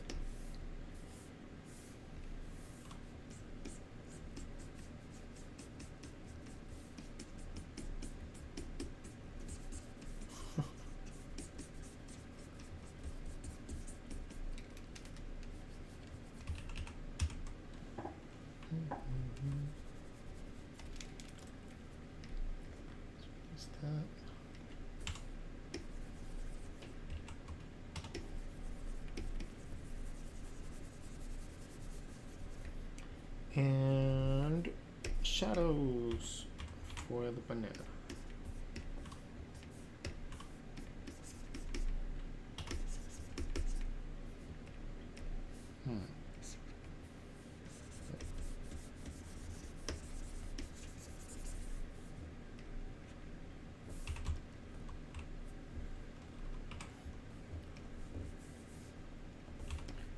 Let's add a little bit more color to the banana.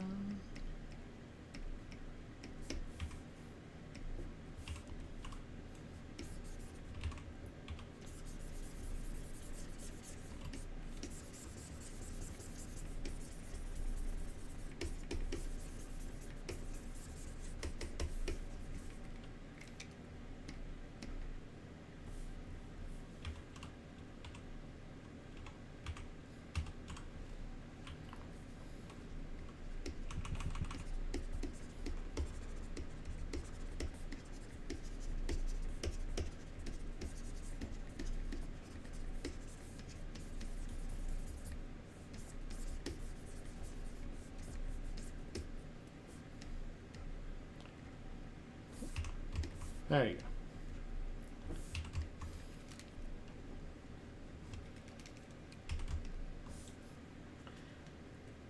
go. Okay, so we're almost done. Now I just need to come up with a little section for the title. And we're almost there. What time is it? It's close to midnight, huh? That's 11. Still got time. Where's my top Archie? It's all this section anyways. Okay.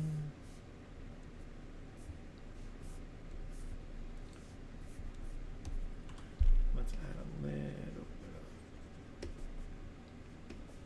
little bit of shadows to this too.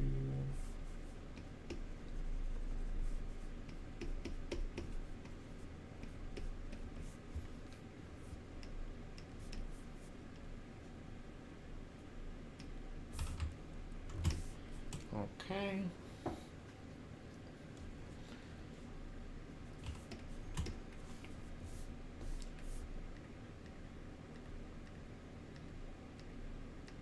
At this point, I think we can just get rid of the sketch lines, and we can start filling in all parts. The final parts of the layout just need to be mapped out naturally with your own hand, and then from this point on I would go in and probably start cleaning it up, and then from there make my own like just final like clean line work, and then I have all my shapes already done, so that would allow me to have a lot of freedom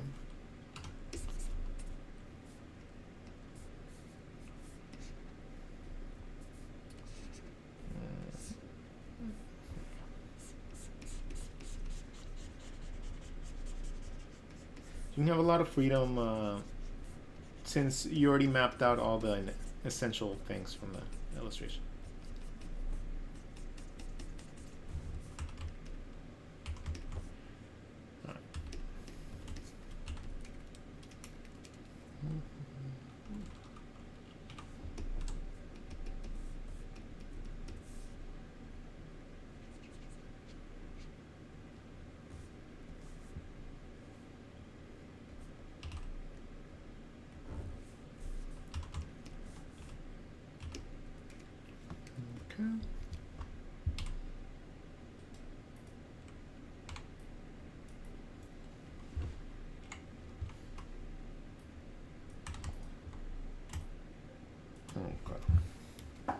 So let's go back to our top and let's just come up with a lettering for it.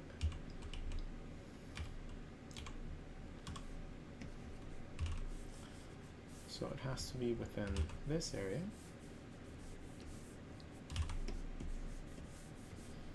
And it doesn't matter if it gets overlapped.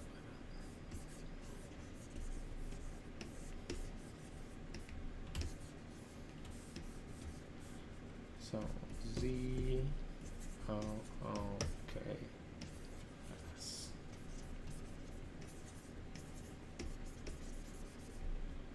Six.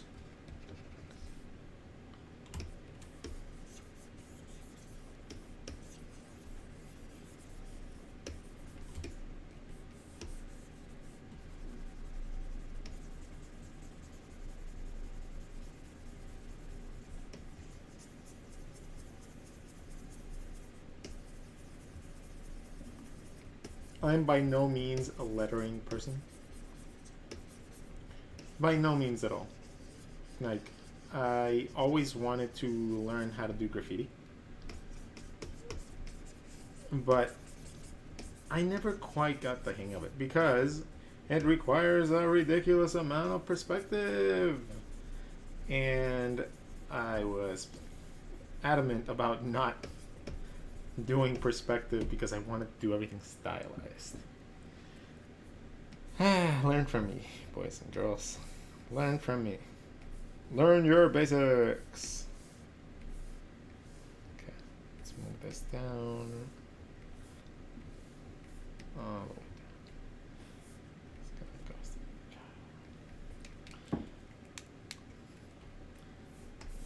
make that a little smaller.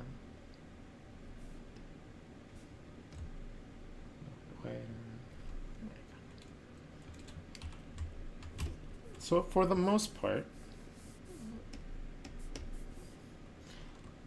I would probably consider this pretty close to done. When it comes down to like at least figuring out the layouts, making sure that all the panels look nice, you know, this is about as complete as I would do it before I went in and had, you know, more fun just filling all the details in.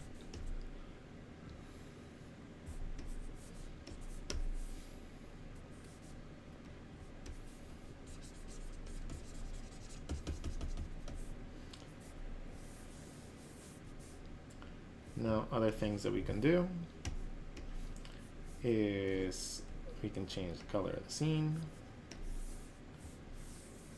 to, let's change it to like, let's change it to a blue tint, and then the yellow wood like probably gonna pop so much more. Ah, there you go. Then let's add a gradient of a darker shade of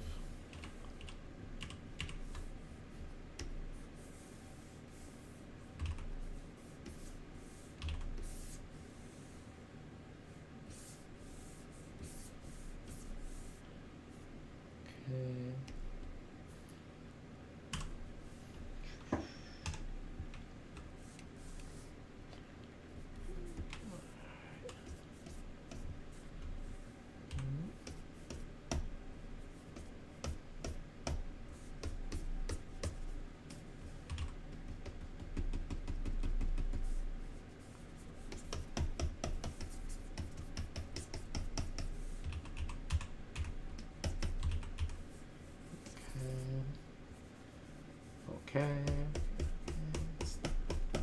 Adding a little bit of our environmental feel to this.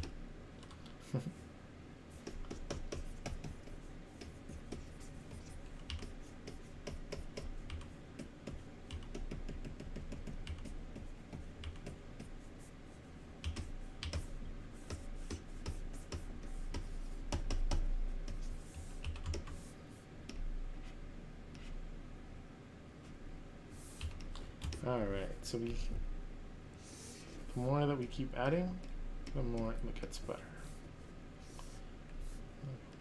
Okay.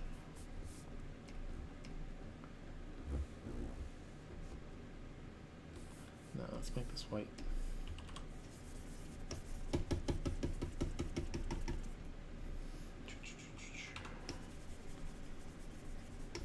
Okay. Do that. And let's just sketch it out. And we're almost done for the night. Let's see. Zoom out, please, for watching all the frames. So you can see how all the frames work with each other. And since we went with a bluish tint for the background, we need to change those to white.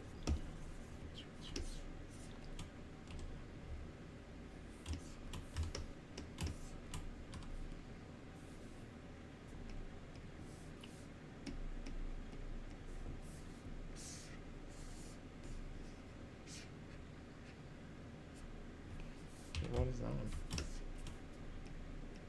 Okay, that's the mountains in the back.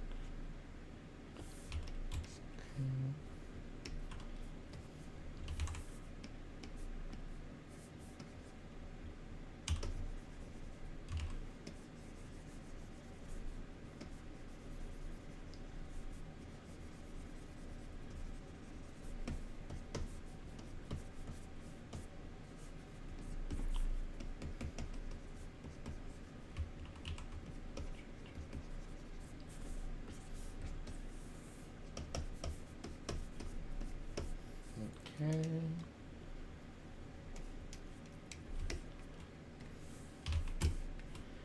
All right. Ah, we're almost there. We're almost there. I can feel it.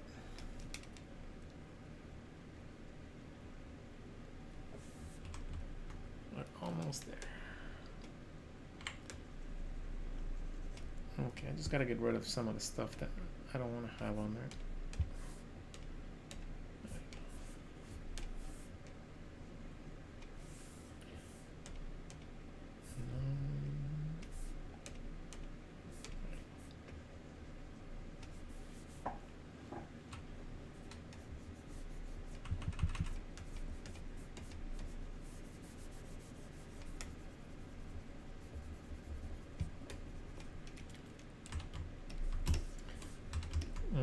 Okay, okay, it's coming out quite nicely.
All right.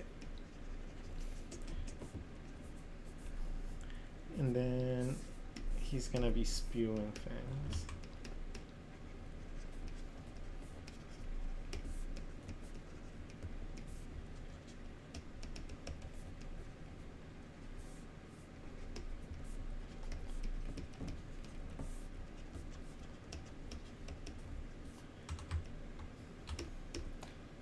Okay, then we have this guy.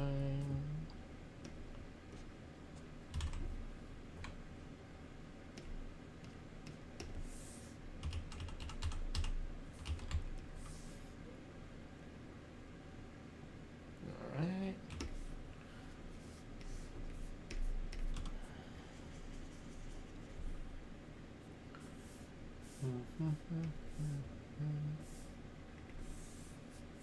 Sorry if I'm not a little more talkative, guys. I'm getting a little tired.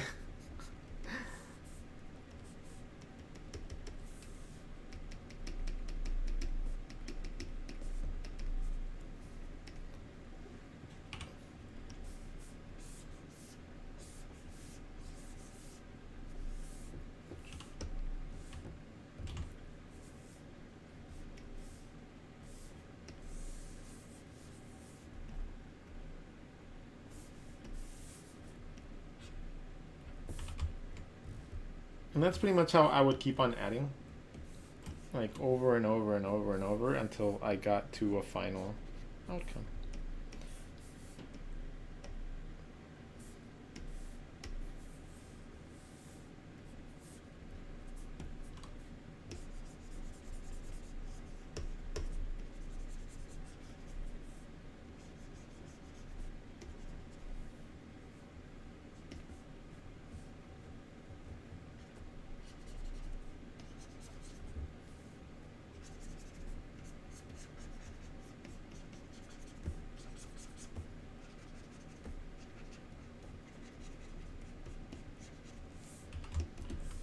All right, there you go. Boom!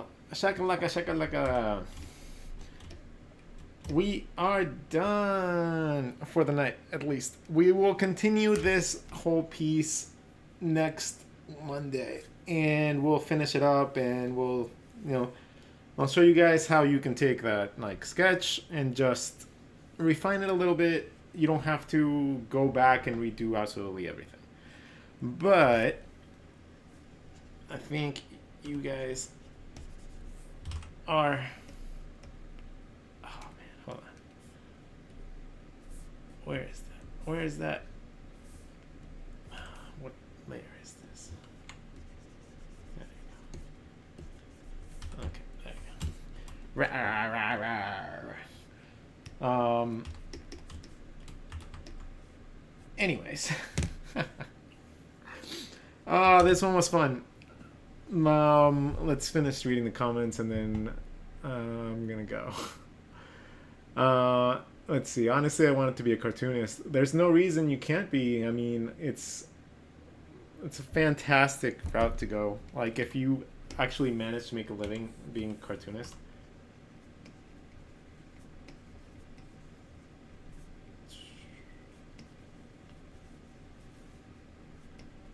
There you go. And then you can make a little trail.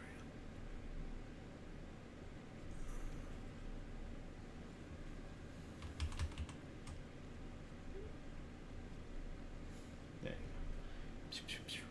go.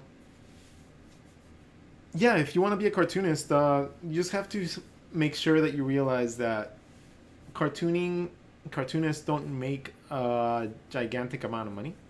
So if you have a family, if you have like kids and stuff like that, and you want to still make that like your sole priority to do that, it might be a little bit straining. Honestly, I'm not gonna like lie to you, but it's not an impossible thing to do, and it's definitely a doable situation if anybody really wants to do that. You just have to be prepared, because it's not always sunshines and rainbows. Sometimes it's really difficult to make ends meet at first, especially when you're like barely starting. It's incredibly hard. Building your initial clients is something that takes a long time to do. But once you start, it's very, very easy to keep it going. As long as you're consistent and you actually aim to continue on with that.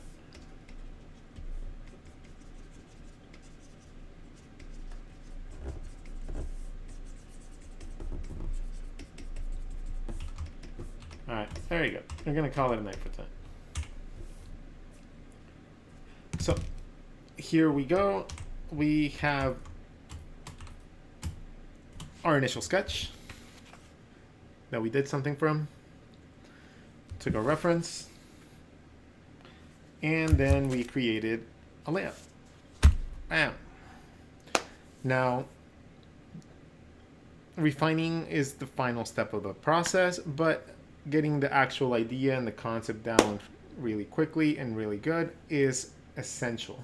And you can tell that we're telling a story without even saying words. Like, there's absolutely no words in there, and you're still getting a pretty cool, fun story. So that is going to be it for today, everyone. Man, hold on. The inside is lit up, so it's the inside that needs to have a super sharp highlights. It's not the outside.